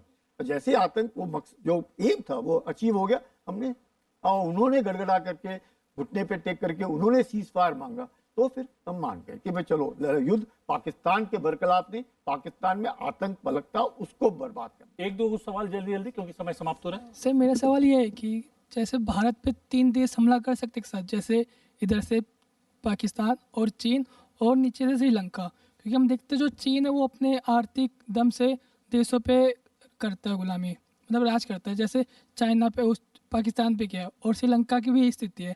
तो क्या भारत में कभी स्थिति आ सकती है कि तीनों देश एक साथ मिलकर हमला करे? अगर होती है तो उस स्थिति में भारत क्या करेगा? सो माय क्वेश्चन इज़ कि जैसे सर ने बताया था कि पाकिस्तान कोई एक भी वॉर जीता नहीं और कोई इलेक्शन हारा नहीं, तो इसकी वजह ये हो सकती है कि वहाँ की जनता को सब पता होते हुए भी वो चुप है, या फिर वो उनका ज़ाती फैसला है कि वो उन आतंक का ही साथ देना है? चीन का मकसद है स्ट्रिंग ऑफ पर्ल्स, यानी कि भारत को घेरना किसी तरीके से। चीन का मकसद क्या है? भारत को आर्थिक स्थिति में मजबूती नहीं लेने देना और भारत को गरीबी रहने देना, वो मकसद है चीन का। क्योंकि चीन अपने आप को समझता है सेंटर ऑफ यूनिवर्स। वो समझता है कि उसके साथ कोई और कौन उसको चैलेंज कर सकता है। भारत एक ऐसा देश है जो चैलेंज, चीन को लगता है सिर्फ अमेरिका के साथ वो टक्कर में है, भारत को नहीं। भारत उसको टक्कर दे रहा है। अब very soon Bharat will also be the 3rd largest economy in the world उसको। तो ये जो फ्रंट अभी भी आप देख रहे हैं, ऑफ सिंदूर में किसने मदद की? पाकिस्तान की। चीन ने मदद की डायरेक्ट, टर्की ने मदद की डायरेक्ट, उसको हथियार दिए, ड्रोन दिए। तब तो इस तरह का मुखौटा, मतलब चीन शायद खुद ना लड़े पर पाकिस्तान को मुखौटा बना करके लड़ाए। अब बांग्लादेश में भी देख रहे हैं आप किस तरह से वो बांग्लादेश में कर रहे हैं। तो इस तरह होता रहेगा, लेकिन हम लोगों ने हर हमेशा सतर्क रहना है, यकीन करना है। नहीं तो ऑपरेशन सिंदूर कैसे लॉन्च होता? अगर पहलगाम हुआ और इतने जल्दी हम लोगों ने अटैक किया, इसका मतलब we have to be ready 24/7 365 days. हम किसी अपने जो पड़ोसी हैं उनको वो विश्वास नहीं कर सकते। हमको अपनी तैयारी रखनी है और तैयारी होगी तभी हम लोग जवाब दे सकेंगे। अगर हम तैयार नहीं होंगे तो मुश्किल होगा। Your question was the internal problems of Pakistan. Pakistan जो है शुरुआत से हर हमेशा एंटी इंडिया, क्योंकि बना किसे? इट वाज अ सिबलिंग, मतलब भारत का ही भाग है तो भारत से ही बना है पाकिस्तान। तो हर हमेशा पाकिस्तान जब बना एज ए देश, उसके नींव जो है वो एंटी इंडिया, और उसके बाद उसने किसका सहारा लिया? आतंक का सहारा लिया। तो वो आतंक का सौदागर बन गया। तो Pakistan continues to use terrorism as an instrument of state policy. और यही कारण है कि पाकिस्तान में whether it was Ayub Khan, whether it was Ziaul Haq, whether it was Musharraf, और is it Asim Munir now, तो ऑल ऑफ देम मकसद पाकिस्तान में एक ही रहा है कि कहीं ना कहीं देश की जो सत्ता है या तो फौज के हाथ में रहे या फौज के द्वारा रिमोट कंट्रोल में रहे। क्योंकि पाकिस्तान में आतंक, दूसरा करप्शन बहुत ज़्यादा है और गरीबी बहुत ज़्यादा है। और पाकिस्तान का जो एजुकेशन है अब वो उसके ऊपर ये जो फंडामेंटलिज्म एंड रेडिकलाइजेशन का कंट्रोल एंड होल्ड हो गया है, चाहे वो मदरसास के द्वारा हो या नॉर्मल एजुकेशन। तो आप देखते हैं वहाँ पे उनके रोल मॉडल्स कौन है, गजनी, बाबर, औरंगजेब, उनके आप मिसाइल सिस्टम देखिएगा, आप जो भी देखिएगा उनके वो अपने यहाँ पे वैसे नहीं है। तो वो ये जो फर्क है, सोच जो है पाकिस्तान की जो सोच है वो है एंटी इंडिया। भारत की सोच एंटी पाकिस्तान नहीं है।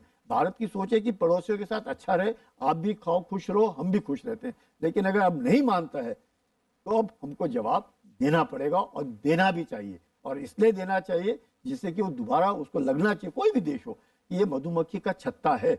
अगर आप उंगली देंगे तो मधुमक्खी अब भिनभिना गई तो फिर आपको परेशानी होगी। और अब अगर ये पाकिस्तान को ये सबक सीख रहा है, समझ गया है, तो मुझे लगता है we have achieved our aim of conveying it to Pakistan कि आप सुधर जाओ। सिविलियंस को क्या कहना चाहेंगे? आम लोग यहाँ पर बैठे हैं जो फौज की वर्दी में नहीं है लेकिन देश के लिए कुछ करना चाहते हैं, उनके लिए क्या स्टेटमेंट है? चलते चलते आज नया जमाना है, टेक्नोलॉजी आगे है, स्पेस है, साइबर है, सब कुछ है। ये सोचना कि लड़ाई सिर्फ वर्दी वाले लड़ेंगे ना, अब हम सब का कर्तव्य है इस देश के साथ रहना और हर हमेशा देश के लिए खड़ा रहना, देश के लिए सोचना। ये सोचना कि सब सिर्फ वर्दी वालों की जिम्मेवारी है लड़ना, ना ना, अब नया युद्ध है, एकदम नया तरीका है। आप लोगों ने देखा अभी ऑपरेशन सिंदूर में it was almost a non contact warfare. LOC के ऊपर देखा आपने, कोई जवान उधर नहीं गए ना उनका इधर आया और युद्ध हम जीत गए। तो ये जो कार्रवाई है इसका मकसद ये है नया जमाना, नया युग, और भारत उस मकाम पर जा पहुंचा है जब हम सब फौजी हैं, हम सब नागरिक हैं इस देश के, और हम सब ने यकीन करना है कि हमारे देश के ऊपर आंच नहीं आनी चाहिए, किसी ने उंगली नहीं उठानी चाहिए, और हम सब ने देश के लिए आंख और कान का काम करना चाहिए। अगर हमारे इर्द गिर्द कोई ऐसे इंसान हैं या कोई आपको लगता है जो भारत विरोधी है, उसका आप पुलिस में जाकर के बताइए, हमें शक होता है, आपको फुल प्रोटेक्शन मिलता है, कोई चिंता की बात नहीं है।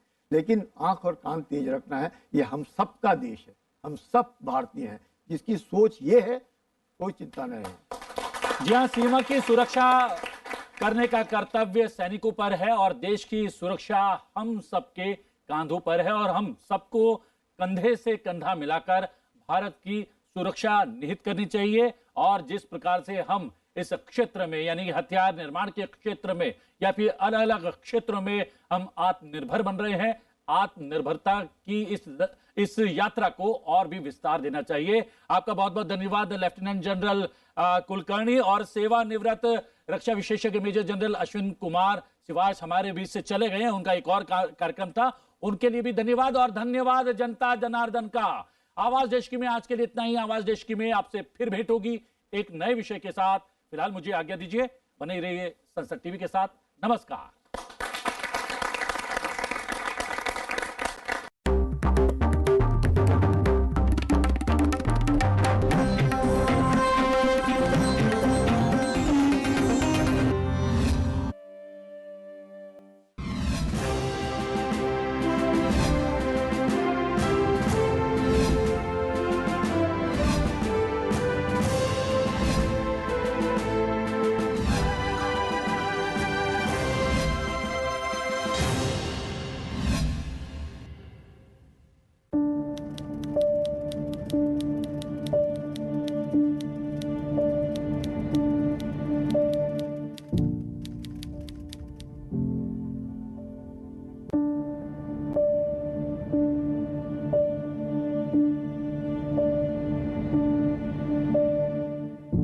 देखिए जी, ये हमने यहाँ पे कुछ यादें जो हैं वो हमेशा के लिए रख दी हैं। बहुत बच्चे आते हैं, देखते हैं इनको और प्रेरित होते हैं।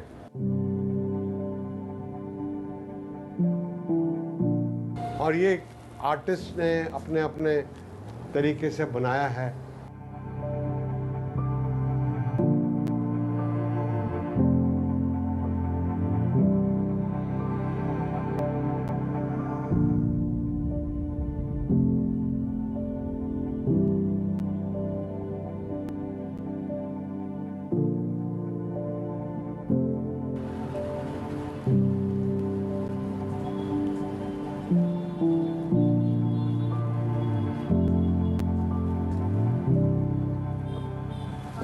हाय, हमने जो है ये विजयंत का कमरा और यहाँ पे हमने उनके लगाए हुए कुछ, उन्होंने जीते हैं मेडल्स। ये runner up cadet, best cadet in IMA first term, और ये है वाटर पोलो में गोल्ड मेडल। ये सिल्वर मेडल है, ये गोल्ड मेडल। ये उनके कोर्स ने ना हमको बुला के इस बार ये गिफ्ट दिया, जो हमें बहुत बहुत करीब है ये गिफ्ट हमारे दिल के 25वें साल में उनके। ये है जी उनका कमरा, और ये उन्हीं की हाथ से बनाई हुई कई चीजें लगी हुई हैं।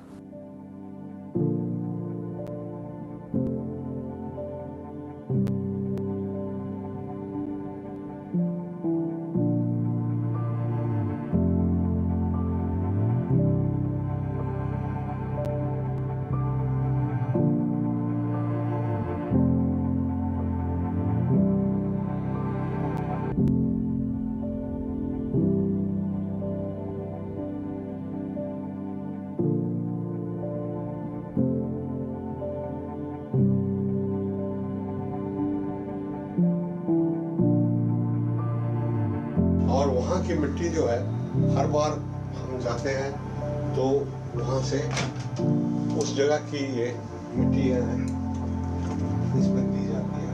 ये वहाँ की नौल दराज की जो है वो मिट्टी उनकी हम यहाँ पे रख के उसकी पूजा पाजा करते हैं।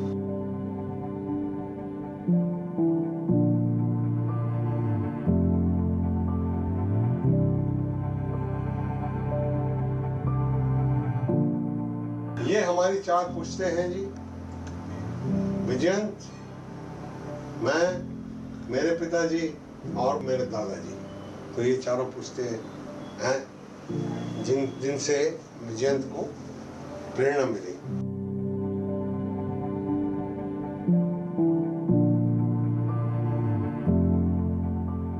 ये है चिट्ठी। जब उनकी सिलेक्शन हो गई थी तो ये चिट्ठी हमने प्राप्त की कि आप सेलेक्ट हो गए हैं और आप कृपया IMA में पधारिए और वहाँ पे आपकी ट्रेनिंग स्टार्ट होगी। Dearest Papa, Mama, Birdie and Granny, by the time you get this letter, I will be observing you all from the sky, enjoying the hospitality of Apsaras. I have no regrets. In fact, even if I become a human again, I will join the army and fight for my nation. My assault party has 12 chaps. Best of luck to all of you. Live life king size. Yours, Robin. कई बार मैं सोचता हूँ कि जब उन्होंने ये लिखा होगा Yours, Robin, तो उनको कितनी दुख हुआ होगा, कितना मुश्किल हुई होगी ये लिखने में।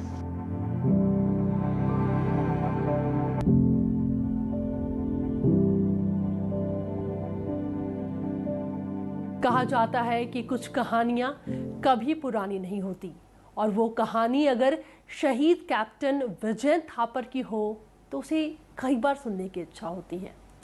देखते देखते 25 साल हो गए करगिल को, और अगर कैप्टन विजयंत थापर के बारे में बात करनी हो तो उनके माता पिता से ज़्यादा ख़ास कौन हो सकता है।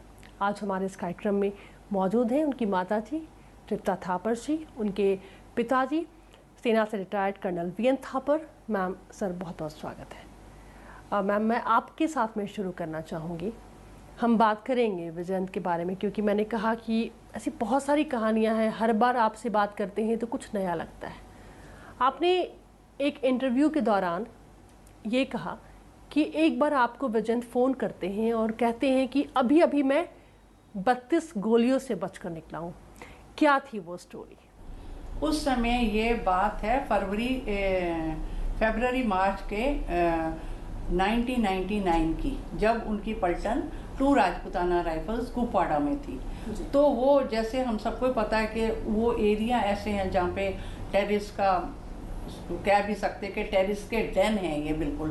तो वो उस एनकाउंटर के लिए जो है अपने सोल्जर्स के साथ गए थे, जो उन्होंने वहाँ पर फेस किया टेररिस्ट को भी, मारा भी, भगाया भी, लेकिन उस दिन उसके ऊपर काफ़ी गोलियां चली थी।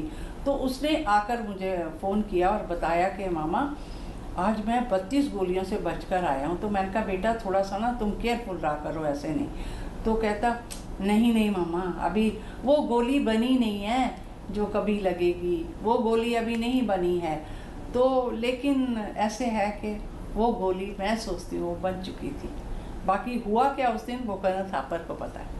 सर क्या हुआ था? मैम ने आपको ये स्टोरी बताई, इंसिडेंट बताया कि अभी विजेंद्र की कॉल आई हाँ थी, तो फिर आपका रिप्लाई क्या था? तो मेरा तो पक्का जो सोल्जर का रिप्लाई होगा वही था, और मैंने ये उनको बताया, विजेंद्र को ही बताया था कि आप जब इस तरह के इंटेंस एनकाउंटर के अंदर होते हो तो आपकी पूरी जो सोचना की शक्ति है पूरी फोकस्ड होनी चाहिए, वो व्यर्थ की बातों के ऊपर नहीं जानी चाहिए, क्योंकि छोटी सी गलती वहाँ पे बड़ी महंगी पड़ सकती है। इसलिए आपका पूरा ध्यान और तवज्जो जो कार्रवाई हो रही है उसके ऊपर होनी चाहिए, ना कि आप उस कार्रवाई से हट के किसी और चीज़ के बारे में सोचना शुरू करें, जैसे कि आप ये गिनती करने लगे हुए कितनी गोलियां चली। ये तो एक फादर वहाँ पर एक फादर होने के नाते नहीं बात कर रहा था, एक सैनिक होने के नाते बता रहा था कि आपको वहाँ पर क्या करना है। जी, एक सैनिक और एक इंस्ट्रक्टर होने के नाते, क्योंकि मैंने बहुत वायर्स को पढ़ाया है, सिखाया है, और हमें पता है कि वो एक क्षण होता है बस, अगर आपने गलती कर दी तो उसका भुगतान बहुत हैवी होता है। कर्नल थापर, आज भी जब उस बात को आप याद करते हैं जब विजेंद्र ने कहा कि अभी वो गोली नहीं बनी, लेकिन जब करगिल की बात आती है तो मन में वो टीस है कि जैसे कि मैम ने कहा कि कहीं ना कहीं कुछ होनी थी जो तय थी पहले से। बिल्कुल, मैं भी यही समझता हूँ कि जिस तरह से आपकी लाइफ तय की गई है उसी तरह से होगा, कोई उससे अलग नहीं हो सकता। बाकी जहाँ तक गोली बनने का सवाल है वो तो कहने की बातें हैं, गोलियां बनती हैं, लगती हैं, दुश्मन चलाता है, हम चलाते हैं। मतलब ये है कि दुख जो है कि हमारा बेटा इस में गया, इस एक्शन में गया, तो कई बार हम उसको रिकंसाइल करने के लिए समझ गए हैं और समझने की कोशिश करते हैं कि अगर हमारा बेटा नहीं जाएगा तो किसी और का बेटा जाएगा। कर्नल थापर, आप बहुत अच्छे से इस बात को डिस्क्राइब करते हैं कि एक बेटा जो 1000 किलोमीटर दूर अपनी माँ से, अपने फादर से दूर बॉर्डर पर बैठा हुआ है और उसे नहीं पता है कि उसे कब कौन से मिशन के लिए भेज दिया जाएगा, जैसे कि कैप्टन विजेंद्र थापर के साथ में हुआ। किस तरीके की सोच होती है, कैसी साहस एक माता पिता कैसे लेकर के आते हैं अपने आप में? देखिए, पहली बात है कि माता पिता को उनका बेटा क्या कर रहा है आमतौर पर पता ही नहीं होता, क्योंकि वो कहीं पे है, कम्युनिकेशन है नहीं, मोबाइल उस समय पर नहीं थे। तो जहाँ तक हमारा सवाल है, हमें तो ये पता ही नहीं लगा कि वो कारगिल की लड़ाई में पहुँच गए हैं। और पहला फेज़ उनका जो था वो टोलोलिंग की लड़ाई, ऐतिहासिक जो लड़ाई है टोलोलिंग की, वो ख़त्म हो चुकी है और भारतीय सेना ने पहली विजय ले ली है, प्राप्त कर ली है। ये हमें पता ही नहीं था।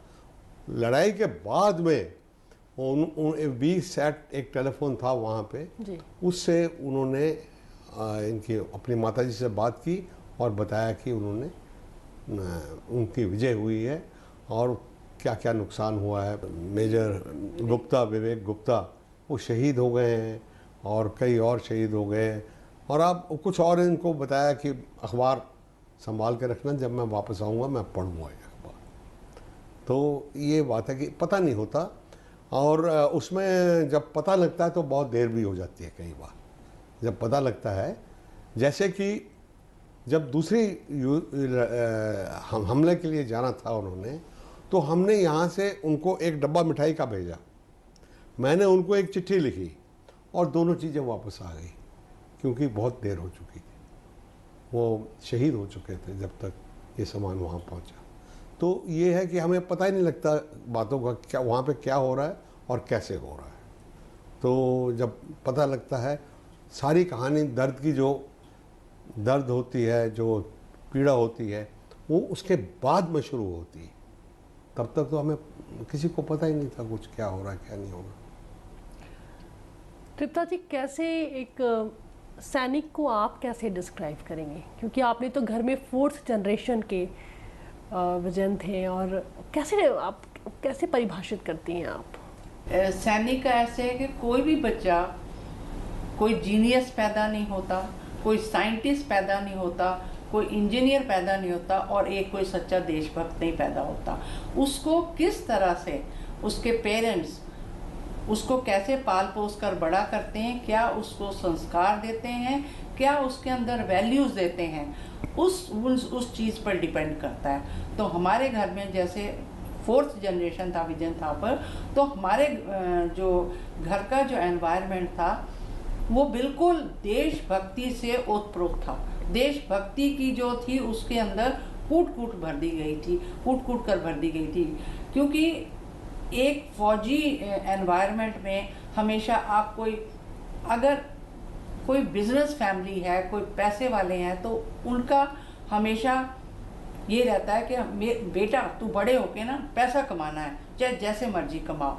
लेकिन हमारे घर में वो नहीं था। हमारे घर में ये था कि आपने एक फौजी बनना है, और आपने जो है देश की सेवा करनी है, और एक फौजी घर में देश की सेवा एक फौजी बनकर ही कर सकता है। इससे बड़ा तो हो ही नहीं सकता, इससे ज़्यादा कुछ बड़ा नहीं हो सकता। That's what I feel. तो इसीलिए रॉबिन के अंदर विजयंत, रॉबिन उसका प्यार का नाम था, तो रॉबिन के अंदर जो है ये चीज़ इतनी ज़्यादा बैठ गई थी, बिकॉज हर बार जब कोई बात होती थी तो उसके मुंह से हमेशा निकलता था इंडिया फर्स्ट, इंडिया फर्स्ट। तो मैंने कहा रॉबिन क्या तू इंडिया फर्स्ट करता था? कहता no, I will prove it. And finally Vijayan ने उसको प्रूव करके दिखा दिया। एक सोल्जर के लिए सबसे अच्छी मौत क्या हो सकती है कि जब वो बैटलफील्ड में वो खड़ा है, हाथ में उसके पिस्टल है, सामने दुश्मन खड़ा है, और जो उसको टास्क दिया गया था वो उसने कंप्लीट कर लिया है। लेकिन अनफॉर्चुनेटली आगे से एक बुलेट आता है जो उसके बिल्कुल उसके हेड में लगता है, और वो अपने जो है कॉमरेड, जो उसका साथी है, उसकी बाहों में गिरता है। तो इससे बढ़िया तो कुछ मौत हो ही नहीं सकती। And my son captain Vijayan Thapar has gone this way. I am very very proud. Colonel Thapar सबसे ज़्यादा कॉल किसको करते थे विजयंत? अगर नहीं, मैं शेयर करना होता था? नहीं, मैं वो उसमें कोई शक नहीं है, वो उन्हीं को कॉल करते थे, अपने ग्रीवियंसेस सब उन्हीं को सुनाते थे, अपने खुशियाँ भी पहले उन्हीं को बताते थे। तो माँ और बेटे में जो संबंध था वो बहुत ज़बरदस्त था। मेरे साथ थोड़ा ऑफिशियल था क्योंकि दोनों अफसर थे हम, तो दोनों थोड़ा सा फॉर्मल था। तृप्ता जी, उन्होंने जब तोलोलिंग फतह किया था, जो पहली जीत थी भारतीय सेना की 2 राजरिफ की, कॉल आई उनकी कि मैं अब अगली जो कॉल है आपको 20 दिन बात करूंगा, पर वो 20 दिन फिर कभी नहीं आया। बिल्कुल। क्या हुआ था? एक्चुअली जब तोलोलिंग 12-13 जून 99 को उन्होंने तोलोलिंग कैप्चर किया, तो 14 तारीख को उसकी कॉल आई मुझे कि मामा आपको पता चला 2 राजरिफ ने तोलोलिंग जीत लिया। तो मैंने कहा हाँ, मुझे पता भी लग गया और मैंने तुम्हारा नाम न्यूज़पेपर में भी पढ़ लिया। कहते अच्छा अभी ना मैं आपको 20 डेज़ के बाद 15-20 डेज़ के बाद कॉल करूँगा। तो मैंने कहा ठीक है। कहते मुझे ना एक और टास्क मिला है। तो टास्क का मतलब थोड़ा सा कुछ समझ भी आया, कुछ नहीं, कि मतलब दूसरा क्या है, but it was second attack. तो सेकंड अटैक जो उसने जब हो गया तो मैं यही कहूँगी कि 20 दिन के बाद उसकी कॉल तो नहीं आई, लेकिन आर्मी हेडक्वार्टर से कॉल जरूर आ गई और उन्होंने कहा कि हम आपको इन्फॉर्म कर रहे हैं कि आर यू प्रिपेयर्ड सम, मेरे बेटे को कॉल आई, छोटे बेटे को, कि are you prepared for some news. तो उसने कहा यस। तो हम आर्मी हेडक्वार्टर से बोल रहे हैं, तो हम आपको बताना मांगते हैं कि आपके जो ब्रदर हैं वो कारगिल वॉर में शहीद हो गए। सो मतलब कुछ भी नहीं बोल सकते कि क्या हुआ और क्या नहीं हुआ, कभी एक्सपेक्ट भी नहीं किया था। लेकिन उसने ये सेकंड अटैक में जाने से पहले उसने एक लेटर लिखा था, जो उसका बड़ा फेमस लेटर है, लास्ट लेटर। उसमें जो है उसने अपने दोस्त को कहा, उसका फ्रेंड था कैप्टन तोमर, तो उसने तोमर को कहा कि तोमर सुनो, मैं एक ये चिट्ठी लिख रहा हूँ, अगर क्योंकि वहाँ से ना आप जो कारगिल जा चुके हैं उनको पता है कि वो क्या हाइट है, दुश्मन कहाँ बैठा था, और दुश्मन पूरी तैयारी के साथ ऊपर बैठा हुआ था कि दुश्मन को ऊपर से सब कुछ दिख रहा था, और उस दिन पूर्णिमा की रात थी, तो ये उसको देख सकता था, और डेथ वॉज क्वाइट एविडेंट, वहाँ से वापस आना बहुत मुश्किल था, it was very very tough. तो उसने तोमर को कहा कि मैं चिट्ठी लिख रहा हूँ, और ये लेटर तुम जो है ना, अगर तो वापस आ गए तो फाड़ देंगे, और अगर वापस नहीं आया तो तुमने ये चिट्ठी जो है वो नोएडा में जाके तुमने मेरी फैमिली को देनी है। सो आखिर में वो चिट्ठी हमको कैप्टन तोमर ने नोएडा में ला कर दी थी। लेकिन इम्पॉर्टेंट वो है कि एक 22 साल का सोल्जर ऑफिसर जिसने ये लेटर लिखा, और आप सोचिए कि उसके अंदर जो है उस टाइम क्या चल रहा होगा, लेकिन बिल्कुल नहीं, उसने सिर्फ उसमें ये लिखा था कि बाय द टाइम, जब तक आपको मेरी चिट्ठी मिलेगी तब तक मैं आपको आसमान से अप्सराओं के साथ बैठकर एंजॉय कर रहा हूँ। दूसरा चीज़ which is very very important, जो उसने ये लिखा था कि by the time I have no regrets, even if I become a human again I will join the army and fight for my nation. एक 22 साल का ऑफिसर ये लिख रहा है कि मुझे ये ज़िंदगी तो मेरी गई, तो इस ज़िंदगी का तो मुझे कोई दुख नहीं है, लेकिन आगे भी अगर मैं दूसरा जन्म भी लूँगा तो मैं फिर अपनी फौज ज्वाइन करूँगा और अपने देश के लिए ही लड़ूंगा।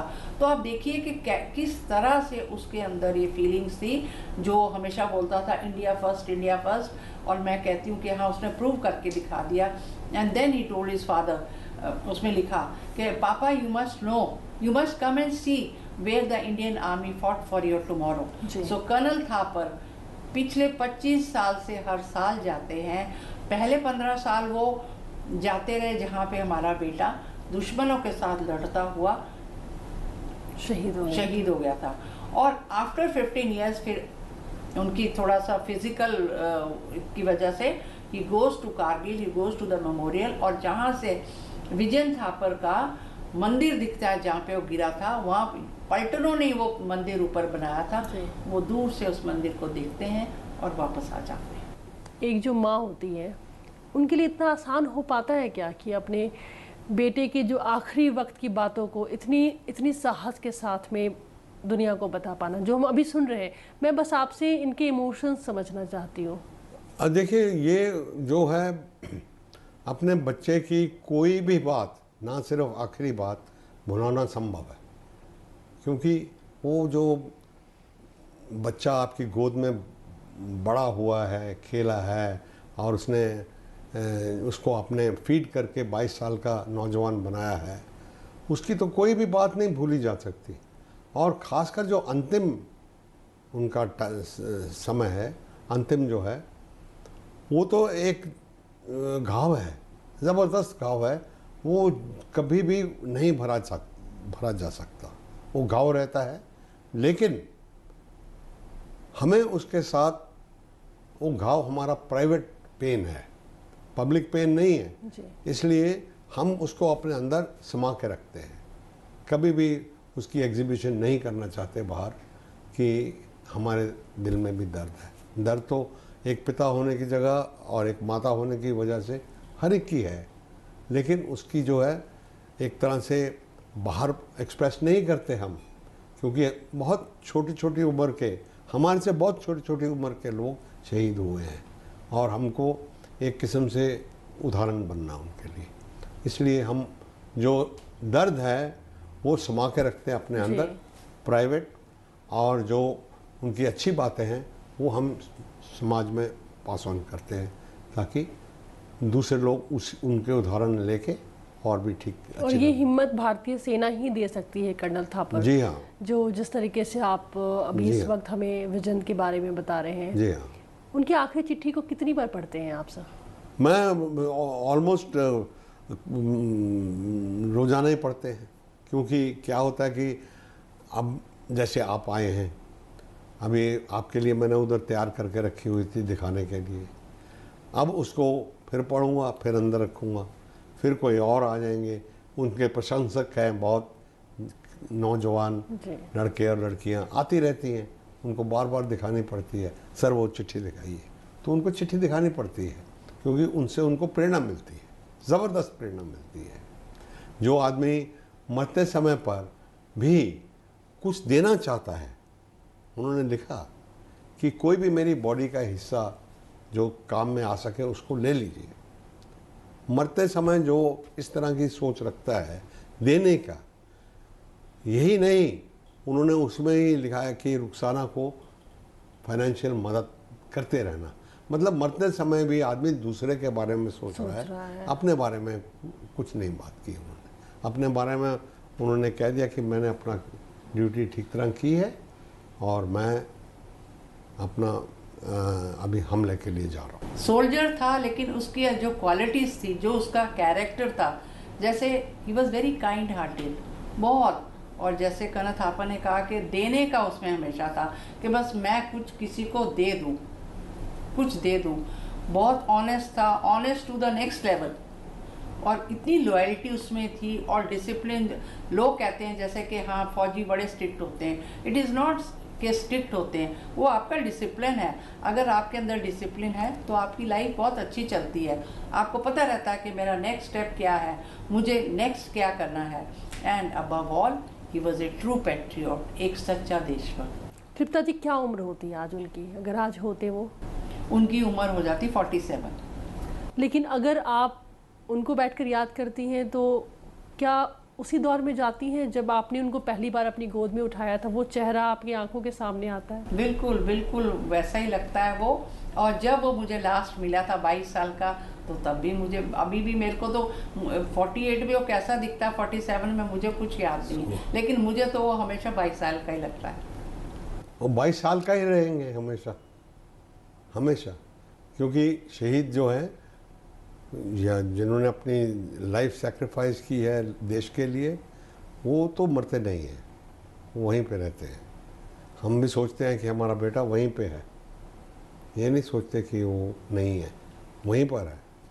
कर्नल थापर, उनको गाने का भी बहुत शौक था जी। कुछ रिकॉर्डिंग्स हम उनके सुन रहे थे, और ये और देखिए कि संयोग भी क्या है कि गाने की लाइन भी थी कि चलते चलते मेरे ये गीत याद रखना, हाँ, कभी अलविदा मत कहना। और इत्तेफाक की बात यह है कि जब उनका सामान आया था, हर फौजी अफसर को एक बड़ा ट्रंक मिलता है, ट्रंक होता है एक उनके पास, उसमें आया था सारा सामान, उनके जवान लेके आए थे। उनमें एक बक्सा था इतना बड़ा, और वो बक्से में कम से कम 50 तो होंगे कैसेट्स। बहुत शौकीन थे गाने गुने के। तो ऐसे ही हमने रैंडम एक कैसेट उठा लिया और हमने उसको चलाया। उसके अंदर उनकी ये दोनों गाने रिकॉर्डेड थे। शायद वो भेजना चाहते थे अपने किसी फ्रेंड को, लेकिन भेजा नहीं। और वो हमने फिर जब इस घर में वो बजा तो ठीक इधर बजाया हमने, और ये पूरी जो हमारे चारों कमरे थे वो उनकी प्रेजेंस के साथ भर गए। इतना अच्छा लगा जैसे वो सचमुच यहीं पे है वो गाने। फिर हमने रिकॉर्ड किए, और उसके बाद में हो सकता था कि अगर वो हम उसके बाद में हमने सारे 50 के 50 चलाए और कोई नहीं था, बस वो एक था जो पहले हमने उठा लिया। कभी अकेले में ऐसे गुनगुनाते हैं वो आप? मैं सुनता हूँ, बहुत सुनता हूँ मैम आप? बहुत। और मैं आपको ये भी बता दूँ कि मेरी ऑफिस में म्यूज़िक है लगा हुआ, म्यूज़िक सिस्टम, सारे जो काम करते हैं उनके लिए भी। तो उनमें पहले दोनों गाने यही हैं। अच्छा। हाँ, और संदेश आता है जो उनका फेवरेट गाना था। तो ये 3-4 गाने हैं, उनके साथ हम अपना दिन का म्यूज़िक स्टार्ट करते हैं, फिर पूरा दिन चलते रहते हैं गाने उसमें। आपकी जो एक बात है वो बहुत गूढ़ है, लेकिन इसे समझना ज़रूरी है कि आप ऐसा क्यों कहती हैं कि जो तिरंगा है वो इसलिए नहीं लहराता कि हवाएं चल रही हैं। क्योंकि सबको यही लगता है कि तिरंगा जो है वो तो जैसे हमारे घर के बाहर भी लगा हुआ है, तो ये हवा ही इसको लहराती है, हवा की वजह से ये तिरंगा लहराता है। नहीं, ऐसी बात नहीं है। इस तिरंगे को मैं जो सोचती हूँ, और मैं नहीं, हजारों माएँ सोचती हैं, हजारों लोग जो अपने देश को प्यार करते हैं, और वो सैनिक जिसने इस तिरंगे के लिए ये तिरंगा उसके आखिरी सांस से लहराता है, क्योंकि उस जवान ने इसी तिरंगे के लिए, यही तिरंगा हमारे देश की शान है, और इसकी शान को बरकरार रखने के लिए हमारे सैनिक अपनी जान दे देते हैं। शहादत जो है वो उसका सामना करते हैं, और आखिर में उसी तिरंगे में लिपट कर आते हैं। तो इसलिए वो यही कहते हैं कि कभी भी इस तिरंगे को हम झुकने नहीं देंगे। बहुत बहुत शुक्रिया मैम, ऐसी हिम्मत चाहिए सर, ऐसे माता पिता हमारे बीच में हैं और आपसे हमें बात करने का मौका मिला। बहुत बहुत शुक्रिया हमसे बातचीत करने के लिए। और अंत में कर्नल थापड़ जी की बातों से ही इस कार्यक्रम को अंत देना चाहती हूँ। कर्नल थापड़ ने कहा था कि जब बॉर्डर पर खड़े किसी जवान, किसी ऑफिसर के दिल को गोली छलनी करके निकलती है, तो 1000 किलोमीटर दूर वो गोली जाकर सीधे उसके बाह को लगती है। अपने आप में सोचिएगा कि ये कितनी बड़ी बात है। आगे भी आप सब देखते रहे संसद टीवी। नमस्कार। वो इतने एनर्जेटिक थे कि टिक के उनको बैठना बड़ा मुश्किल था, हमेशा किसी चीज़ में वो लगे रहते थे। जैसे कि एक रॉबिन चिड़िया है, वो टिक के नहीं बैठती, डाल से फुदकती रहती है, तो इसलिए उनकी एनर्जी देख। दूसरा, वो गाना बहुत अच्छा गाती है, रॉबिन बर्ड बहुत अच्छा गाना गाती है, इसलिए हमने उनका नाम रॉबिन रखा था। तो प्यार से उनका पेट नेम रॉबिन हो गया, और उनका ऑफिशियल नेम तो विजयंती था। My name is Vijayan Thapa. I read in 5th C at St. Mary's Academy. नीले नीले अंबर पर चांद जब आए, प्यार बरसाए, हमको तरसाए। ऐसा कोई साथी हो, ऐसा कोई प्रेमी हो, प्यास दिल की बुझा जाए। नीले नीले अंबर पर चांद जब आए, प्यार बरसाए, हमको तरसाए। चलते चलते मेरे ये गीत याद रखना, कभी अलविदा ना कहना, कभी अलविदा ना कहना। चलते चलते मेरे ये गीत याद रखना, कभी अलविदा ना कहना, कभी अलविदा ना कहना। रोते हंसते बस यूं ही तुम गुनगुनाते रहना, कभी अलविदा ना कहना, कभी अलविदा ना कहना।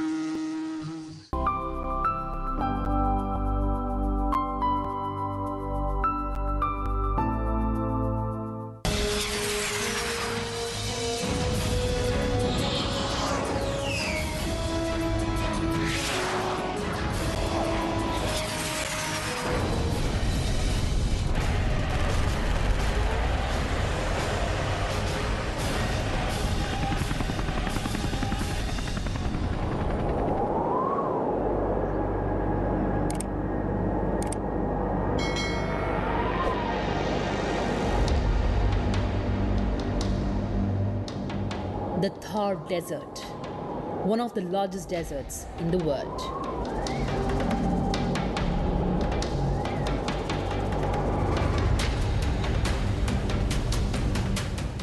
This arid region serves as a significant international border between India and Pakistan.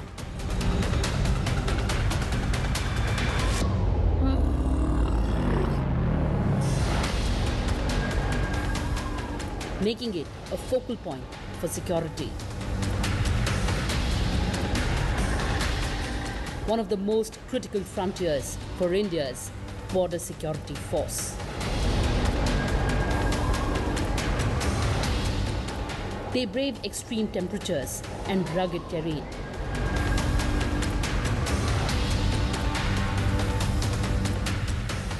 These brave men and women serve on the front lines of national security.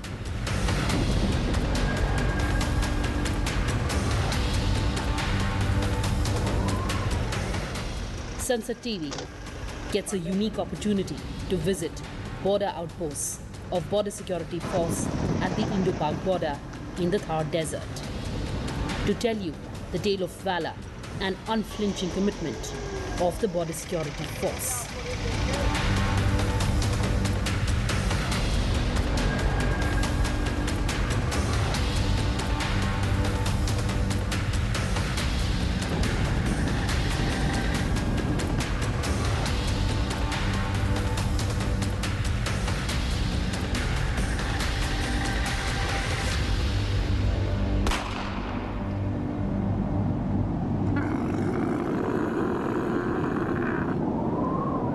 Hello and welcome viewers, you're watching National Security with your host Kriti Mishra, and in this edition we'll focus on world's largest border guarding force, India's first line of defense, the BSF. We are at the international border of India and Pakistan in Jaisalmer, next to the zero line, and you can see Pakistan beyond these fences next to me. In this edition, I'll take you inside the world of the Sentinel. It also collaborates with intelligence agencies to monitor and disrupt potential infiltration attempts. Intelligence-led operations are key to thwarting illegal border movements. As both nations continue to navigate their complex relationship, the role of the Thar Desert as a frontier remains pivotal in shaping the future interactions. The proximity to sensitive military installations and the presence of various insurgent groups further complicate the security landscape. The harsh climate with extreme temperatures and limited water sources poses significant challenges for surveillance and patrolling. The BSF plays a vital role in maintaining peace and security in this strategically important region, engaging in a range of activities that address the complex security dynamics of the Thar Desert. The Thar Desert is characterized by extreme temperatures ranging from scorching heat during the day to chilly nights. Summers can see temperatures soar above 55 degrees Celsius, making operations strenuous for personnel. The extreme conditions not only affect the physical endurance of the forces, but also challenge the functionality of the equipment and vehicles. Actually, BSF is the most experienced border guarding force on this earth, because the border management in BSF has evolved over a period of time. Live border management, we have done the border management on eastern borders and western borders, which are most sensitive borders of the country. Very live, every time there is something going on. So the border management in BSF has evolved over a period of time, and therefore one of the most important characteristics of our functioning is looking ahead. We always see what is going to happen, what will be the next move of the enemy, what will be the next move of the transborder criminals. For example, the drones. Drone menace, it is a serious problem on the western border right now. This was anticipated well in advance by the BSF and our higher strata, and it was like solutions were thought well in advance. So by the time the trouble came, we were already prepared for it. For example, we in the initial stage before we got the anti-drone systems, we had our teams which were ready to shoot the drones. So we prepared the guns for that. We took on a new role. In fact, it was a completely unexpected role for any force for that matter.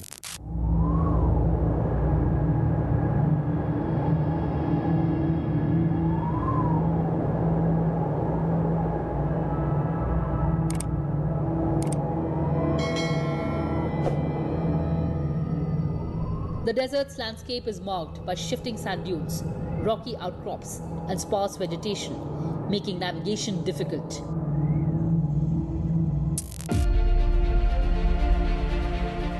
The lack of clear paths complicates patrol routes.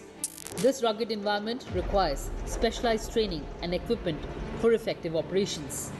Dehydration becomes a critical concern during long patrols, necessitating careful planning for hydration and resupply. The vast and arid landscape poses difficulties for surveillance and rapid response. The shifting sands in extreme weather can hinder movement and visibility, complicating patrolling efforts. Strategic watchtowers and fencing are crucial for monitoring movement across the border. These installations allow BSF to observe activities and respond swiftly to any suspicious movements. The use of drones, thermal imaging, and motion sensors has enhanced the BSF's ability to patrol vast stretches of desert terrain. These technologies help in identifying potential threats and gathering intelligence. Continuous patrolling by foot and vehicle ensures that BSF personnel maintain a physical presence, deterring illegal activities and reassuring local communities.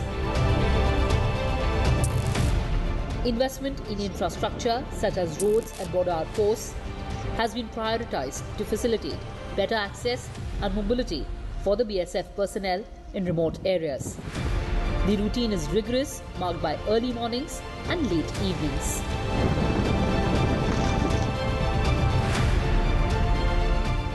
यहाँ गर्मी के दिनों में temperature 50 से 55 degree के बीच में रहता है, जिसमें धूल भरी आंधियाँ चलती हैं एवं टेम्परेचर बढ़ने की वजह से मेडिकल इश्यूज आते हैं, जिन्हें नेगोशिएट करने के लिए हम लोग यहाँ पे कंटिन्यू लिक्विड डाइट लेते हैं। पहनावे में हम पटका, फुल बाजू कपड़े एवं